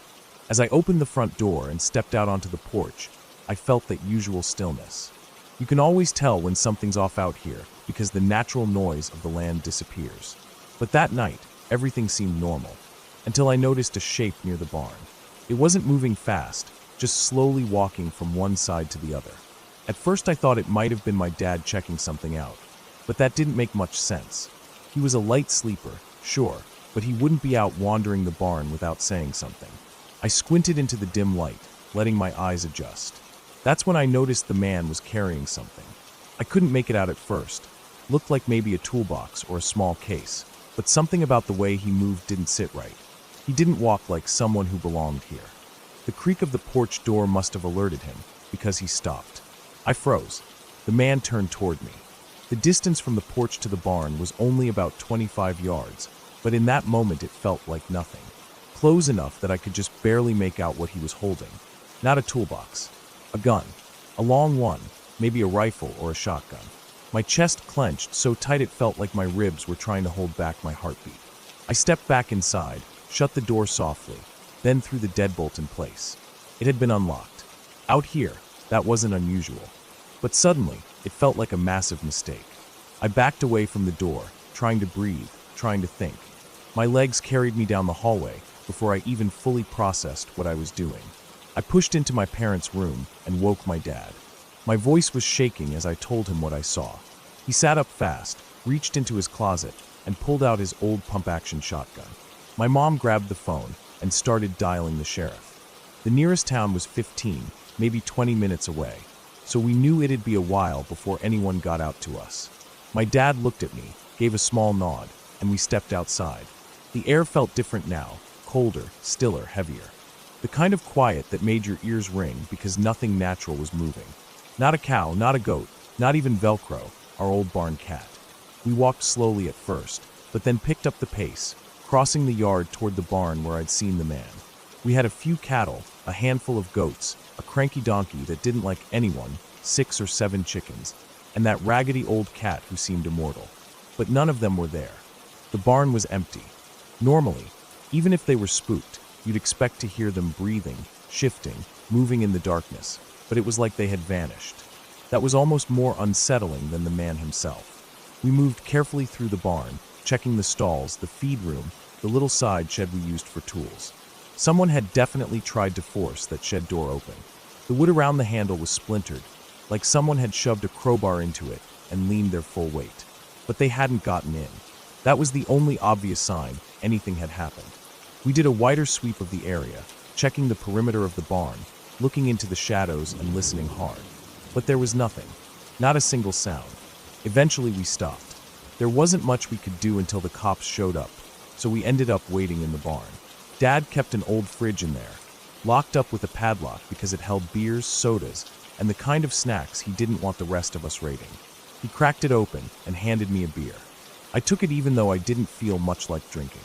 We leaned against the chicken coop and sat there, saying nothing, just watching the yard. When the cops arrived, we told them everything. They searched the area again, found some footprints leading in from the back fence, probably where the guy had come in, and the cracked wood on the shed. But nothing else. No sign of the man. No real damage. No reason to stay around. They said he must have taken off when we spooked him. That was it. They left. We sat there a little longer, leaning on the chicken coop again, finishing our beers. Then we went back inside and tried to sleep. It was late. The adrenaline had burned off, and I was exhausted. And by then, it felt like whatever danger had been there was gone. We were wrong. When the sun came up and the day started properly, I got up and wandered out back. I was tired but wired, and I just wanted to do something normal. I figured I'd check the coop and collect eggs like I usually did. But when I reached for the latch and opened the door, I froze. Inside the coop, every single chicken was dead. All of them. Neck twisted, feathers everywhere, blood smeared across the floor in dark brown clumps. It was quiet. Too quiet. Not even the flies had found them yet. My stomach dropped. It didn't take much to piece together what had happened. While Dad and I had been standing outside the coop, leaning against it, drinking our beers and thinking the worst was over, that man had been inside the entire time. Just a few inches of plywood and mesh separating us. Inside, killing our chickens one by one, probably listening to us, maybe watching through the slats. We'd been so close. We thought we were safe. We thought he was gone. And it wasn't just the fact that he was in there that bothered me. It was what it meant. He hadn't just panicked and run off. He'd hidden, waited, and the only reason he'd killed the chickens was probably to keep them quiet. If even one had made noise, we might have checked inside. The coop was big enough to hide in, old wood, hay stacked in the corner, feeders and water trays creating shadows. Easy enough for a man to crouch and go unnoticed, especially in the dark. We called the sheriff again. They came back out, took photos, asked more questions, looked angrier this time. They walked the property again, looking for more footprints, more evidence. They found some disturbed ground along the back fence, like maybe he'd climbed over it and landed hard. But nothing else. No prints past that point, like he'd disappeared into the woods. That day was a long one. Mom was shaken. Dad barely spoke. I couldn't stop thinking about how close he'd been. Every time I looked at the coop, I remembered standing against it, sipping beer, thinking we were in control. The image of those chickens, their bodies stacked and limp, stuck with me. We replaced the lock on the coop, added motion lights around the barn, and started keeping the doors locked at night. It took weeks for things to feel normal again. The animals slowly calmed down. We got new chickens, but I never walked the pasture at night again, even when the moon was bright. I still can't sleep easily. I still stay up late. But now, when I walk around the house at night, I check the locks. I check the windows. I look out toward the barn and make sure nothing's moving, because I know what quiet can hide, and I know how close danger can come without making a sound.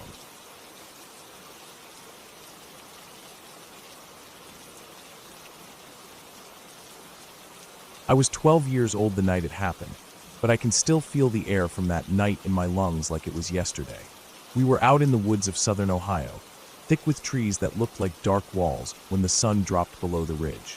I remember the way the light faded quicker out there than it did at home, how the colors bled from the sky and everything just turned into shadows. My uncle was a quiet man. He didn't like wasting time, and he didn't like bringing people along who couldn't hold their own. But he took me hunting because I didn't mess around. I didn't complain or get scared easy. At least, I hadn't before that night.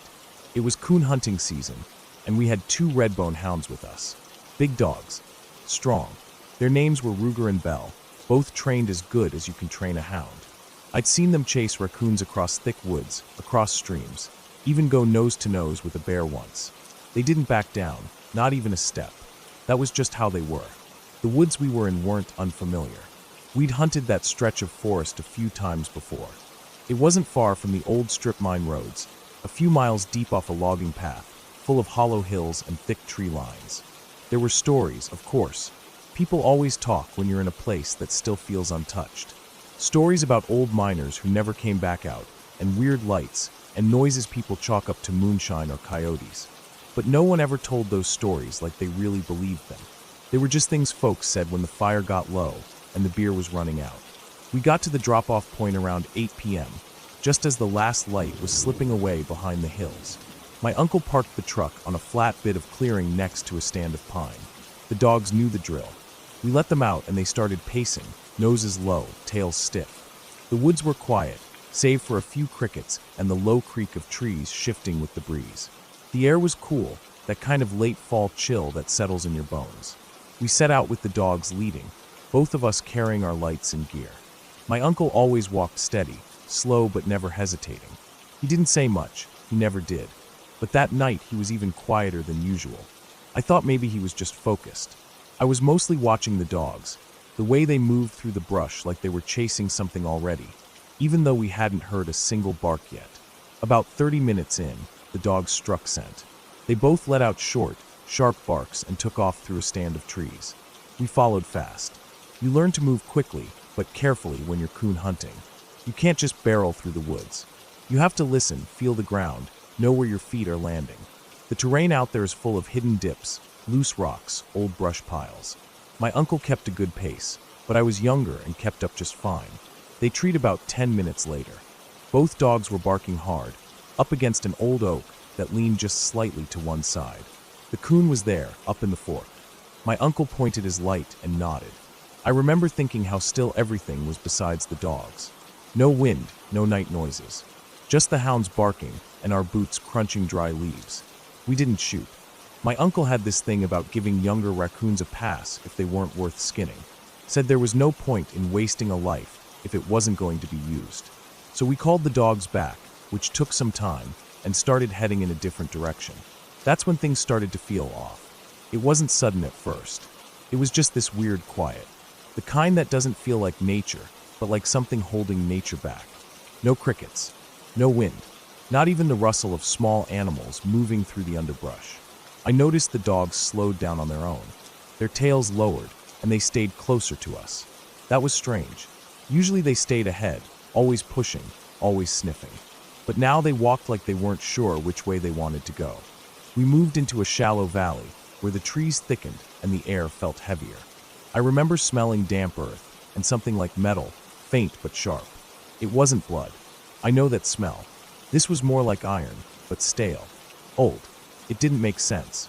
I didn't say anything. I kept walking. That's when the light hit us. It wasn't like a flashlight. It wasn't like a car's headlights either.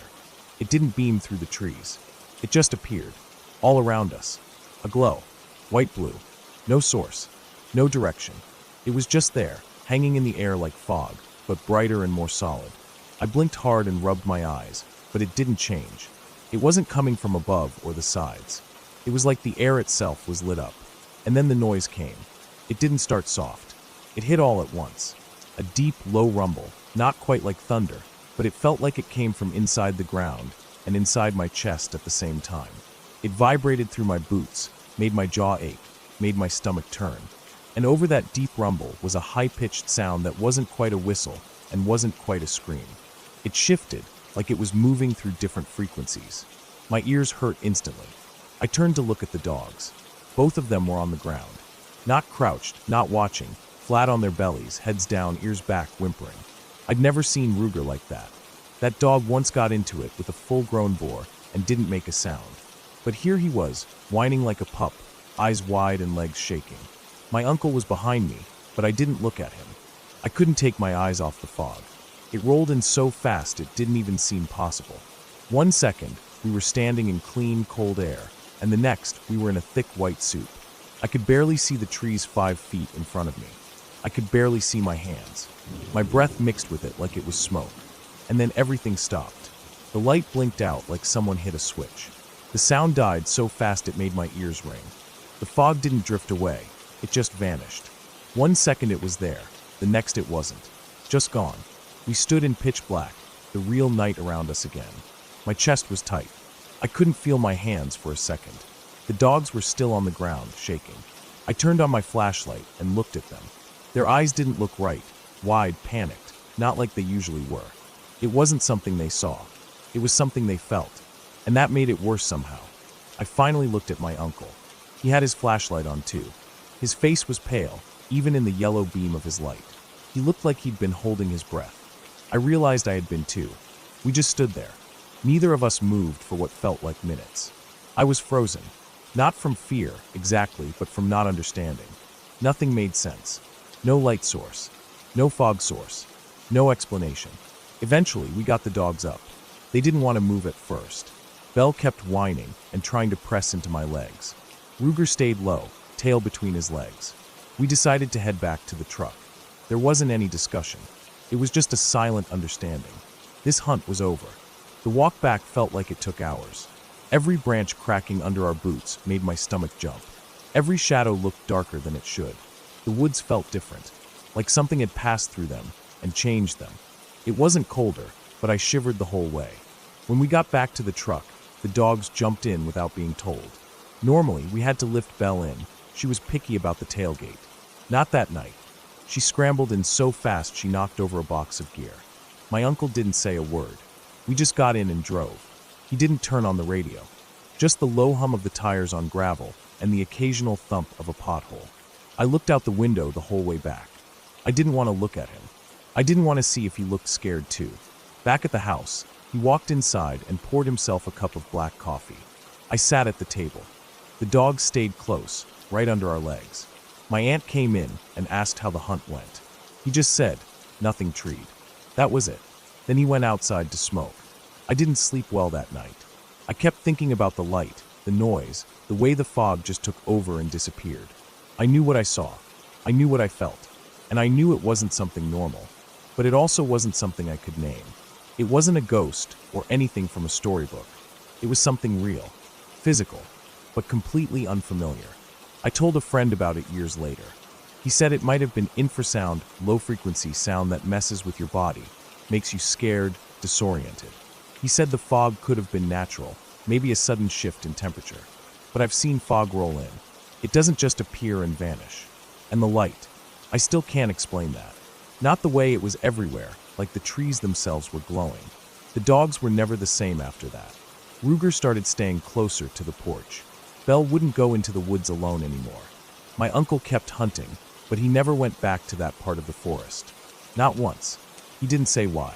He didn't need to. I never went coon hunting again after that. Not because I was afraid, exactly, but because I didn't want to feel that again. That helplessness. That sense that something bigger than us had brushed past and decided to leave us alive. I know what I saw. I know what I felt. And I know the dogs felt it too. That's what stays with me the most. Those Redbones weren't scared of anything I'd ever seen. But that night, they were broken down, crying on the ground. That wasn't in my head. That wasn't imagination. That was real. I still think about it sometimes.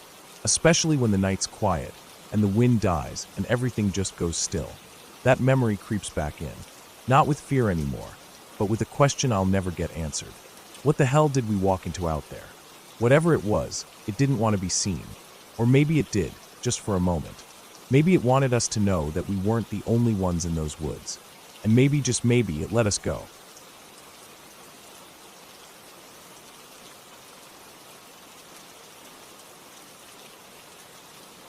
It started out like any other rainy day.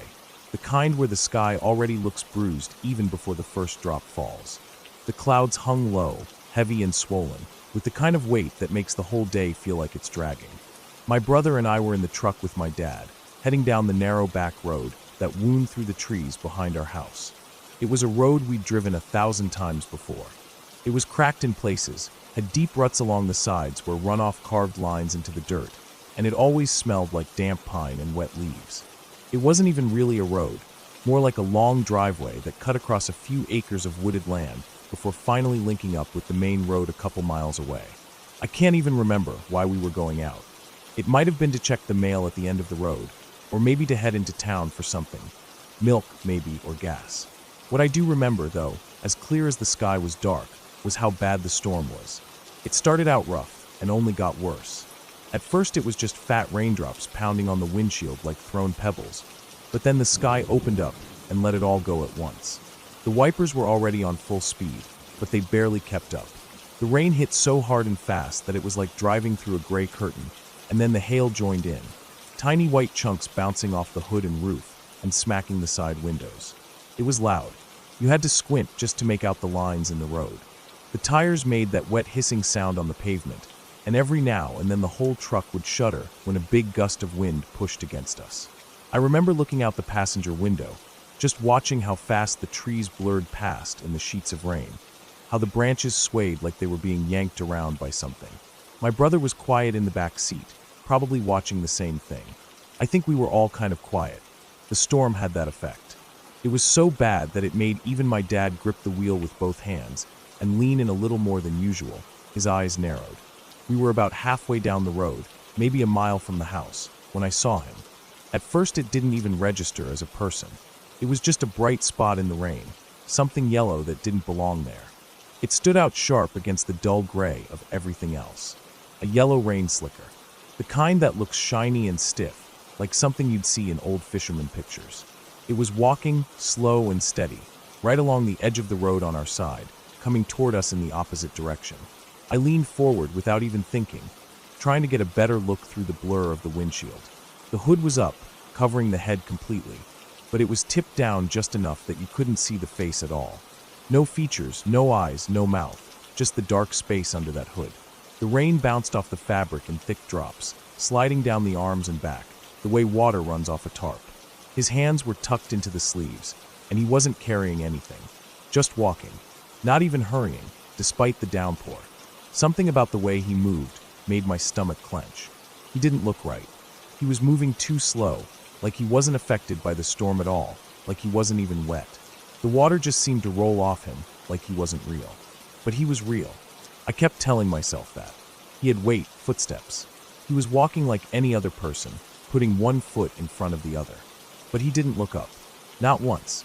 Just kept his head down and walked. We were going about 30, maybe a little slower because of the conditions. The road wasn't wide. On a normal day, we would have waved to someone walking by, or maybe my dad would have rolled down the window to ask if they needed a ride. But not this time. This time no one said anything. We all saw him. None of us spoke. It was like we all felt it at once, that this wasn't normal.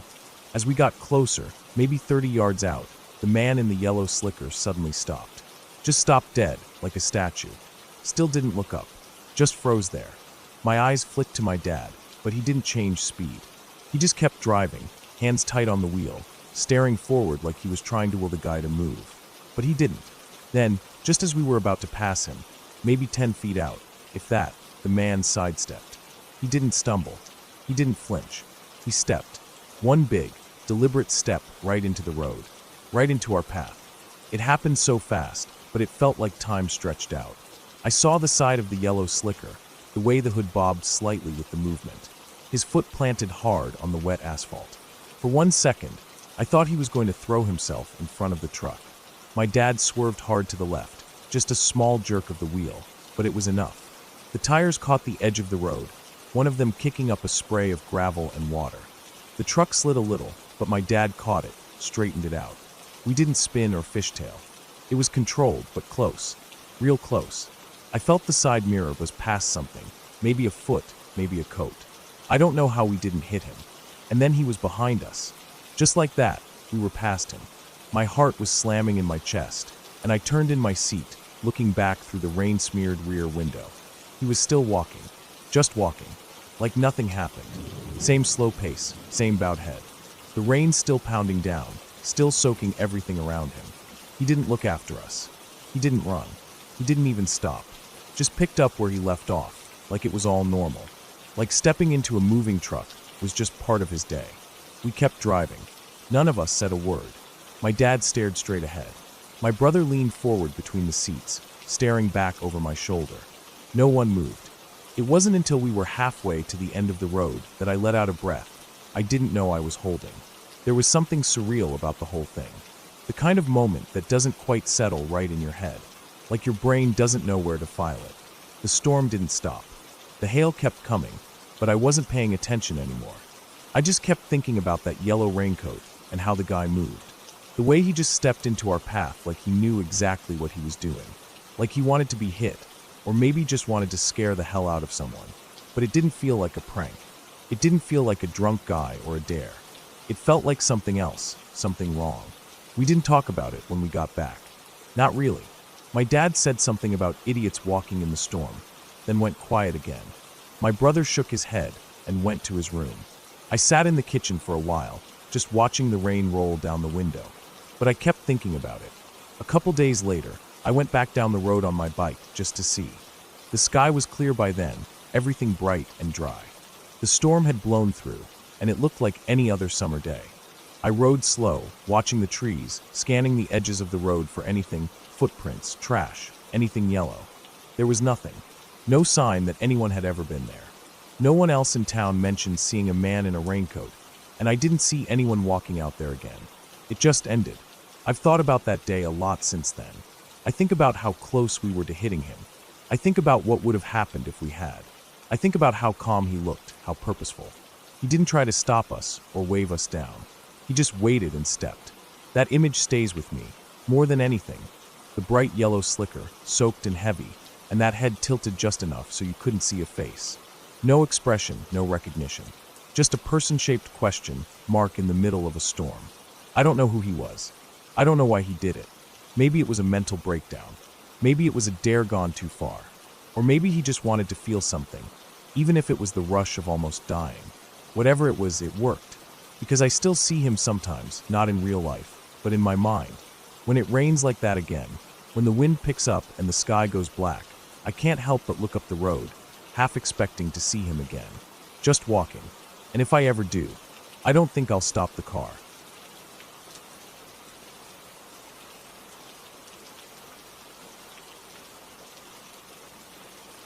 I hadn't seen my cousin Evan in years. Not since we were kids running around barefoot in our grandparents' yard, chasing chickens and getting yelled at for climbing the old pecan tree near the barn. Life happened, as it always does, and we drifted apart, different cities, different lives. But when he called me out of the blue that summer, asking if I wanted to join him on a weekend trip to the mountains, I said yes without thinking too hard about it. We planned a short hiking and camping trip in a less traveled area of the Appalachians, about a 4-hour drive from where I lived. Evan had done a lot of hiking over the years, more than me honestly, and promised that it wouldn't be anything too intense. Just a couple of days out in the woods, fresh air, no phones, maybe some fishing if we could find a stream. I packed light, mostly secondhand gear I borrowed from a buddy who used to do trail work, tossed it all in the back of my car, and met Evan at a gas station off the highway on a Friday morning. He had a big beard now, almost unrecognizable except for that familiar smirk he always had when we were kids. We talked for a while at the pumps, loading his pack into my trunk, swapping old memories, laughing like no time had passed. Then we drove. The route to the trailhead took us down a two-lane road that twisted through hills and dense forest. As we got further from town, the signs of civilization dropped off quickly. No more gas stations, no houses, just trees pressing in on both sides of the road. I remember thinking how quiet it was. Not peaceful quiet, but that heavy, almost unnatural silence you feel when there's nothing around but land and air. I didn't mention it to Evan. He seemed relaxed, staring out the window like he was already deep in the trip. We reached the trailhead just after noon. It was nothing more than a wide dirt patch off the road, no signs, no cars. I checked my phone one last time, no signal. Evan said that was normal out here. We pulled on our packs, locked the car, and stepped onto the narrow trail that disappeared into the trees. The first few hours were good. The trail was steep in places but manageable. Ferns covered the forest floor, and everything smelled like wet moss and pine. We passed a couple of streams, climbed over some fallen logs, and even saw a deer bounding off into the distance at one point. The sun filtered through the leaves above us, painting patches of light that moved as the wind blew through the branches. I remember thinking it was exactly what I needed.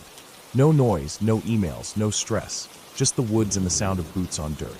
We hiked for about 5 miles before Evan suggested we stop for the night. There was a small clearing just off the trail, barely visible unless you knew where to look. It was flat, dry, and surrounded by thick trees. We set up camp there, pitched our small tents facing each other, and built a fire with wood Evan gathered nearby. As the sun dipped behind the ridgeline, the temperature dropped fast, and I was glad I'd brought my thermal layer. We ate a simple dinner, beans, jerky, and trail mix, and sat by the fire until the stars came out. It got real dark real quick. Out there, miles from the nearest town, the sky looked different. Bigger, I guess. Like you were sitting at the bottom of a well looking up. The fire cracked and popped, and the forest creaked and rustled. And for a long time we just sat in silence, soaking it all in. I went to bed before Evan did. He said he wanted to stare at the stars a little longer. I crawled into my tent, zipped up the flap, and curled into my sleeping bag. I fell asleep to the sound of leaves rustling in the wind and the occasional snap of a branch out in the dark. I woke up in the middle of the night, heart pounding, eyes wide open. I didn't know why at first. No dreams, no sounds. I just suddenly snapped awake, like my body had felt something my brain hadn't caught up to yet. I lay there listening. Nothing. Then I heard it. A soft, steady crunching sound, like footsteps on dry leaves. Not fast, not panicked. Slow, deliberate, moving through the woods just outside the clearing. I didn't move. I held my breath. Crunch, crunch, pause. Crunch, crunch. It wasn't an animal. I've heard deer move through the woods before. They walked differently, lighter, more erratic. This was different. This was careful. I slowly unzipped my sleeping bag and reached for my flashlight, but I didn't turn it on. I didn't want to give away that I was awake. The steps circled the clearing once, then stopped for a long time. I didn't hear them again after that. I waited at least an hour, maybe more, before I fell asleep again. In the morning, Evan asked if I'd heard the raccoon. I said no. He said he thought something was moving around camp, but figured it was nothing. I didn't say anything. We packed up and kept hiking. The trail climbed higher after that. We passed through dense thickets where the light barely touched the ground, then up onto a narrow ridge with a view of the valley below. There were no signs, no markers, just Evan's memory guiding us. He said he'd been here once before, years ago, and that there was a good spot to camp near a small creek just a few miles further.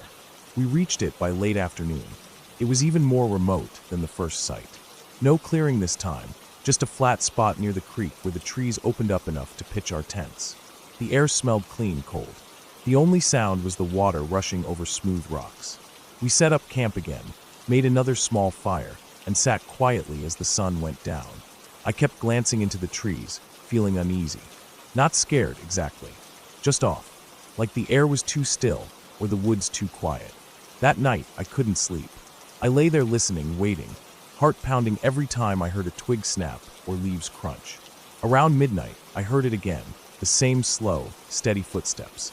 This time closer. They moved through the trees behind Evan's tent. I could hear them crunching through the underbrush, then stopping. Then a soft thump, like someone shifting their weight. Then nothing. I gripped my flashlight, but didn't turn it on. I waited, barely breathing. Eventually, the steps faded. I lay there, stiff as stone, until the sky turned gray with morning light. When we got up, Evan looked tired too. I could tell he hadn't slept well, but he didn't say anything about it. I asked if he heard anything, and he just shrugged, said maybe it was a fox. I knew it wasn't a fox. We decided to keep moving that day, get to a higher point on the ridge, and start circling back toward the trailhead. The hike was harder than the day before, steeper, rougher, less clear where the trail was. At times, it felt like we weren't even on a trail anymore, just weaving through the woods by instinct. Around midday, Evan stopped and looked down at something in the dirt. A boot print. Not his. Not mine. Too large. Deeper than ours. Fresh. He looked at me, then back at the print. Neither of us said anything. We kept moving. From that point on, I felt like we were being watched. It sounds cliché, but it's true. You know that feeling when someone's staring at you, even if you can't see them? That crawling tension at the back of your neck? That's what I felt. Every step. Every minute. The woods got denser, the trail even harder to follow. We kept climbing, hoping to find a good overlook where we could stop and get our bearings. But we never found one. Just more trees, more moss-covered rocks, more silence. By late afternoon, we decided to stop and set up camp early. We found a narrow gully between two slopes, sheltered by thick pines. Not ideal, but it would do. As we set up camp, I noticed something that made my stomach drop. A tree nearby had bark stripped off in long, vertical claw marks. They were old, but deep. Too deep for a black bear. I didn't say anything. That night, we didn't make a fire. We ate cold food, stayed in our tents. Neither of us talked much. I lay in my tent, eyes open, flashlight in hand. Then I heard it. Not footsteps this time. Breathing. Not close. Not far. Just steady, rhythmic breathing. like someone standing still, somewhere out in the trees. I couldn't tell the direction. It echoed weirdly in the gully. I stayed like that all night. I didn't sleep at all. When the sun finally came up, I unzipped my tent and looked around. Nothing. No footprints. No sign of anything. But Evan was already packed. He looked at me and nodded. I nodded back. We didn't speak. We just started hiking. That last day was a blur, constant movement, no breaks, barely drinking water. Just pushing forward, fast as we could, trying to get back to the car. The woods seemed thicker, darker, more twisted. Every branch looked like a hand reaching out. Every rustle made my heart jump. Late in the afternoon, we finally reached the trailhead. The car was still there. Everything looked normal, but something was different. A fresh scrape ran down the driver's side door, deep, jagged, like someone had dragged a sharp object along it. We loaded our gear in silence, climbed in, and drove. Evan didn't say a word the whole ride back. I didn't either. When we got to the gas station where we'd met, he got out without saying goodbye. Just grabbed his pack and walked off. I never saw him again. I tried calling later. No answer. I texted. Nothing. I don't know what was out there. Person, animal, whatever. But it followed us. Watched us. Moved around our camp every night, just out of sight. And it knew exactly what it was doing. It didn't want to scare us away. It wanted us to know it was there. To remember.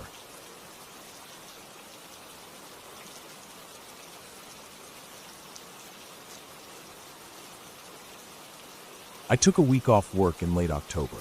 I needed to get away from everything. People, noise, the screens, the non-stop emails. I didn't tell anyone much about my plans, except that I'd be hiking for a few days. I picked a trail system in the northern part of the state, one I'd heard about from a ranger the year before, but never had the time to check out. It wasn't a national park, so it didn't attract too many tourists. That's what I wanted. Quiet. Time. Nature. I packed my gear carefully.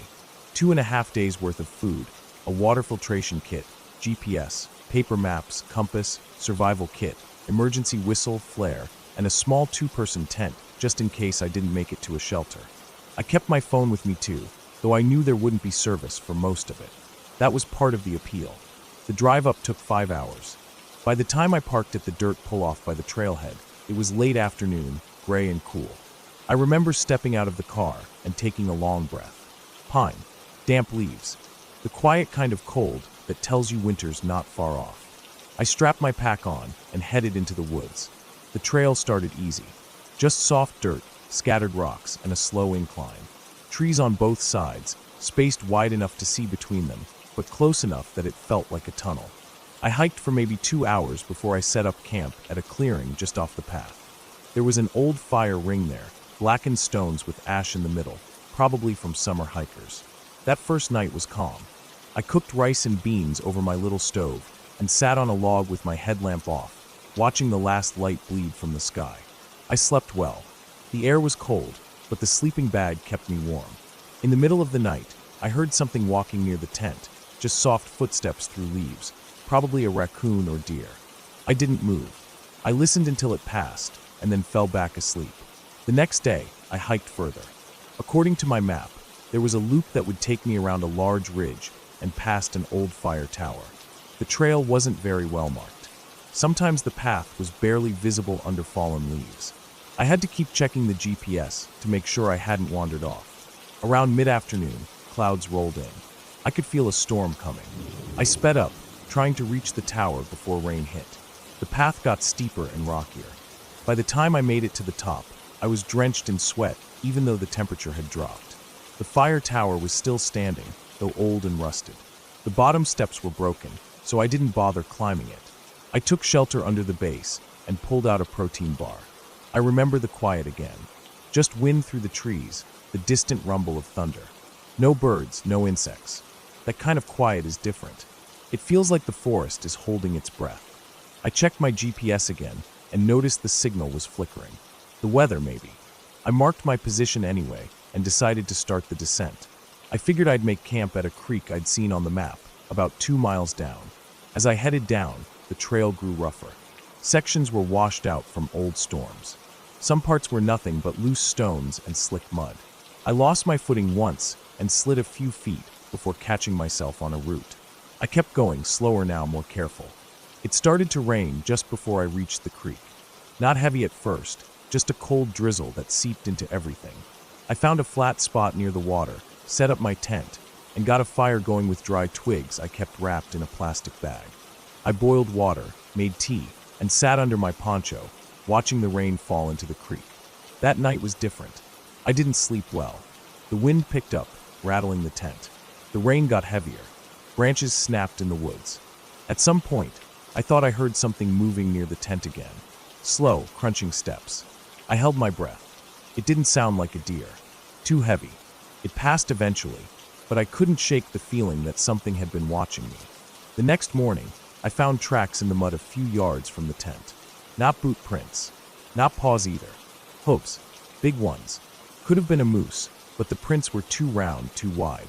I didn't think too hard about it. Just packed up and moved on. I decided to finish the loop early and head back to the car. The sky was still gray, and I didn't trust the weather. I checked the map, took a bearing with the compass, and started walking. The trail was supposed to fork after about a mile and reconnect near a logging road. I never found the fork. I walked for hours. The GPS wouldn't load, just a frozen screen. I kept going in the direction I thought was right, using the compass and the sun when I could see it. But the forest didn't look familiar anymore. The trees were thicker. The underbrush was tangled and wild. I hadn't seen a trail marker in a long time. I told myself I wasn't lost, just temporarily off course. I'd find the road or the trail eventually. I rationed water, skipped lunch to conserve food, and kept moving. The light started fading around 5 p.m. I decided to make camp again, figuring I'd find the road in the morning. That night was bad. No rain, but the wind was stronger. It howled through the trees like distant voices. The tent shook. I kept hearing things, snapping twigs, rustling leaves, heavy steps that stopped and started again. I didn't sleep. I just laid there, staring at the ceiling of the tent, gripping the emergency whistle in one hand and my knife in the other. I thought about using the flare, but I didn't want to waste it unless I was in real trouble. By morning, I knew I was lost. The GPS was dead now. Wouldn't even turn on. My phone was too, battery drained even though I'd barely used it. I tried to retrace my steps, but the forest all looked the same. Brown trunks, wet leaves, mist hanging low. Every direction felt like the wrong one. I walked all day without finding a trail or road. Just endless trees. I called out once or twice, just to break the silence. My voice sounded small and stupid out there. Nothing answered. I set up camp again that night, this time near a fallen log that gave some shelter from the wind.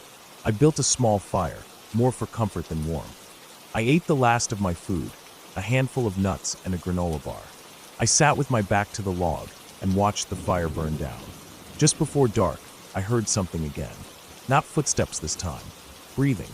It was faint at first, then closer. Deep, steady breaths, like something standing just behind the trees, just outside the reach of the firelight. I didn't move. I didn't even turn around. I sat frozen, listening. The breathing went on for maybe a minute. Then it stopped. Nothing. Just the crackle of dying embers and the wind. I didn't sleep at all that night. Every time I closed my eyes, I thought I heard it again. That slow, heavy breathing. I kept the knife in my hand and the flare ready. But nothing came into the camp. Morning came, gray and cold, and I packed up and walked again. I don't know how many days I was lost. I stopped counting. I ran out of food. My legs were weak. My lips were cracked.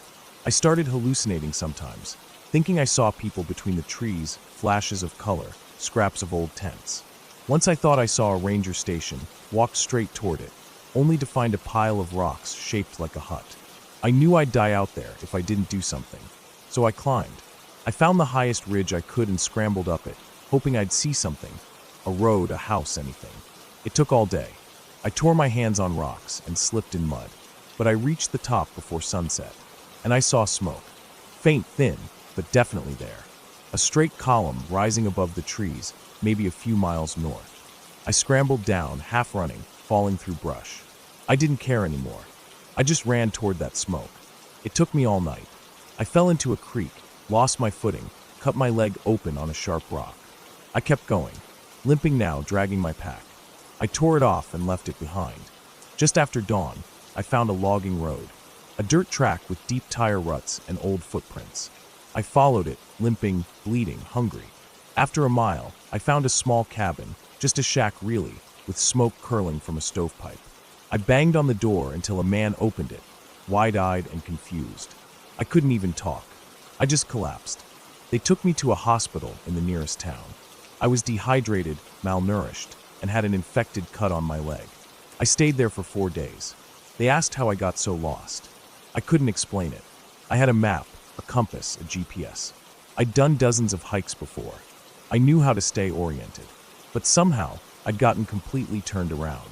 Something had pulled me off the trail. Or maybe I'd just gotten careless. I don't know. They found my gear weeks later. My tent shredded by wind. My pack soaked and half buried in mud. But what I remember most was the tracks around the camp. Not boot prints. Not paws. Hoofs. Big, round, wide ones.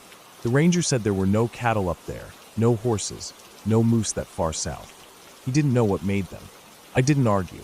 I don't hike alone anymore.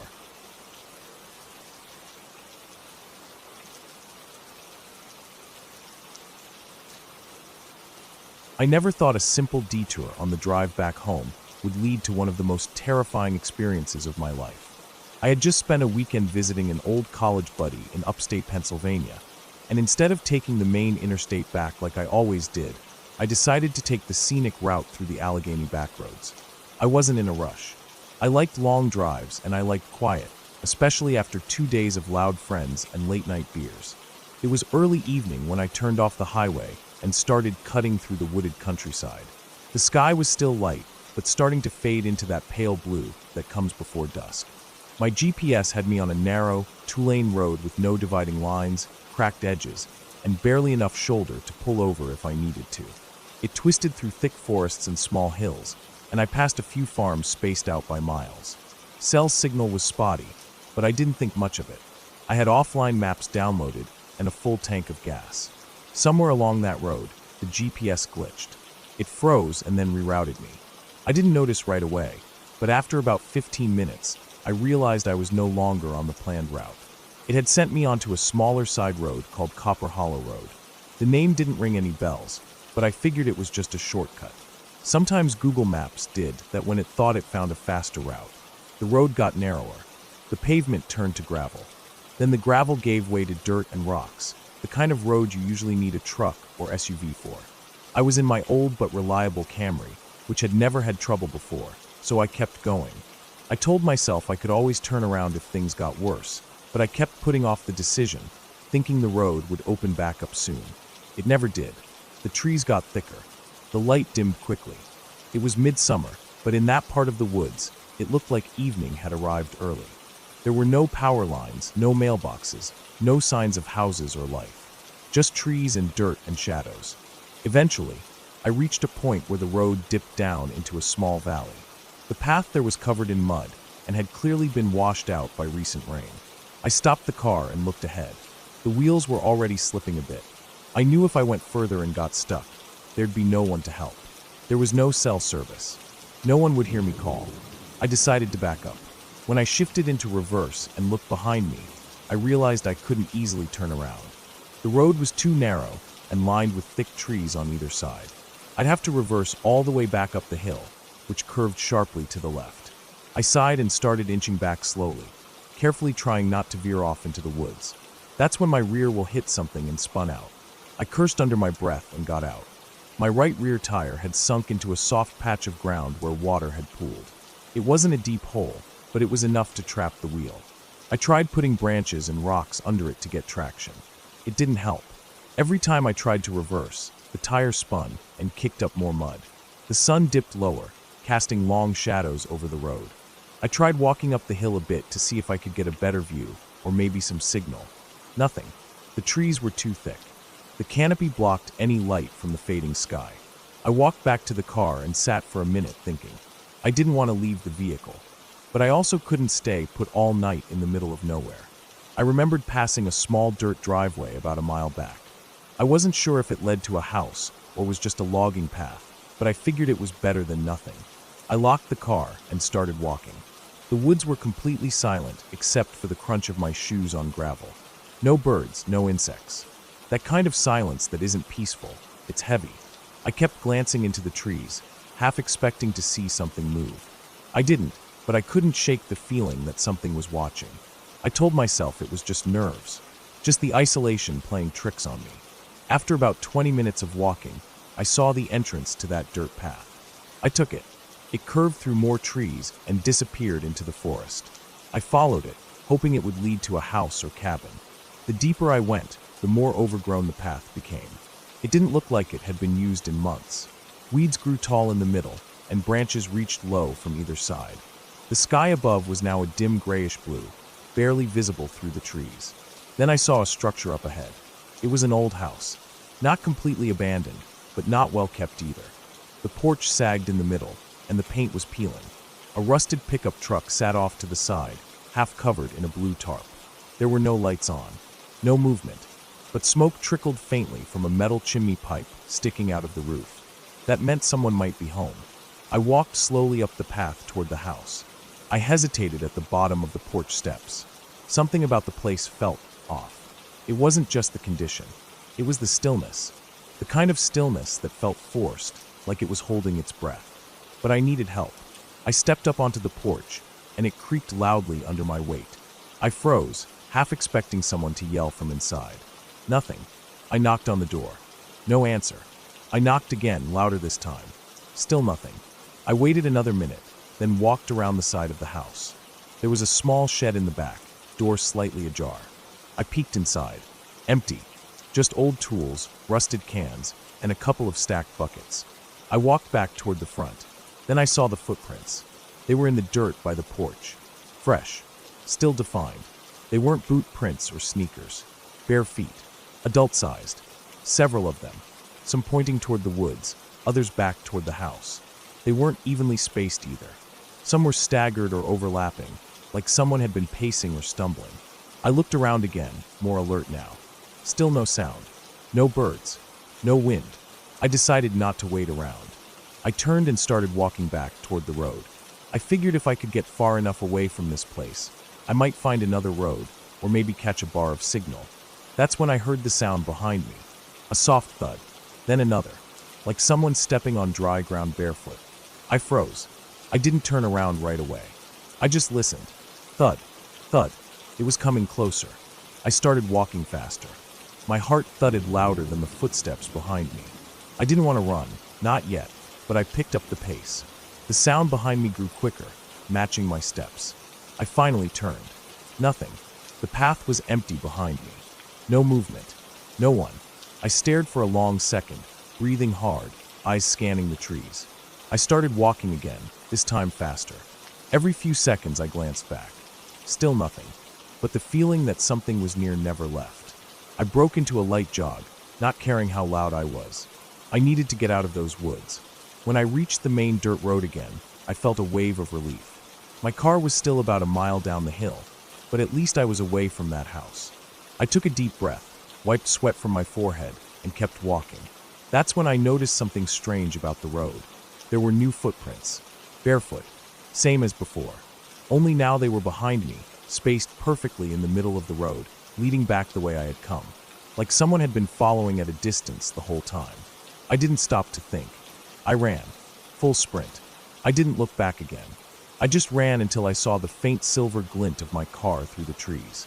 When I reached it, I fumbled with the keys, yanked the door open, and slammed it shut behind me. I locked the doors, sat there panting, staring out the windshield into the trees. The forest was dark now, almost black. I didn't see anyone, but I felt something, a presence, just out of view. I sat in the car for a long time, gripping the steering wheel. I wasn't sure what to do. I couldn't drive forward. The road was impassable. I couldn't reverse. The tire was stuck. I considered sleeping there until morning, but I didn't feel safe staying still. Eventually, I got out again and circled to the back. I took more branches, more rocks, tried again to get the tire free. On the fourth try, the car lurched back an inch. Then another. I floored it in reverse and felt the back end rise out of the hole.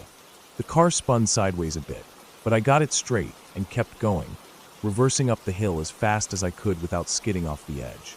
I didn't stop until I was back on gravel. From there, I kept driving until I saw the glow of headlights, an old pickup coming toward me on the main road. I waved it down. It was a local man who lived a few miles away. He helped me get turned around and told me that Copper Hollow wasn't on any current map. The house at the end of the path had been abandoned for years. No one lived there. Not anymore. I didn't say anything. I didn't mention the footprints, or the sound of footsteps, or the feeling that something had followed me. I thanked him, turned back toward the highway, and didn't stop again until I was home. I never found out who or what had been in those woods with me. Maybe it was some old hermit, someone squatting in that house, or maybe something worse. I don't need to know. I've never taken a detour since. And every time I see a dirt road winding into the forest, I keep driving.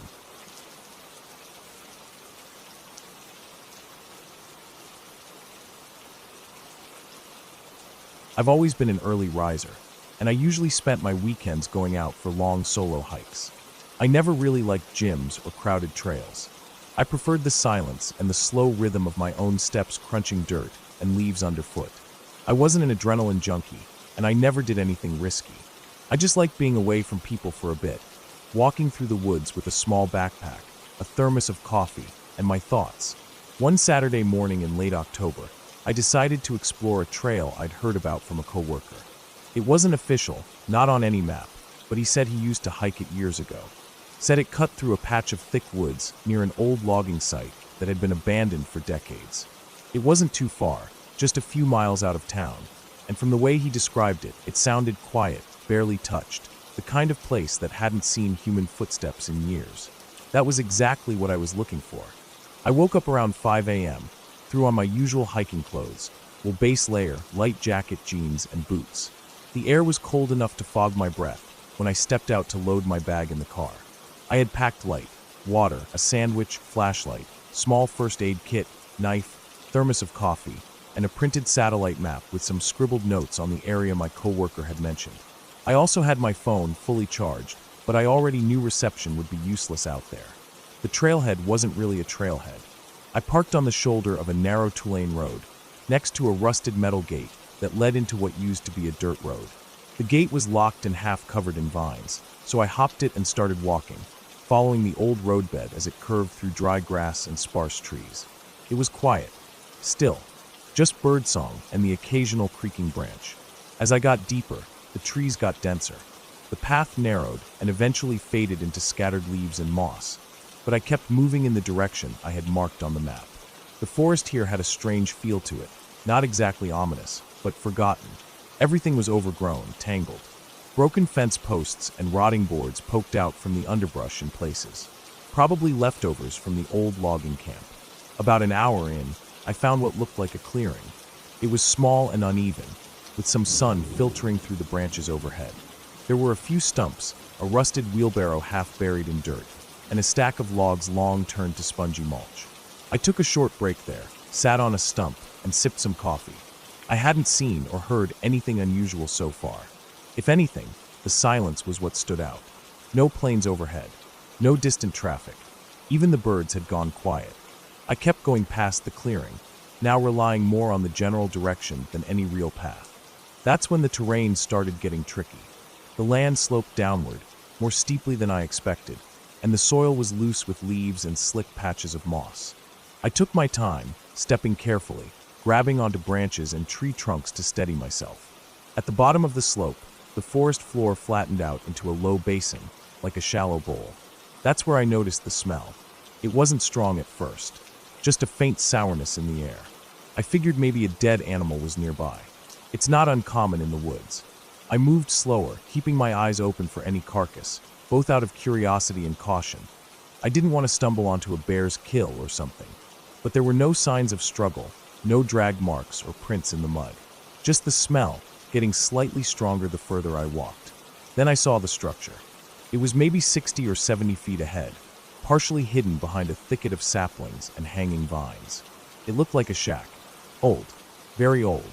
The roof was caved in on one side, and the wooden planks were gray and warped with age. I hadn't expected anything like this, but given the history of the area, maybe it was part of the old logging camp. Still, something about it put me on edge.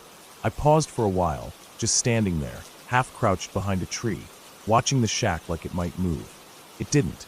Nothing did. I didn't even hear wind. Eventually, I stepped closer. My boots made almost no sound on the damp ground. I wasn't trying to sneak, but I also wasn't walking boldly. Just slow, careful steps.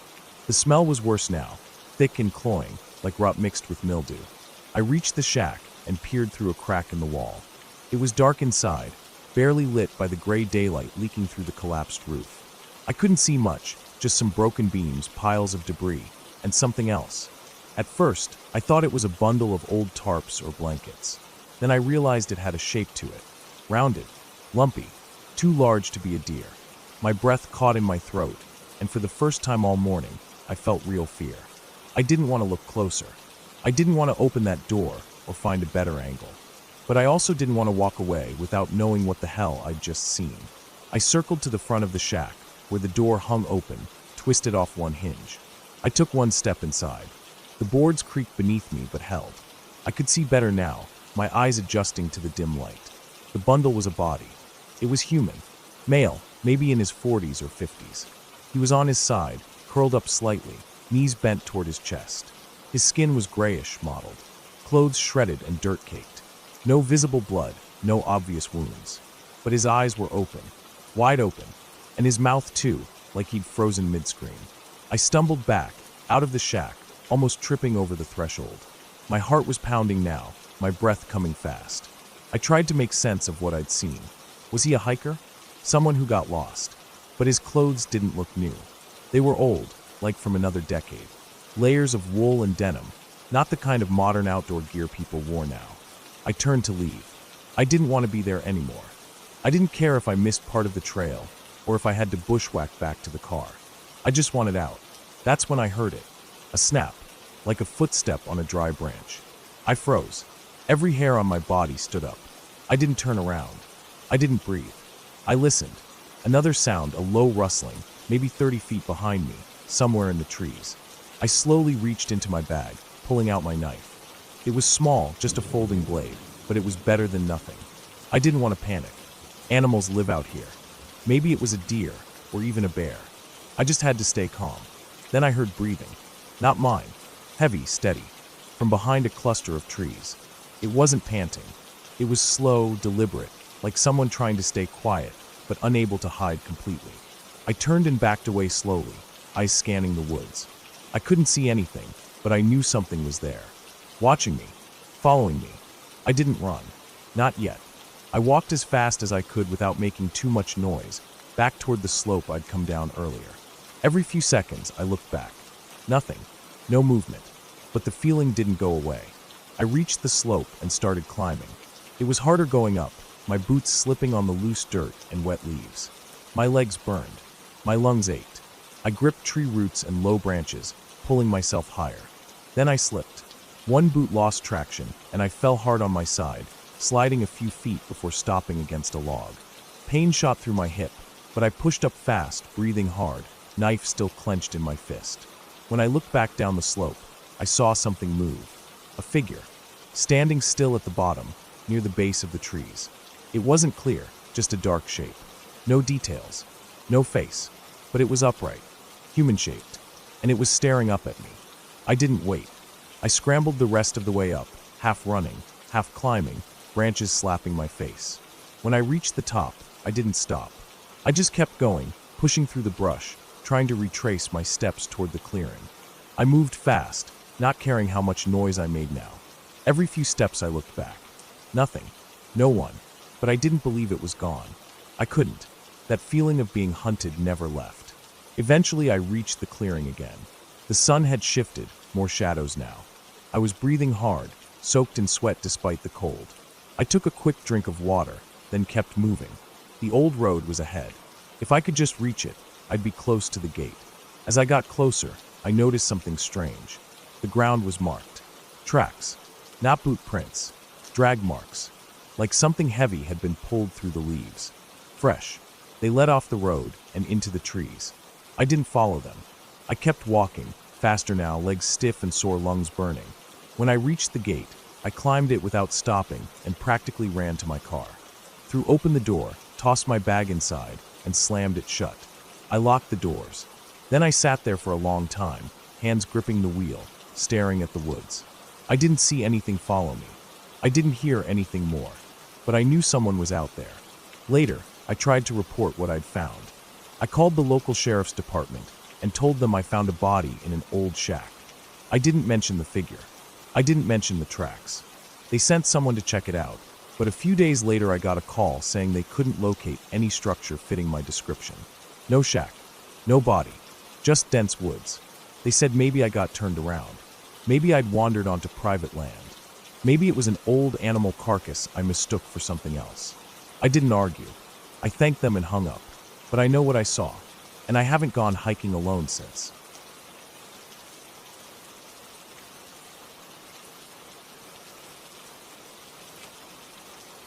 It started with a stupid idea.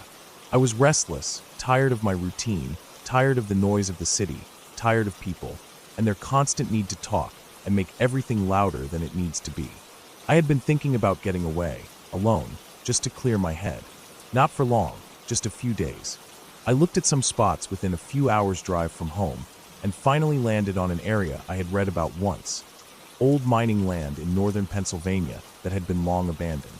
The state had bought it up and declared it public game land. There were no trails, no campgrounds, nothing. Just deep woods, old hills, and silence. No one went there, and that was exactly why I chose it. I packed light. Just a tent, sleeping bag, a portable stove, a good knife, some dried food, a water filter, my compass, and a printed map. No GPS, no cell service in that region anyway. I told one person where I was going, my older brother. I said I'd be gone 4 days max. He didn't ask questions, just said to check in when I got back. The drive took me 6 hours. The last 30 miles were slow, winding roads, most of them poorly maintained. When I finally reached the spot where the dirt road ended, I parked my truck under the shadow of tall pine trees, locked it, slung my pack over my shoulder, and started walking. The air smelled like damp earth and pine needles. I didn't see another person, not a single soul. There weren't even any tire tracks where I parked, no litter, no signs of recent human activity. It was what I wanted. I walked in for nearly an hour before I found a decent spot to set up camp. A flat area near a narrow stream, surrounded by hardwood trees and ferns. I could hear birds and the occasional snap of a branch in the underbrush. Nothing felt threatening, just nature doing its thing.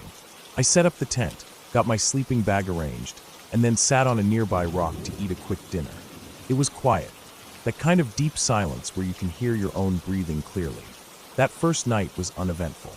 The temperature dropped fast after sunset, but I was ready for that. I fell asleep with no problem, lulled by the sound of wind brushing through the leaves. The next day, I decided to explore. I didn't bring everything with me, just my knife, compass, water filter, and a day's worth of snacks. I followed the stream for a while, then veered off into denser forest. The terrain got rougher, with big rocks and thick underbrush. Occasionally, I'd find rusted metal pieces, old barrels, parts of mining carts, things like that, half buried in moss and soil. It felt like I was walking through a place that hadn't been touched in decades, maybe longer. By mid-afternoon, I reached a spot where the trees thinned out, and I saw the mouth of an old mine. It was just a low, black opening in the hillside, partially caved in, with rotting wood beams leaning against the sides. I didn't go inside. Even though I was curious, I wasn't stupid. Those places collapse without warning. I stood there for a few minutes, just listening to the breeze and the creaking of trees. Then I turned around and started heading back. That's when I noticed it. A second set of footprints near mine. At first, I thought maybe I had just circled around and stepped on my own trail, but when I looked closer, I realized they were a different shape. Lighter boot prints and fresher. Mine were deep and wider from the pack weight.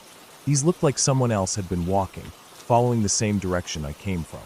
And they were close, like within the last hour close. I stopped moving and scanned the woods. Nothing. No sound but leaves. I stood there for at least 5 minutes, just waiting, listening, watching for movement. Nothing. I tried to shake the nerves off, but something felt wrong. Not dangerous exactly, just off. I started back toward camp, this time more alert.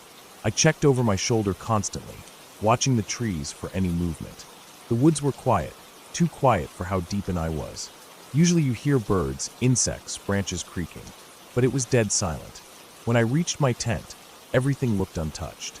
My food was still hanging where I left it, no signs of animals or people. I told myself maybe I imagined the prints. Maybe they were mine after all. The light was fading, and my eyes could have been playing tricks. I didn't believe that, but it helped me sleep. The next day, I stayed near camp. I didn't want to go wandering too far again. I spent time collecting more firewood, filtering water, writing notes in a small journal I'd brought. Around noon, I heard something in the woods, a rhythmic tapping sound, like someone knocking on a tree with a stick. 3 knocks, then silence, then another 3 farther off. It didn't sound like woodpeckers. It was too slow, too deliberate. I waited, heart thumping. The sound came again. A different pattern this time. 2 knocks, a pause, then 4 more. I didn't like it. I stood up, knife in hand, and turned slowly, scanning every inch of the tree line. Still nothing. After maybe half an hour, it stopped. The forest felt normal again, birds chirping, squirrels rustling. I tried to convince myself that maybe it was just branches knocking in the wind or some animal behavior I didn't understand. But that didn't sit right with me. It felt like a pattern, like something intentional. That night, I kept the fire going longer. I didn't sleep right away. I sat near the fire, listening, waiting for anything unusual. I kept the knife nearby, even though I knew it wouldn't do much if something really went bad. Hours passed. Nothing happened. Eventually, I went to bed. I woke up around 3 in the morning, covered in sweat. Something had startled me awake, but I didn't know what. I sat up and listened. There was no wind, no night sounds, just stillness. Then I smelled it, a faint, sour odor, like sweat and metal. It was coming from outside the tent. I held my breath, every muscle tensed. I didn't hear anything, no footsteps, no breathing, but I knew something was out there. I stayed like that for what felt like an hour, frozen in place, barely blinking. Eventually, the smell faded. I unzipped the tent as slowly and quietly as I could and peeked out. The fire had gone out, and the woods were pitch black. I saw nothing, no shapes, no movement, but I didn't sleep again that night. In the morning, I checked around the tent. No footprints, no disturbed dirt, but the hanging food bag was gone. The rope had been cut clean through, not chewed cut. I found the bag about 30 yards away, ripped open and empty. Food wrappers scattered. Something or someone had taken it. That was enough. I decided to pack up and leave. I didn't know if it was a person, or maybe even a very clever animal, but something was messing with me out there, and I didn't want to find out what it was. I took down the tent, stuffed everything into my pack, and started back toward the truck. About halfway through the hike, I heard footsteps behind me. Not animals. These were steady, 2-legged steps. I stopped. The steps stopped. I waited. Nothing. I started walking again, faster this time. I kept my head down, watching the trail, but I kept checking over my shoulder. Every time I stopped, the sound stopped. At one point, I stepped off the trail and hid behind a thick tree. I waited. For almost 10 minutes I stood there, not moving. Then I saw movement, just a shape far back, crossing between 2 trees. A person, I think. Tall, lean, wearing dark clothes. They didn't look in my direction, just kept moving along the trail I had just left. I stayed hidden until they were gone, then took a wide loop around and bushwhacked my way through the forest, avoiding the path entirely. It took me an extra 2 hours, but I finally reached the truck.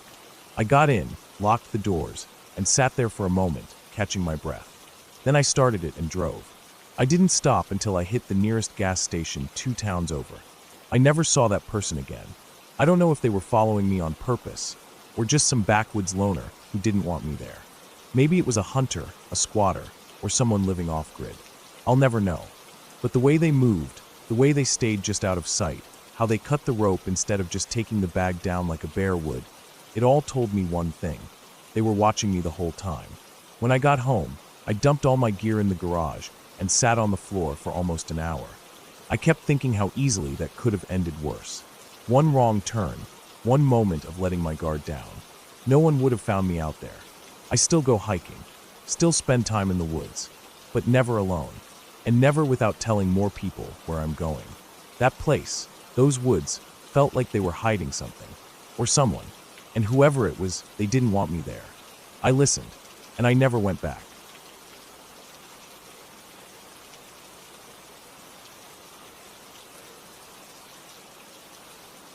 I remember the whole thing clearer than I wish I did. It was around early September last year, when when I agreed to help a friend's cousin move some of his stuff out of an old shed on his family's property.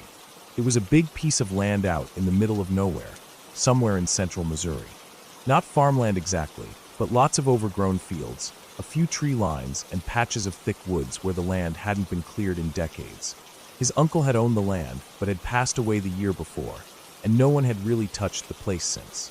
They were getting ready to sell it, and the family wanted everything of value cleared out before listing it. I didn't really know the guy I was helping. His name was Corey, but I needed some extra cash, and my friend said he'd pay me $100 to go out there for the day and help clear and load up whatever junk he wanted to keep. It sounded easy enough. Just a day out in the country, lifting old tools and boxes, maybe an ATV if we were lucky. That's what I thought it would be, but it turned into something else entirely. We drove out in Corey's truck early in the morning. The sun was barely up, and there was still fog sitting low over the grass and in the dips between hills. The road to the place was just gravel, and after about a half hour off the highway, we reached a rusted old gate with a padlock. Corey got out, unlocked it with a key he'd been given, and we drove in slowly down a rutted dirt path that looked like it hadn't been used since the 90s. We had to stop twice to move fallen branches, and one part was completely swallowed by vines. The house itself was just a single-story structure, weather-beaten and sagging on one side. The paint had peeled off in huge chunks, and the roof was patched with what looked like sheets of metal and old tarps. But we weren't going into the house. Corey said we'd stick to the shed and the garage for now because the house had water damage and was probably full of mold. Behind the house, about 100 feet away, was a large wooden shed, almost like a barn, but not quite that big. It was painted dark red once, but now it was mostly gray with age. The doors were wide open, and inside was a mess. Rusted tools, empty shelves, busted furniture, piles of rotten cardboard, and buckets of God knows what. The air inside was thick, dusty, and smelled like old dirt and motor oil. You could hear insects buzzing from the corners and see spiderwebs clinging to everything. We got to work right away. I started sorting things into piles, metal that might be worth something, wood or garbage to burn or throw out, and anything that looked like it might have sentimental value. Corey seemed kind of on edge the whole time. Not jumpy exactly, just quiet. He didn't talk much, didn't look around a lot, just kept lifting things and muttering to himself. Around noon, we stopped for lunch. I sat on an old lawn chair just outside the shed while Corey ate a sandwich and stared out toward the tree line. It was quiet, dead quiet. No cars, no birds, no wind. I remember noticing how weird that was at the time. Even in the middle of nowhere, you usually hear something, crickets, maybe a hawk in the distance, or the wind through the trees. But it was like someone hit mute on the whole world. After lunch, I went around to the far side of the shed where there was a small door, half covered by vines. I hadn't noticed it before. It looked like it hadn't been opened in years. The handle was rusted, and the hinges were stiff, but I managed to get it open with a loud screech. Inside was a narrow set of wooden stairs going down, maybe 4 or 5 steps. I called for Corey, but he didn't hear me, so I just decided to poke around a bit. The air coming out of that space was colder than it should have been. It was damp, smelled like wet concrete and mildew. I took out my phone and turned on the flashlight. The stairs led down to a little cellar, maybe 10 feet by 15. The walls were stone, and the floor was dirt, with some old boards laid across it in a kind of makeshift platform. There were shelves down there, full of old glass jars, some filled with what looked like dried herbs or something worse. There were also tools, big rusty saws, hand drills, clamps. One wall had chains hanging from nails. Not hardware store chains either, heavy ones, like you'd use to lock up machinery or animals. I didn't stay down there long. Something about that space didn't feel right. It was too cold, too still. The kind of stillness that makes your skin crawl. I backed out slowly, shut the door, and moved a few boards and an old cabinet in front of it. I didn't say anything to Corey. I figured it was probably nothing, just an old root cellar, but still, I didn't like it. We kept working through the afternoon. At one point, Corey found an old safe buried under a tarp in the corner of the shed. It wasn't big, maybe the size of a microwave, but it was heavy. We tried to get it open, but it was locked tight. He decided he'd take it home and try to crack it later. Said maybe it was full of old coins or silver or something.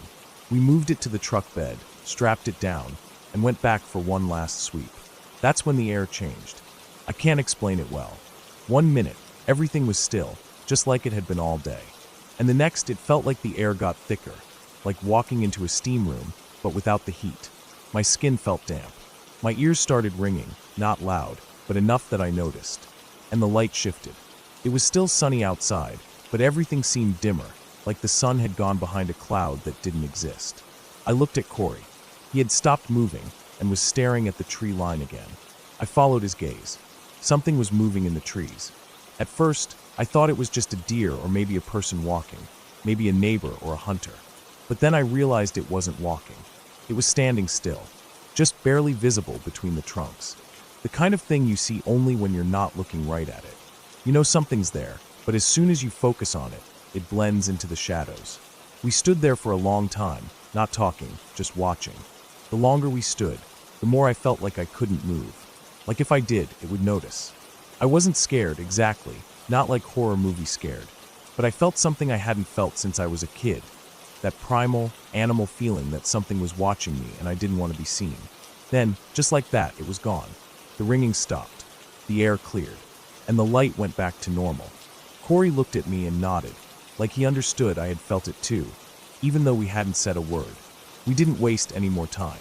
We locked up the shed, loaded the last few things into the truck, and drove out fast, barely stopping to shut the gate behind us. On the drive back, I noticed something. The safe in the truck bed. One of the straps had come loose. But instead of sliding or shifting during the drive, it hadn't moved at all. It just sat there, perfectly still, like it was rooted to the bed of the truck. When we got back to town, I helped Corey unload, and then went home. I didn't sleep well that night. I kept dreaming about those chains in the cellar, swinging slowly, even though there was no wind. The next day, I texted Corey to ask if he had opened the safe. No reply. I waited a few hours and called. Straight to voicemail. Over the next couple days, I tried again. Nothing. My friend who introduced us said he hadn't heard from Corey either. A week later, I saw something on the local news. A truck had been found parked on the side of a rural road just outside town. Engine off, keys in the ignition, door wide open. No sign of the driver. But in the bed of the truck was a small, old safe, busted open, empty. They never found Corey. Not a trace. No signs of struggle, no footprints, nothing. I never went back to that property. I never told the police what we saw, or what we felt. They wouldn't believe it anyway. Hell, I'm not even sure I believe it. But I know what I felt. I know that something was in those woods. Watching. Waiting. And I know that whatever was inside that safe should have stayed locked. I moved cities not long after that. Got a new job, tried to start fresh. But sometimes late at night, when everything's quiet and still, I get that same feeling. That thick air, that ringing in my ears. I'll look out my window, and I'll see the edge of the woods at the end of my street, just barely visible in the moonlight. And I wonder if it followed me. Or if it's still waiting out there, in some other forgotten patch of woods, for the next fool to open a door that should have stayed shut. I don't scare easy, but I'll never go back into the woods alone. Not again.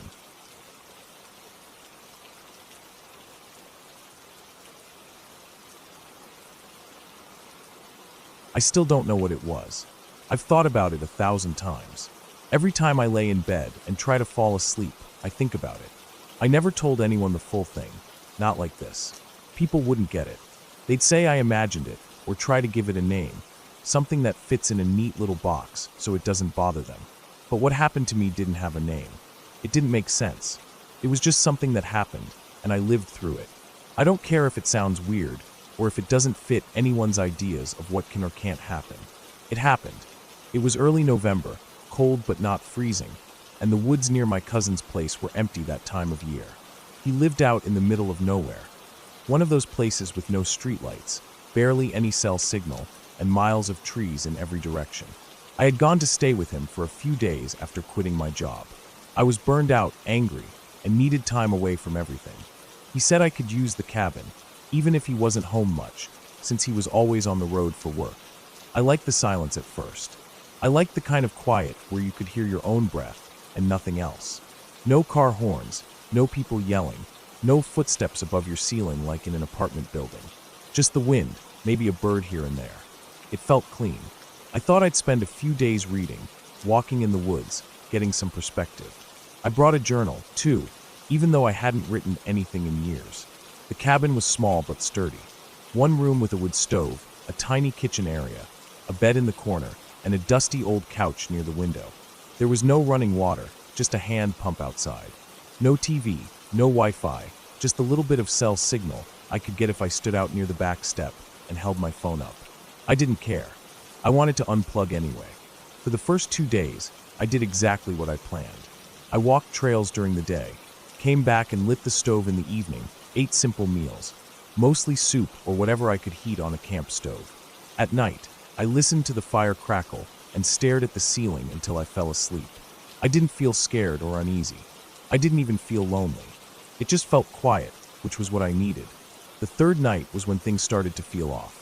It wasn't anything big, just a sound. I was lying in bed, still half awake, when I heard something moving outside. Not close, not scratching at the door or anything, just movement.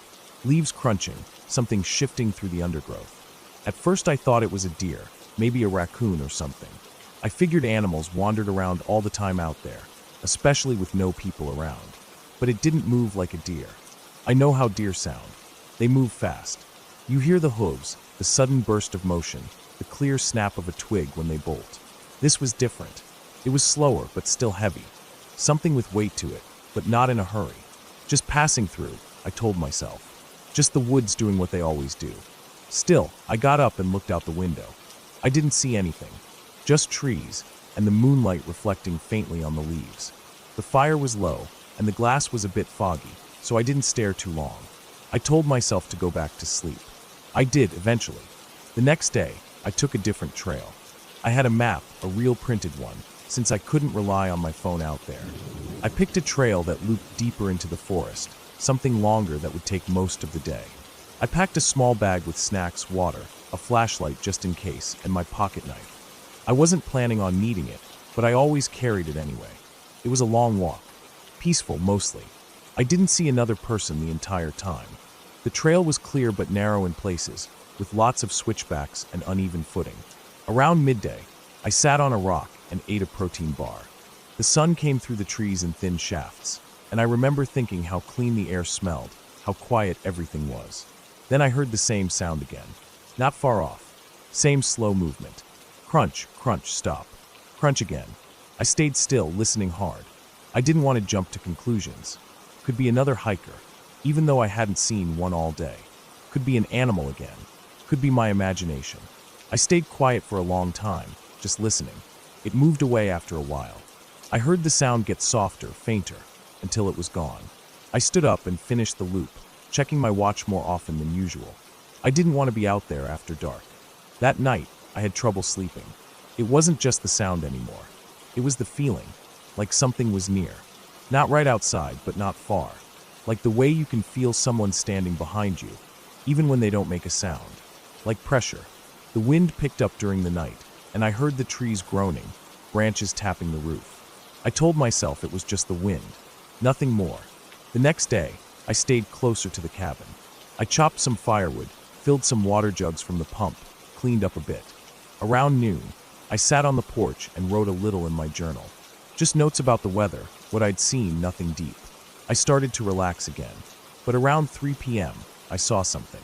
I was out near the edge of the clearing, about 50 yards from the cabin, gathering kindling. That part of the woods was denser, with thick brush and lots of tall trees. I bent down to grab a bundle of sticks and looked up, and I saw movement. Not a shape, not clearly. Just something shifting behind the trees, fast. It didn't move like a person. There was no sound, which was the weirdest part. No crunching, no snapping twigs, nothing. It just moved. Then it was gone. I stood there for a long time, heart pounding, staring into the trees. I scanned every shadow, every branch, waiting to see if it would move again. It didn't. I walked back slowly, eyes on the woods the whole time. That night, I didn't sleep. I sat up with the fire burning bright, my knife on the table beside me. Every little sound outside made me jump. I kept getting up and checking the windows, trying to see if anything was out there. I didn't see anything. Just before dawn, I finally dozed off. When I woke up, it was still cold, still gray outside. I made some instant coffee and tried to calm myself. I thought maybe I was overreacting. Maybe I was letting my imagination get the best of me. I'd been alone for days in the woods, no real human contact. That messes with your head, doesn't it? I planned to leave the next morning.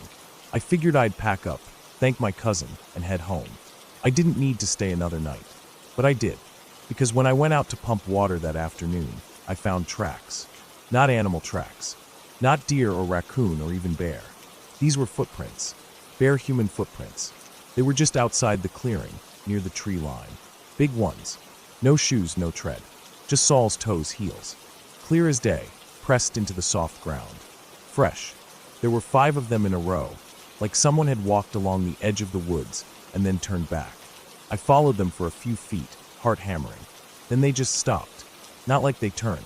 Not like the person walked away in another direction. They just ended. The ground around them wasn't disturbed. No other tracks. No drag marks. Nothing. Like the person had been there and then vanished. I went back inside, locked the door, and didn't come out again. I didn't light a fire that night. I didn't want the light to give me away.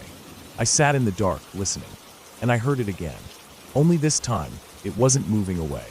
It circled the cabin. I could hear the leaves and twigs underfoot, crunching slowly. A pause, then more crunching. It went all the way around. Once, then again. Then it stopped behind the cabin, where I couldn't see. I didn't move for hours. Just sat there in the dark, holding my knife, staring at the door. At some point, I must have fallen asleep. When I woke up, it was morning, bright and cold and silent. I didn't waste time. I packed everything. I tossed my gear into the back of my car, didn't even stop to eat. I didn't check the woods, didn't go near the spot with the footprints. I just left. I didn't tell my cousin what I saw. I didn't think he'd believe me. Maybe he would have, maybe not. I didn't care. I just wanted to get away. When I got home, I couldn't stop thinking about it. Not the sounds. Not the shape I thought I saw. Not even the footprints. What kept me up at night was one thought. Who walks barefoot, deep in the woods, in November? And why did they stop at the edge of the clearing, like they were watching?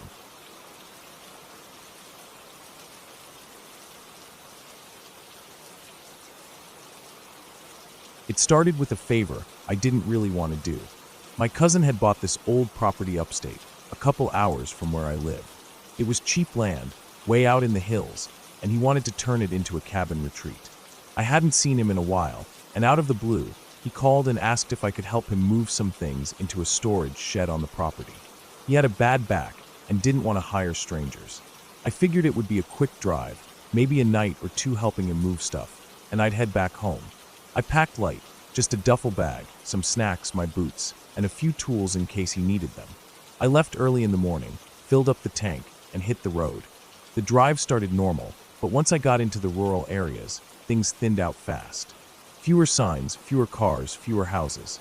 The last hour was all dirt roads and forest-lined gravel paths. By the time I pulled up to the property, the sky was clouding over. The land was nothing but a clearing cut into thick woods, with a lopsided barn, a half-collapsed house, and a new metal storage shed that looked completely out of place. It stood there like it was dropped from a helicopter, shiny, new, and wrong in that setting. My cousin wasn't there. I waited for about 20 minutes, walked around the place, and called him a couple times. No signal. Typical. I figured maybe he went into town for something, and would be back soon. There was no gate, no fences, nothing but thick brush and trees in all directions. I sat on the hood of my truck and ate some chips, staring at the shed. After another 30 minutes or so, I got tired of waiting and decided I'd look around a bit, just to kill time. The barn was leaning to one side, with holes in the roof and a floor full of old junk, rusted tools, broken ladders, a few animal bones, and spiderwebs thick enough to catch a bird. I didn't stay in there long. The house was worse. Half the roof was gone, and the floorboards were rotted and sagging. There were old chairs, broken glass, and the smell of mildew soaked into everything. One of the rooms had a huge hole in the floor that went all the way down into a dark crawl space. I didn't even get near that. It felt wrong. I couldn't say why, it just did. Eventually, I walked back to the shed. The door was unlocked. I pushed it open and stepped inside. The lights weren't wired up, but sunlight came in through 2 small windows. Inside were a few plastic bins, a rolled-up tarp, some bottled water, and a folded-up cot. It looked like someone had been using it as a place to sleep. There were wrappers, an old coffee mug, and even a portable gas stove in the corner. It felt strange that he hadn't mentioned that. I sat down on the cot and thought about heading back to town. But the weather had turned worse. Thick gray clouds now covered the sky, and a cold wind was picking up. I didn't want to drive those roads at night in the rain. I figured I'd stay the night in the shed. I had a flashlight, and there was enough bottled water and snacks to make it through one night. By the time night came, it was pouring rain. The wind howled through the trees, and I could hear branches cracking somewhere in the woods. I shut the shed door and locked it from the inside with a metal latch. I rolled out the sleeping bag I'd brought and lay down on the cot. It took a while, but I eventually fell asleep. I don't know what time it was when I woke up, but it was still pitch black. The rain was still coming down hard, and the wind made everything creak and groan. What woke me up wasn't the storm, though. It was something else. I felt it before I heard it. A pressure. Like when someone walks into a room and you don't hear them, but you know they're there.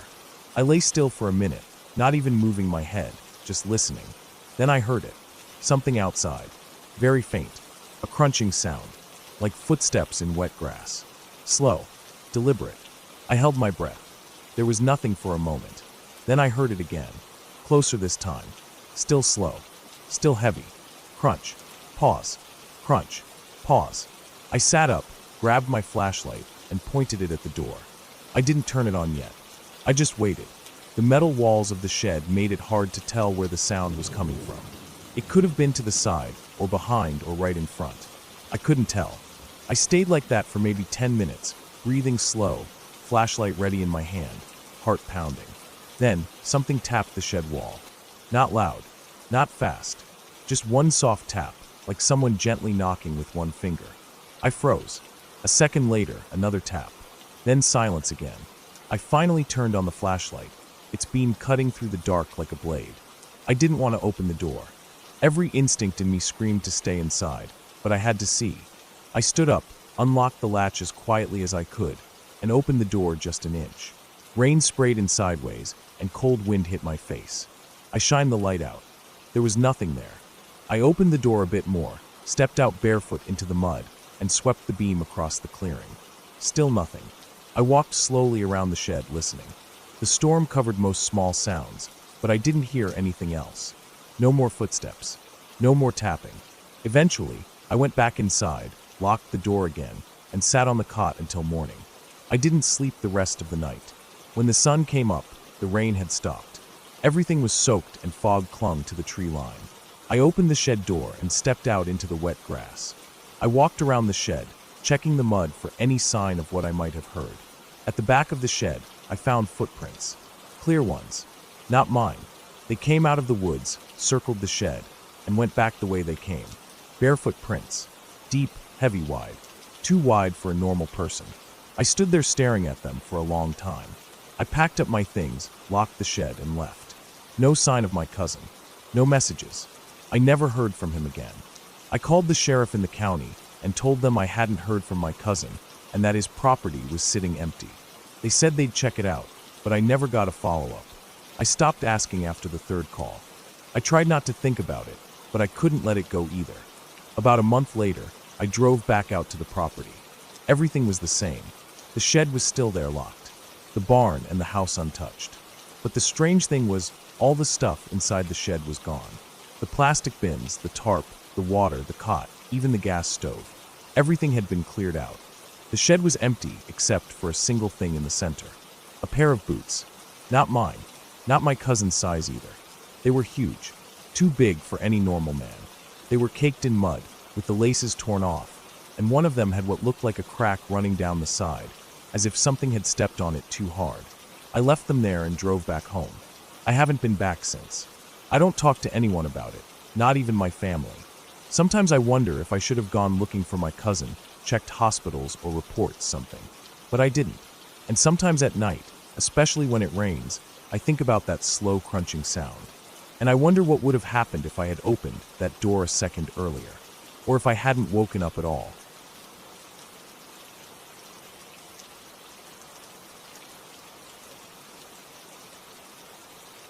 I don't usually take time off work. I keep my head down, stay busy, and try to avoid the kind of situations that make life complicated. But about a year ago, after months of non-stop pressure at my job, my supervisor basically forced me to take a week off. I didn't have a plan. I didn't want to sit at home with nothing to do. so I borrowed my cousin's old cabin. It was deep in the woods, about a 5-hour drive from the city. No cell signal, no Wi-Fi, just trees and silence. He told me it was a good place to reset. I left on a Sunday morning and drove until the roads went from pavement to gravel to dirt. The last hour of the drive, I didn't see another car. No people, just endless pine trees. I stopped once to let a deer cross, and then I didn't see another living thing for miles. When I pulled up to the cabin, it was exactly how he described it. Old but sturdy single floor, with a small porch and a locked shed out back.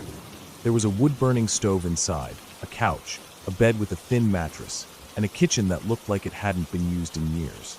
But it was clean. The air smelled sharp and fresh, and I thought it might actually be good for me. The first 2 days were quiet. I read books I hadn't touched in years. I took short walks down the trails behind the cabin.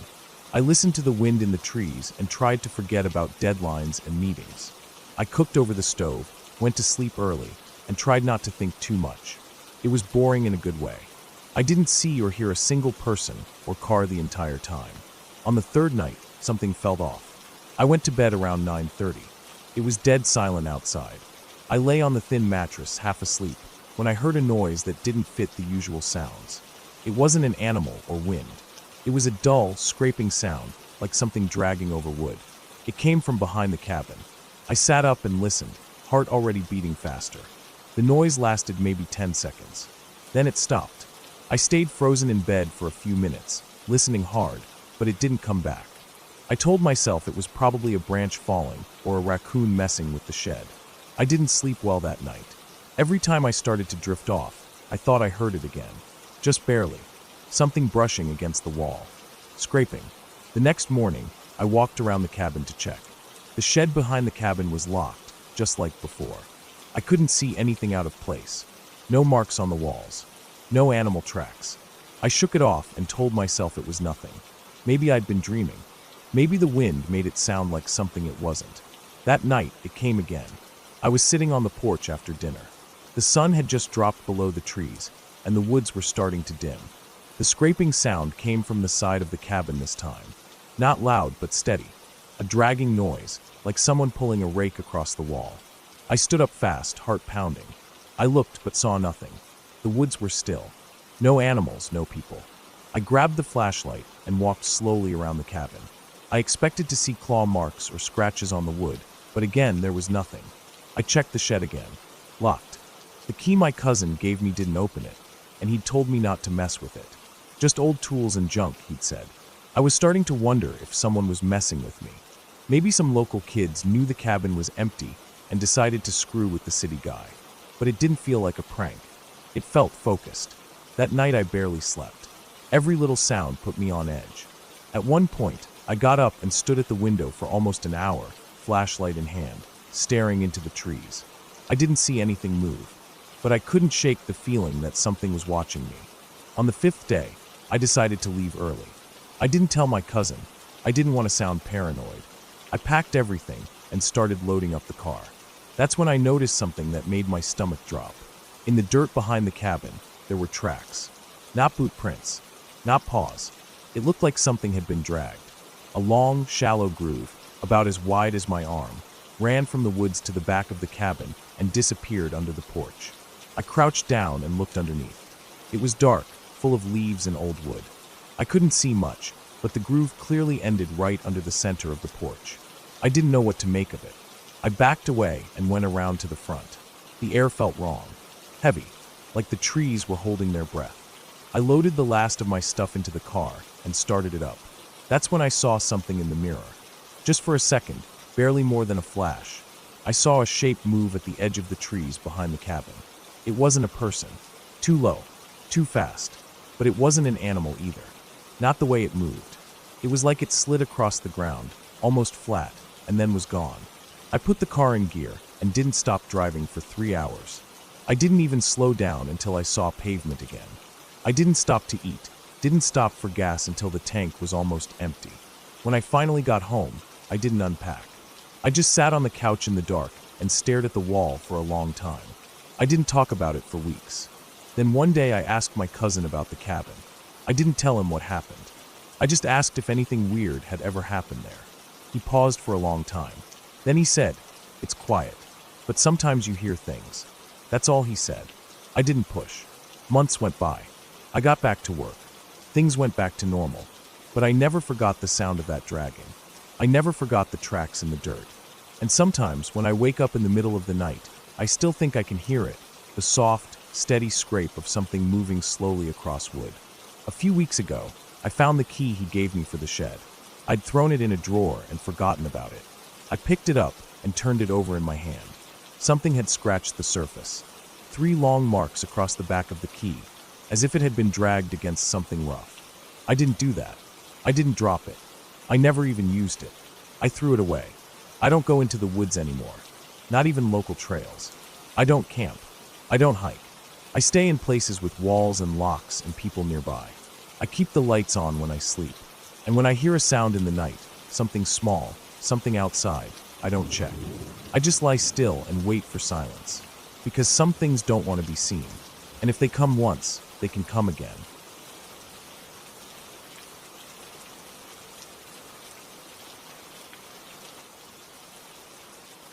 I've worked as a security guard in downtown Vancouver for years now, and by this point, not much surprises me anymore.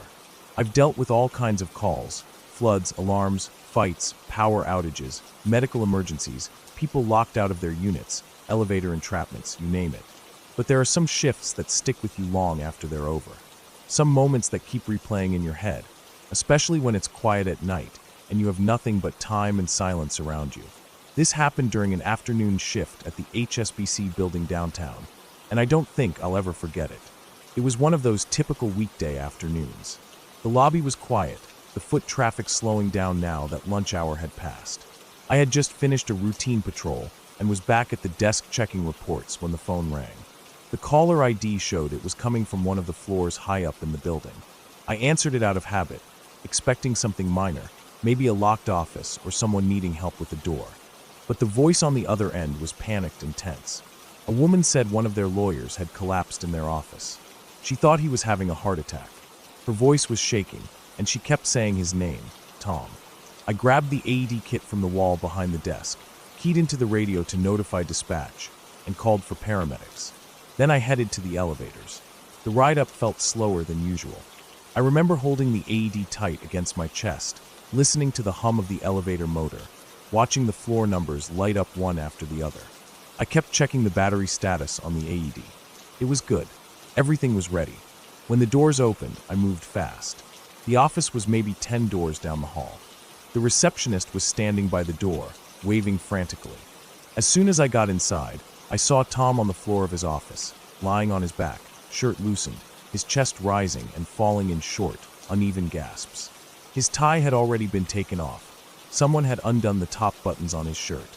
He looked terrible, ashen, sweaty, pale in a way that didn't seem normal. He kept one hand clutching his chest and the other grabbing weakly at the floor. I told his coworkers to give him space and stay back. I knelt beside him and checked his vitals as best I could. His skin was cool and clammy. He was conscious, but only just.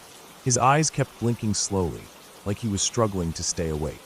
I kept talking to him, not to comfort him, just so he stayed alert and responsive. You're trained to do that in situations like this. Keep the person conscious and aware if you can. He looked like he wanted to speak, but couldn't get the words out. I opened the AED, peeled the pads from the packaging, and stuck them to his chest just in case. The device didn't advise a shock, so I left it on monitoring mode. I remember thinking that the paramedics needed to get there now. Any second longer, and we'd be looking at a very different situation. Finally, I heard the elevator chime again, and a couple of paramedics came rushing down the hall with their equipment. They had the full kit, better gear, a professional defibrillator, oxygen masks, the works. I backed off and let them take over while I pulled out my notebook and started recording details. Time of arrival, who was present, what actions I'd taken. I kept glancing at Tom as they worked on him. He was more alert now, talking to the paramedics, although he sounded desperate. He was saying he didn't want to die, that he hadn't written a will, that he needed to call his ex-wife. It was heartbreaking in a way, watching someone realize how quickly things can fall apart. He was pleading with them, grasping at their arms as they tried to work around him. They kept trying to reassure him, telling him he was going to be okay, that help was here. But then something happened that I'll never forget. Tom suddenly stopped talking and looked past them. Not at them, but above them, towards the ceiling, or maybe something beyond it. His face changed. He was already pale, but whatever color was left drained completely. His eyes widened, mouth opened slightly. He looked absolutely terrified. His body recoiled like he was trying to get away, sliding back across the floor weakly, still sitting upright. He didn't say anything for a second, just that wide-eyed, empty stare. Then he started shaking his head slowly. And then he screamed.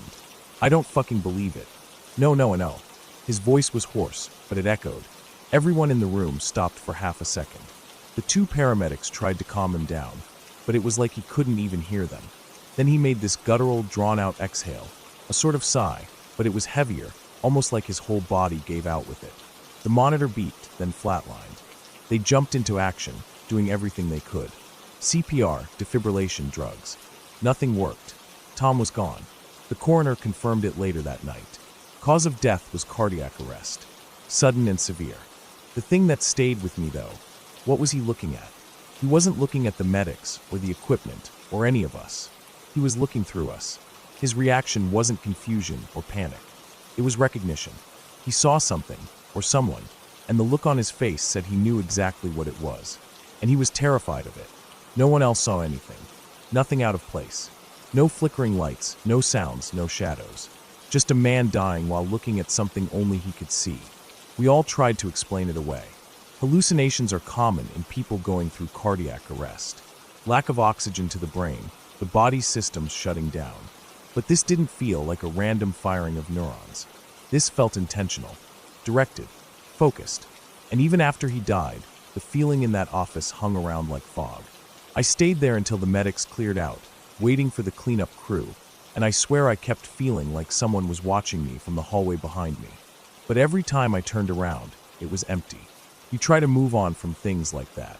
You don't want to dwell, but it creeps up on you in quiet moments. And just when you think you've let it go, something else happens. It was maybe a week later when I had another incident. This one wasn't dramatic in the same way. No one died, but in some ways it disturbed me more. I had just switched over to a residential building a few blocks away, newly opened, high-end units, mostly professionals living alone or as couples. Everything was clean, modern, automated. Not a bad post to work. It was late in the evening, maybe 9:30 or so, when a woman came down to the front desk. She looked frazzled, a bit embarrassed even, but determined to talk to someone. I could tell something had really shaken her. She had moved into her new place the previous Friday, and said since the first night, she kept hearing someone at her door. The first time, the banging had been soft but persistent, as if someone was testing the strength of the doorframe. She called out, and it stopped. But then the doorknob started rattling. She assumed maybe a neighbor was confused or drunk, or maybe a mistake in unit numbers. But when she called the night guard, no one was found. It happened again the next night. Same kind of pattern. A gentle knock or bang, then the doorknob twisting, sometimes for almost a full minute. Again, security responded, but no one was in the hallway. That evening, I offered to walk up with her to her floor, check out the area, and do a sweep. She looked relieved. We took the elevator up and stepped into the hallway. It was quiet, sterile almost, like every other high-rise hallway in the city. We walked to her door. Everything looked normal. No signs of tampering, no marks on the frame, no damage to the lock. She let me into the suite, and we walked around together. Nothing seemed out of place. The place still smelled like cardboard and fresh paint. I offered to hang around a few minutes just in case, and she seemed thankful. I eventually said I'd head back to the lobby and monitor the CCTV footage for a while just in case. As I stepped out of her suite, the door still open behind me, I nearly collided with someone in the hallway. An old woman, gray hair pulled back tight, pale skin thin. She was standing maybe 6 inches from the door, looking right at me. I was so startled I actually jumped back. She didn't flinch, just stared between me and the new tenant behind me. I tried to gather myself. She didn't say anything at first. I asked if I could help her. No, she said flatly. Just waiting for the elevator.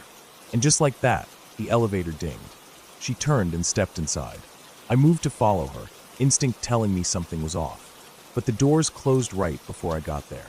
I turned back to the new resident, who was now standing just behind me, looking shaken. I told her to come down to the desk with me. I wanted to check the security footage. My working theory was that the old woman was a relative of the previous tenant, someone who still had access and maybe didn't realize the unit was no longer hers. We got to the desk, pulled up the feed for that floor, and rewound to about 2 minutes before I opened the door. We watched it together. There I was opening the door, stepping out into the hallway, and jumping back, just like I remembered. But there was nothing there. No one. The hallway was completely empty. I jumped back at air. We kept watching. Nothing came out of any other suite. No elevator arrivals.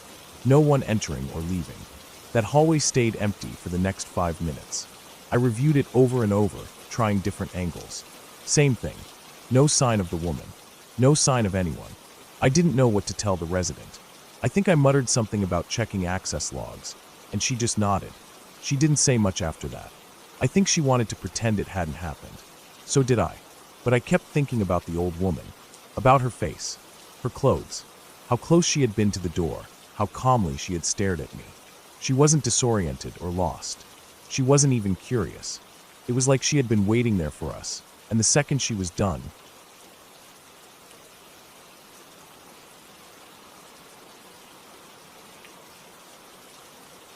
I was 16 when this happened. I was in high school, part of the drama department, not really one of the standout actors or anything, but I helped out on stage crew and sometimes filled smaller roles when they needed someone. That year, our fall play had just wrapped up.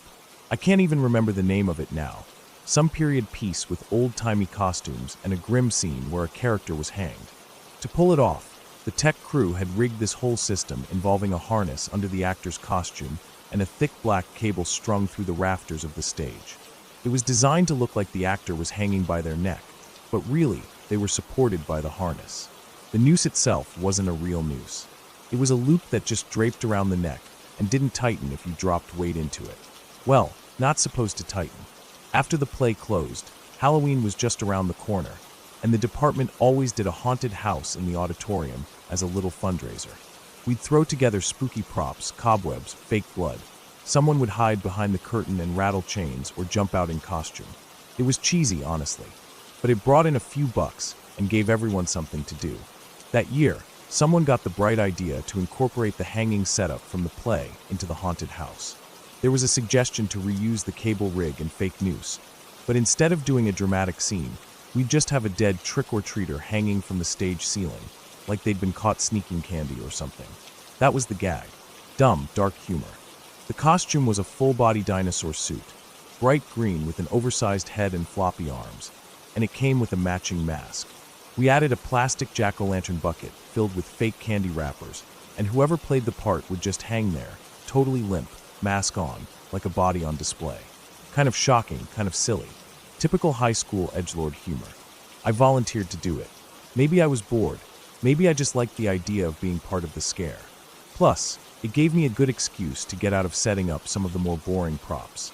I figured I'd get a few laughs, spook a few kids, and have a story to tell afterward. The rig was still in place from the play. It started with this thick harness you had to wear under your clothes, with a strap that came up your back and clipped into a carabiner attached to the cable overhead. The cable ran through a pulley system, bolted into the beams above the stage, and the tension was managed from the catwalk.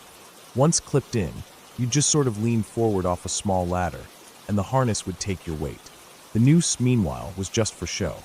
It went around your neck loosely and gave the illusion of hanging, but all the actual weight was held by the harness. That was the idea, anyway. I remember the first time I got into costume. The dinosaur suit was bulky and warm, smelled like old fabric and gym socks, probably hadn't been cleaned in a few years. I slipped on the harness underneath, cinched it tight across my waist and shoulders, and climbed the ladder. The crew helped me clip into the carabiner. Then I put the noose around my neck and slipped on the dinosaur mask. Then I stepped off the ladder. It wasn't exactly comfortable. The harness pulled hard at my legs and shoulders, bunching everything up, and the dinosaur costume didn't help. After a few minutes, I had to come down to adjust things.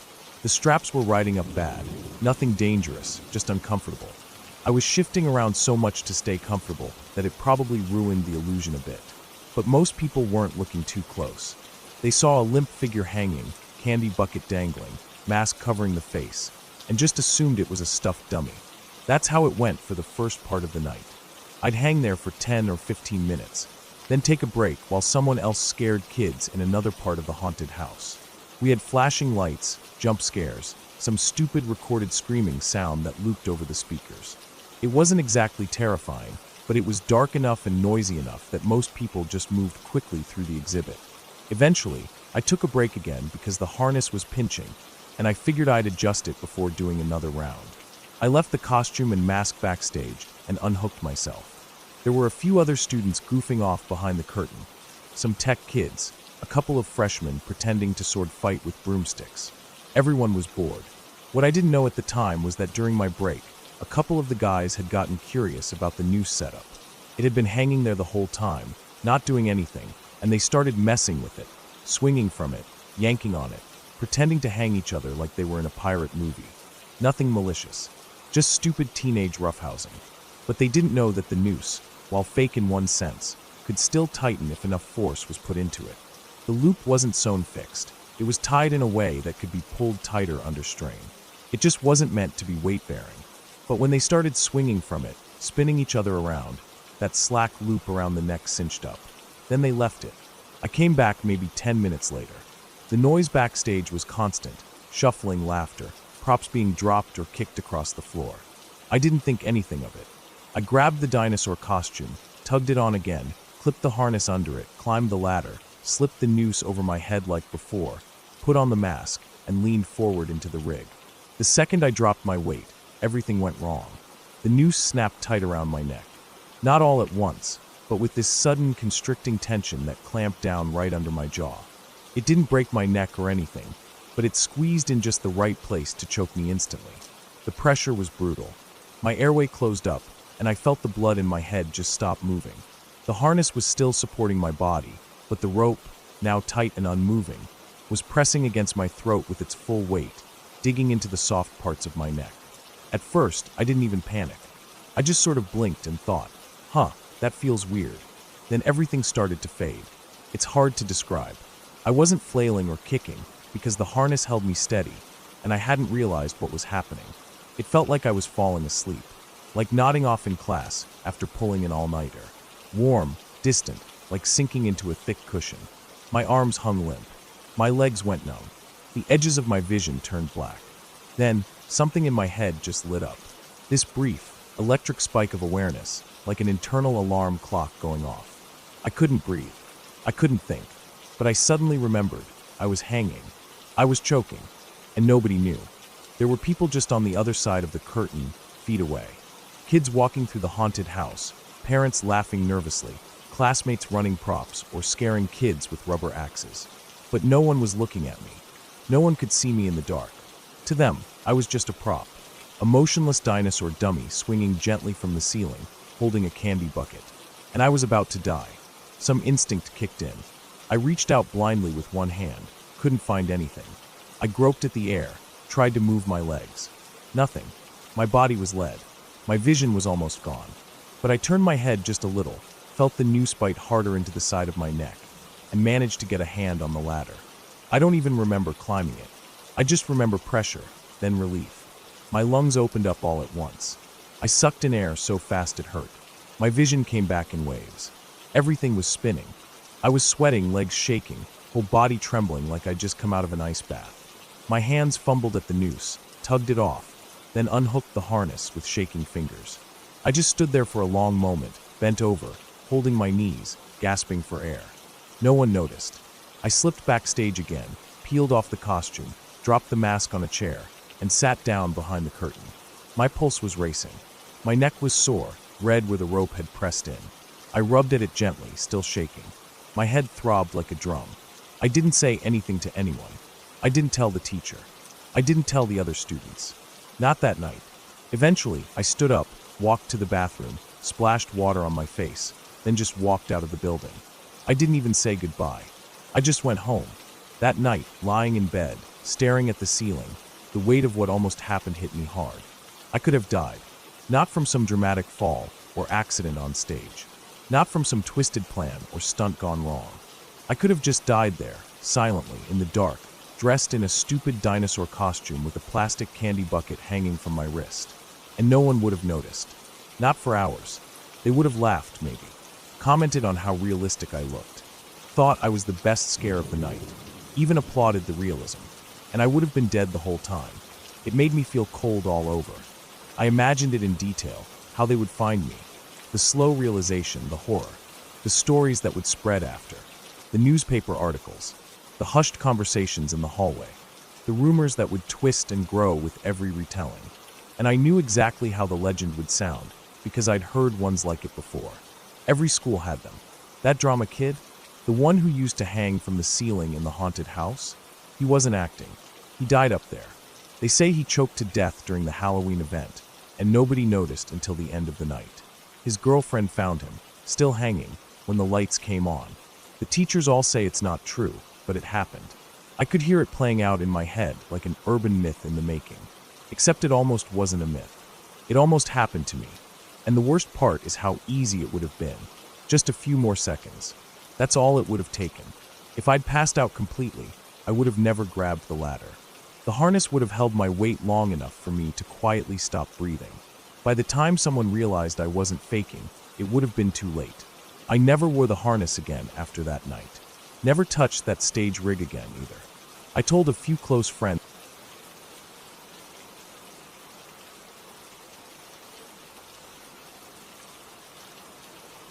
For the past few months, I've been trying something most people probably wouldn't even think about, or if they did, they'd laugh it off as some kind of half-baked internet experiment. But I've taken it seriously. I've been training myself to stay aware while falling asleep. I'm not talking about your average lucid dreaming stuff, floating around in imaginary cities or flying over oceans.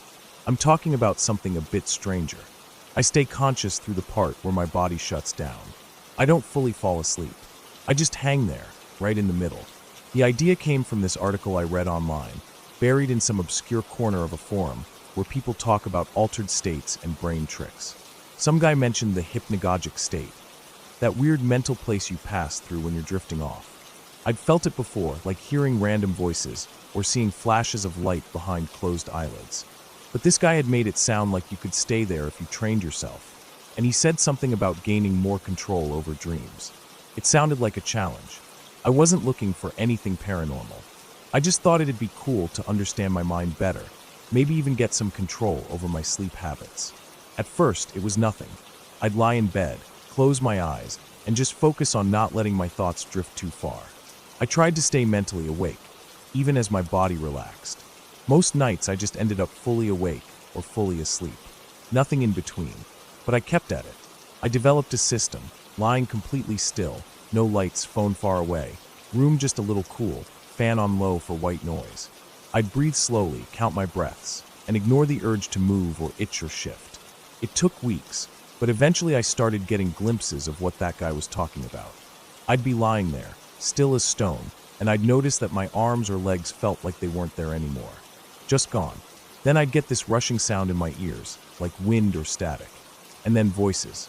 Not loud, but clear enough to make out words.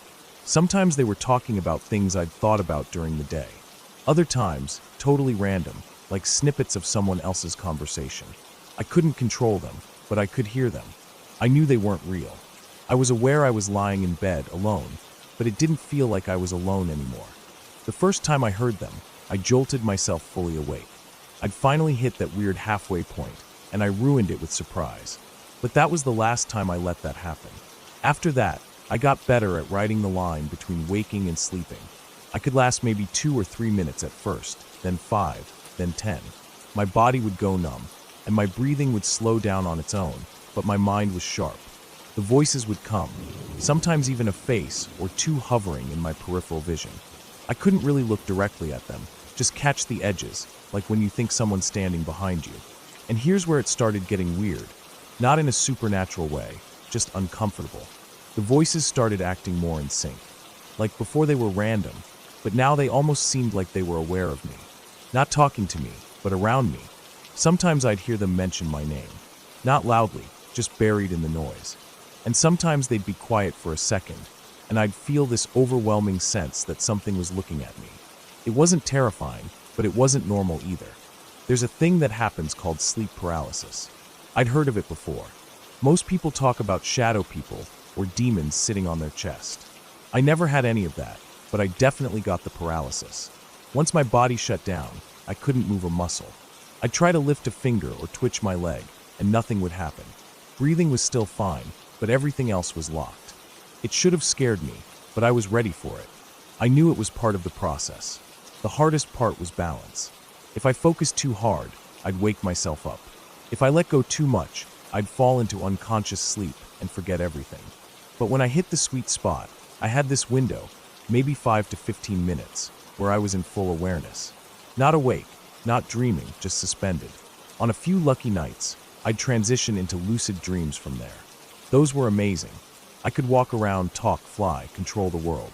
But I wasn't chasing dreams. I was more interested in that in-between place. That's where it felt like something real was happening. Over time, I noticed I was getting better at guessing how long I'd been out. I'd wake up, check the clock, and be within 5 minutes of the exact time. It became a habit. Go under, stay aware, come out, guess the time. Almost like diving. I even kept a little notebook next to my bed and wrote down what I heard or saw. Sometimes it was gibberish. Other times it was eerily clear. Once, I heard what sounded like my mom calling me from the hallway, even though she lives 2 cities away. Another time, I saw a man sitting in the chair across from my bed. Just sitting, not moving. I knew he wasn't real. I could barely make out his face, but I remembered the shape of his shoulders. One night stands out more than the rest. It was a Thursday, I think. I'd had a long day but wasn't too tired. That's the best condition, tired enough to drift, but not so exhausted that I crash. I got into bed, did my routine, and started the descent. Numbness came fast, then the rushing sound, then the tingling, then silence. Not the usual kind. This silence was deep, pressurized. It felt like being underwater. Then the voices came, slow and distant. I heard a man and a woman talking. I couldn't make out their words at first, just tones, like someone arguing quietly in another room. Then, after a while, it shifted. The man was saying my name. Not shouting it, just saying it over and over again, like he was testing how it sounded. It wasn't my full name, just the first name, repeating every few seconds. I tried to stay calm. It wasn't real. I reminded myself of that. Just noise in my brain. But then I felt something shift in the air, like the room was tightening. The air got heavy. Not hot or cold, just dense. And I could sense something at the foot of my bed. Not see it, just feel it. I didn't panic, though. I was used to that feeling by now. But this time, the sensation stayed longer than usual. I blinked, or at least tried to. In that state, it's hard to know what you're physically doing. But in my perception, my eyes moved, and I could see the room in a dim, grayish hue, like I was looking through smoked glass. The figure was there. Not clear. More like a person-shaped shadow standing near the edge of the bed. Not moving, just watching. I waited, trying to see if it would do anything. Sometimes these figures just vanish. This one didn't. It stepped forward once. Just one step. I told myself it was a projection. A hallucination caused by the brain in a semi-dream state. But I couldn't shake the feeling that it wasn't coming from me. Like I wasn't imagining it, like it was just there. Not something I made, but something I noticed. That was the part that made my skin crawl. Even without moving, I could feel the hairs on my arms raise. Then came the pressure, like a weight on my chest. Not pain, just heaviness. I knew this one. Classic sleep paralysis symptom. But this time it was centered, like someone had placed a hand right in the middle of my chest and was pressing down, not to crush me, just to keep me still. I focused on my breathing, counting seconds. In through the nose, out through the mouth. Slow, controlled. The figure didn't move again, but the room felt like it was tilting slightly, like gravity was shifting. I held on as long as I could, probably 10 minutes. The voices faded out, the pressure lifted, and the numbness started to release. My toes tingled, then my legs, then my arms. I blinked again, this time for real, and the room was back to normal. Quiet. Still. I sat up slowly, checked the clock. 3:48 a.m. I'd gone under at exactly 3:30. I guessed 18 minutes. When I checked later, it was 19. Close enough. I should have felt proud. That was one of my longest sessions. But instead, I felt off. Not scared, not sick. Just a little uneasy. Like I'd seen something I wasn't supposed to. The way you feel after walking in on something private, even if it's not dangerous. I wrote everything down, closed the notebook, and tried to go back to sleep. I didn't get back into that state again that night. The next day was normal. I went to work, went through the motions, but kept thinking about the figure. Not the voice, just the figure. Something about the way it stood. It didn't feel like a hallucination. It felt placed, like it had its own purpose. But again, I told myself it was just a trick of the mind. A side effect. Nothing more. But here's the thing. That night wasn't the last time I saw it. Over the next few weeks, that figure returned. Not every night, just randomly, and never moving much. Always standing. Sometimes near the bed, sometimes by the door, sometimes in the corner.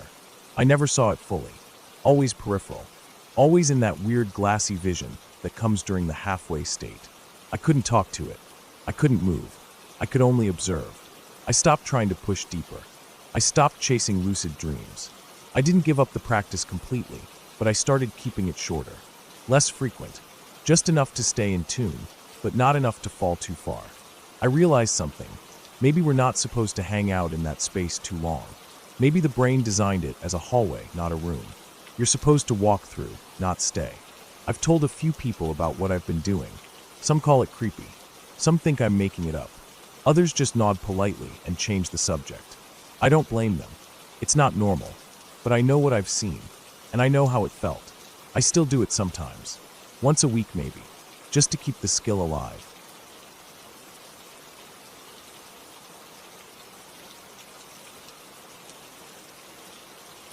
I hadn't planned to go hiking that weekend. Honestly, I had planned to just stay home, order takeout, and catch up on some sleep. But then I got a text from Rob, saying he and his cousin were going to check out this trail up north near the border of the national forest. And did I want to come? It wasn't anything official. Just a long, narrow trail through thick woods that someone had found on a forum. A couple of backpackers said it was quiet, barely touched, and good for a full-day loop if you started early. I didn't know Rob's cousin, Mason, but I figured why not. I had the gear, and I hadn't been out in the woods in a while. A break from the city felt right. We met at Rob's place early that Saturday morning. I drove, since I had a 4-door with enough trunk space. Rob sat up front, and Mason took the back seat. He was quiet, tall, built like a guy who lifted regularly but didn't talk about it. He didn't say much the entire drive except to comment on the fog settling low over the hills as we climbed into the countryside. It was a 2-hour drive before we got near the start of the trail. There wasn't even a parking lot, just a small patch of gravel off the side of a narrow road, barely wide enough for 2 cars. I pulled in and killed the engine. We stepped out, stretched, and shouldered our packs. The trail was unmarked, but Rob had the GPS coordinates saved from the forum. It started through some tall grass, behind a line of poplar trees. The moment we stepped under their shade, the air changed. It got quiet. The kind of quiet where you suddenly realize how loud the city really is. No engines, no sirens, just wind, leaves, and birds. We kept walking. The trail dipped into a steep ravine, then leveled out into dense woods. It was narrow, overgrown in places, barely wide enough for one person. I let Mason take the lead, then Rob, then I followed in the back. The trees got thicker the deeper we went. Sunlight barely came through the canopy. Around noon we stopped for a snack. I took off my pack and leaned against a big rock while chewing a granola bar. We talked a little then, mostly about how peaceful it was, how different it felt from the crowded hiking trails we were used to. No dogs barking, no joggers or families, just us in the woods. That was when I first noticed the smell. It was faint but strange, like something had died not far away. That heavy, rotten smell that turns your stomach even when you don't know where it's coming from. I mentioned it, and Rob sniffed and nodded. Mason just said it was probably a dead animal. We didn't think much of it. Kept walking. About an hour later, the trail split. Rob checked his phone, but the GPS showed only the main trail, nothing about a fork. One path kept climbing uphill to the left, the other dropped slightly and curved into a thicker patch of forest. Mason said we should go right, down into the thick part. He said it looked more like the main trail. I wasn't sure, but I didn't say anything. We followed him. The trail got worse, rocky, uneven, and sometimes it just vanished beneath dead leaves. The trees pressed in closer. I started to notice that even the birds were quieter now. Less chirping, just the occasional rustle, like something moving through brush a few yards away. Then silence again. I told myself it was probably squirrels or deer, but it still made me uneasy. We kept going. Then we reached a clearing. It wasn't big, maybe 20 feet across, but it felt like a sudden break in the forest. The ground was packed dirt, no grass, and in the center was what looked like the remains of a campfire. Old, maybe weeks or months ago. Burnt logs, ash, and a rusted tin can nearby. A broken plastic chair leaned against a tree. Rob said someone must have camped here before, but something about the spot made me uncomfortable. I don't know what it was.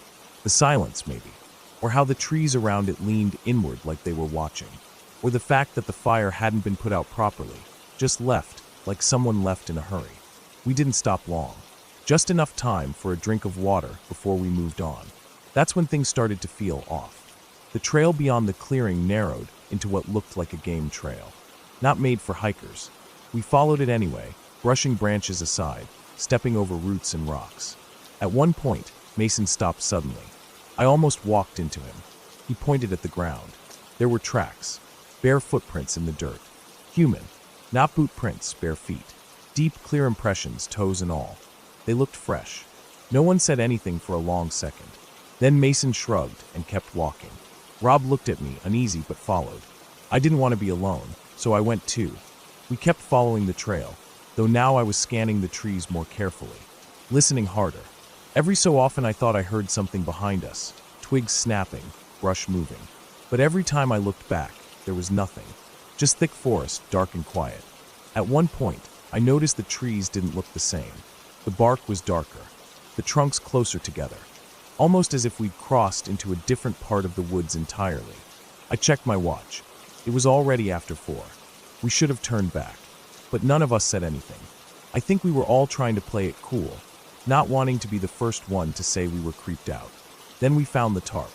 It was blue, torn, half covered in leaves, and nailed between 2 trees like a makeshift shelter.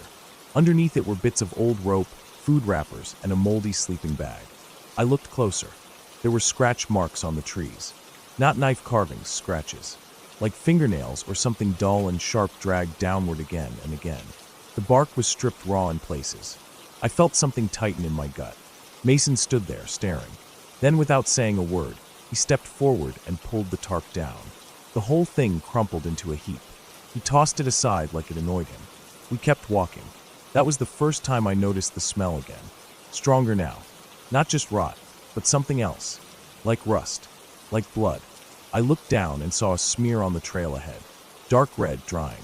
Another few feet, and another smear. Then a piece of torn cloth snagged on a bush.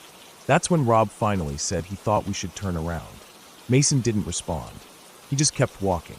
I hesitated, then followed Rob as he tried to convince Mason to stop. But Mason wouldn't. His pace got faster. He moved like he was chasing something. That's when we heard the sound. It was faint at first, a kind of metallic clang. Then again, closer, like someone hitting a metal pole with a rock. Not rhythmic, random, angry. We stopped. The sound stopped too. No wind, no birds, just that stillness pressing down on us like a weight. Mason looked around, breathing hard. Then he started walking again, faster now, almost jogging. Rob and I exchanged a look and went after him. It was getting darker under the trees. The sun had started to drop. The trail was barely visible now, just a suggestion of a path between trees. Mason kept moving fast, too fast. Then he disappeared over a ridge. Rob cursed under his breath and followed. I hesitated, then climbed up after them. At the top, the woods opened slightly, and I saw Mason standing there, staring at something ahead. I stepped up next to him and saw it too. It was a shack, old, leaning, barely standing, made of wood and corrugated metal, half covered in moss and vines. The windows were broken. The door hung crooked on one hinge. A rusted oil drum sat outside, and next to it, a pile of bones. Animal bones, maybe. Too many to count. Some still had bits of fur on them. I felt something crawl up my spine. Mason started walking toward it. I didn't want to follow. Everything in my body screamed at me not to. But Rob went too, and again I didn't want to be alone. The air near the shack smelled like rot and iron. I covered my nose with my shirt. Mason stepped inside. Rob paused at the doorway, looked back at me, then followed. I stayed outside. A minute passed. Then two. Then I heard a sound from inside, like something being dropped. A thud, then footsteps. Fast, then silence. I called out quietly, not yelling, just enough for Rob or Mason to hear me if they were nearby. No answer. I took one step forward. Then I heard a crash, and Rob came stumbling out of the shack, wide-eyed, pale, gasping for breath. He looked at me like he didn't even see me, just brushed past and started running. I ran after him. We didn't stop until we were deep in the woods again. I was gasping for air, my legs shaking. I grabbed his arm and spun him around. His face was blank, just pure shock. I asked where Mason was.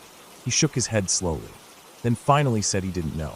That Mason went down into a basement, that there were stairs, that he heard something down there, something moving. He said Mason went down and didn't come back up. He said he heard a voice, not words, just a sound, and then something heavy moved, like furniture being dragged. That was when he ran. We stood there, frozen, trying to figure out what to do. Go back, call for help, but we had no signal. The GPS was glitching. We couldn't even tell which direction we'd come from anymore. I tried to stay calm, said we just needed to backtrack, follow the trail out the way we came. But nothing looked familiar now. The trail was gone. The forest all looked the same. Same trees, same bushes. No markers, no footprints, no broken branches. We walked for what felt like hours, circling, backtracking. Rob started to panic. I tried to keep him moving. I told him we'd find a road eventually. Then we saw the clearing again, the one with the old fire pit. We had walked in a circle. Rob sat down, shaking, hands over his face. I kept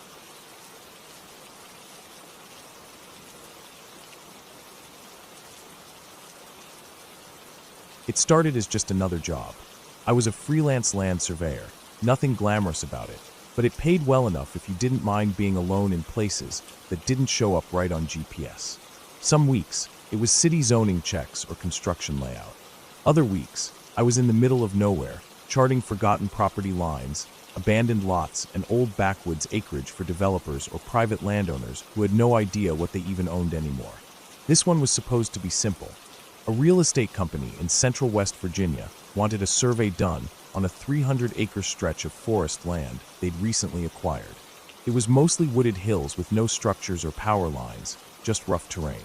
The client warned me there was no cell reception in the area, so I'd need to rely on my radio, topographic maps, and the satellite tracker they loaned me to log the property's edges.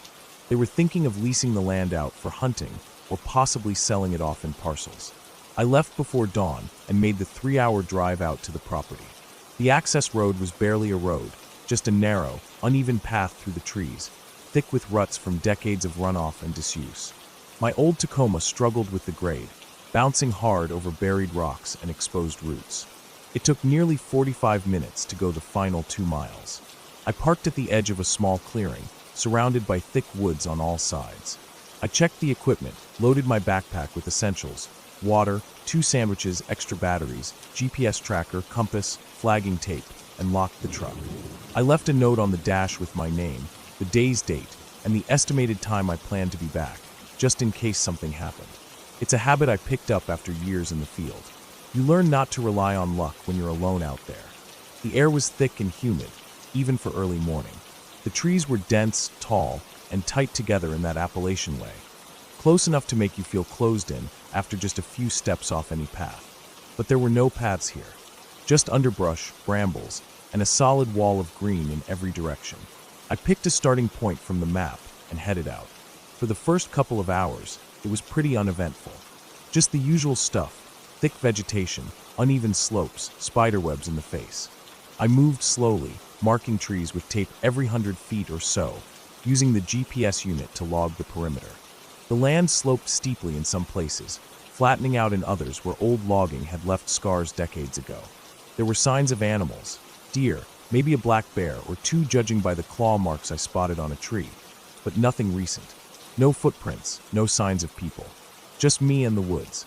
By early afternoon, I'd covered more than a third of the perimeter and stopped to eat one of my sandwiches. I found a fallen log and sat down, listening to the buzzing of insects and the distant knock of a woodpecker echoing through the trees. I checked the GPS tracker, and it showed everything working fine. I figured I'd make it back to the truck by dusk if I didn't waste too much time. But sometime around 2 p.m., things started to shift. It was small at first. I realized I hadn't heard any birds for a while. The buzzing of insects seemed to fade out too. The air got still, too still. Even the breeze that had been brushing the tops of the trees died off like someone had turned off a fan. I tried to shake the feeling off, told myself I was just being paranoid, that this kind of quiet happened sometimes deep in the woods. But it still sat heavy on my chest. Then I heard something. A thud. It came from maybe 40 yards to my left. Not like a branch falling, heavier. Like something solid hitting the ground. I stood up, listening hard. Then I heard it again. Another dull, heavy thump. It didn't sound like footsteps. It was too slow, too uneven. But it was definitely something moving. I froze and looked around, scanning the trees. Everything was still. I could feel my pulse picking up, my skin getting clammy. I didn't want to call out. There was no one out here. There wasn't supposed to be. I waited a full minute. Nothing. I turned and kept walking. But I couldn't shake it. I kept glancing over my shoulder. I thought maybe it was a deer or a bear. But it didn't sound like that. And I didn't see any movement. Whatever it wasn't following me, not at first. I tried to move faster, though that made it harder to log the property lines properly. By 3:30, I'd reached a section of forest where the trees grew even closer together. It was darker here, the canopy blocking out most of the sun. The undergrowth was thick and hard to move through. I started feeling disoriented, even though I was tracking everything properly. It was like I was walking in circles. I'd flag a tree, walk a few minutes, check the tracker, and feel like I was still in the same spot. The GPS said otherwise, but the terrain kept repeating. Same moss-covered logs, same U-shaped bend in a tree, same rotten stump with mushrooms growing out the side. That's when I heard the noise again. Closer this time. A low grunt. Deep. Almost like an exhale, but too loud, too rough. Not human, but not quite animal either. I turned around and scanned the trees, heart hammering in my chest. My hands were shaking. Still nothing. I stood still for almost 5 minutes. The forest was dead quiet again. Even the wind hadn't come back. I decided to head toward higher ground, thinking I might get better bearings from the ridge shown on the topo map. It took another half hour of bushwhacking to get up there, and by the time I reached the crest, I was soaked in sweat and covered in scratches from the thorns. The view helped. I could see over the tree line, across the distant hills. But something else caught my eye, a narrow trail, almost invisible, running parallel to the ridge. It wasn't a game trail.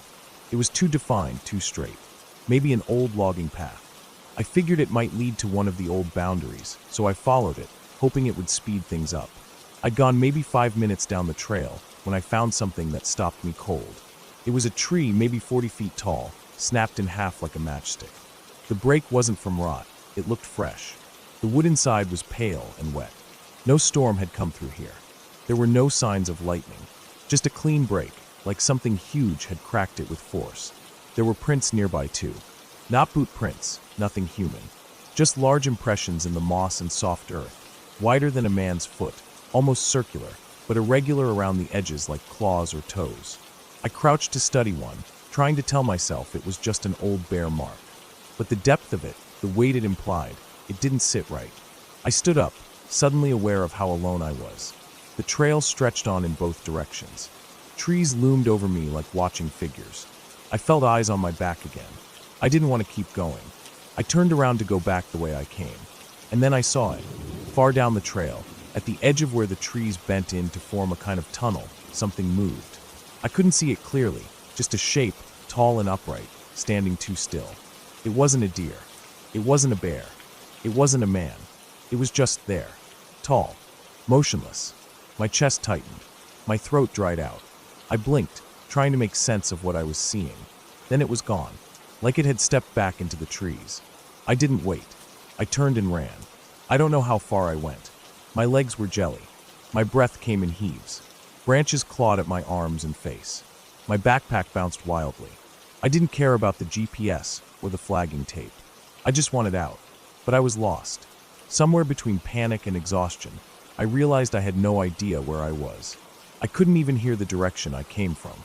My compass needle kept swinging strangely, like it couldn't settle. I looked up at the sun, but the thick canopy made it impossible to tell the direction. I stopped. I forced myself to breathe.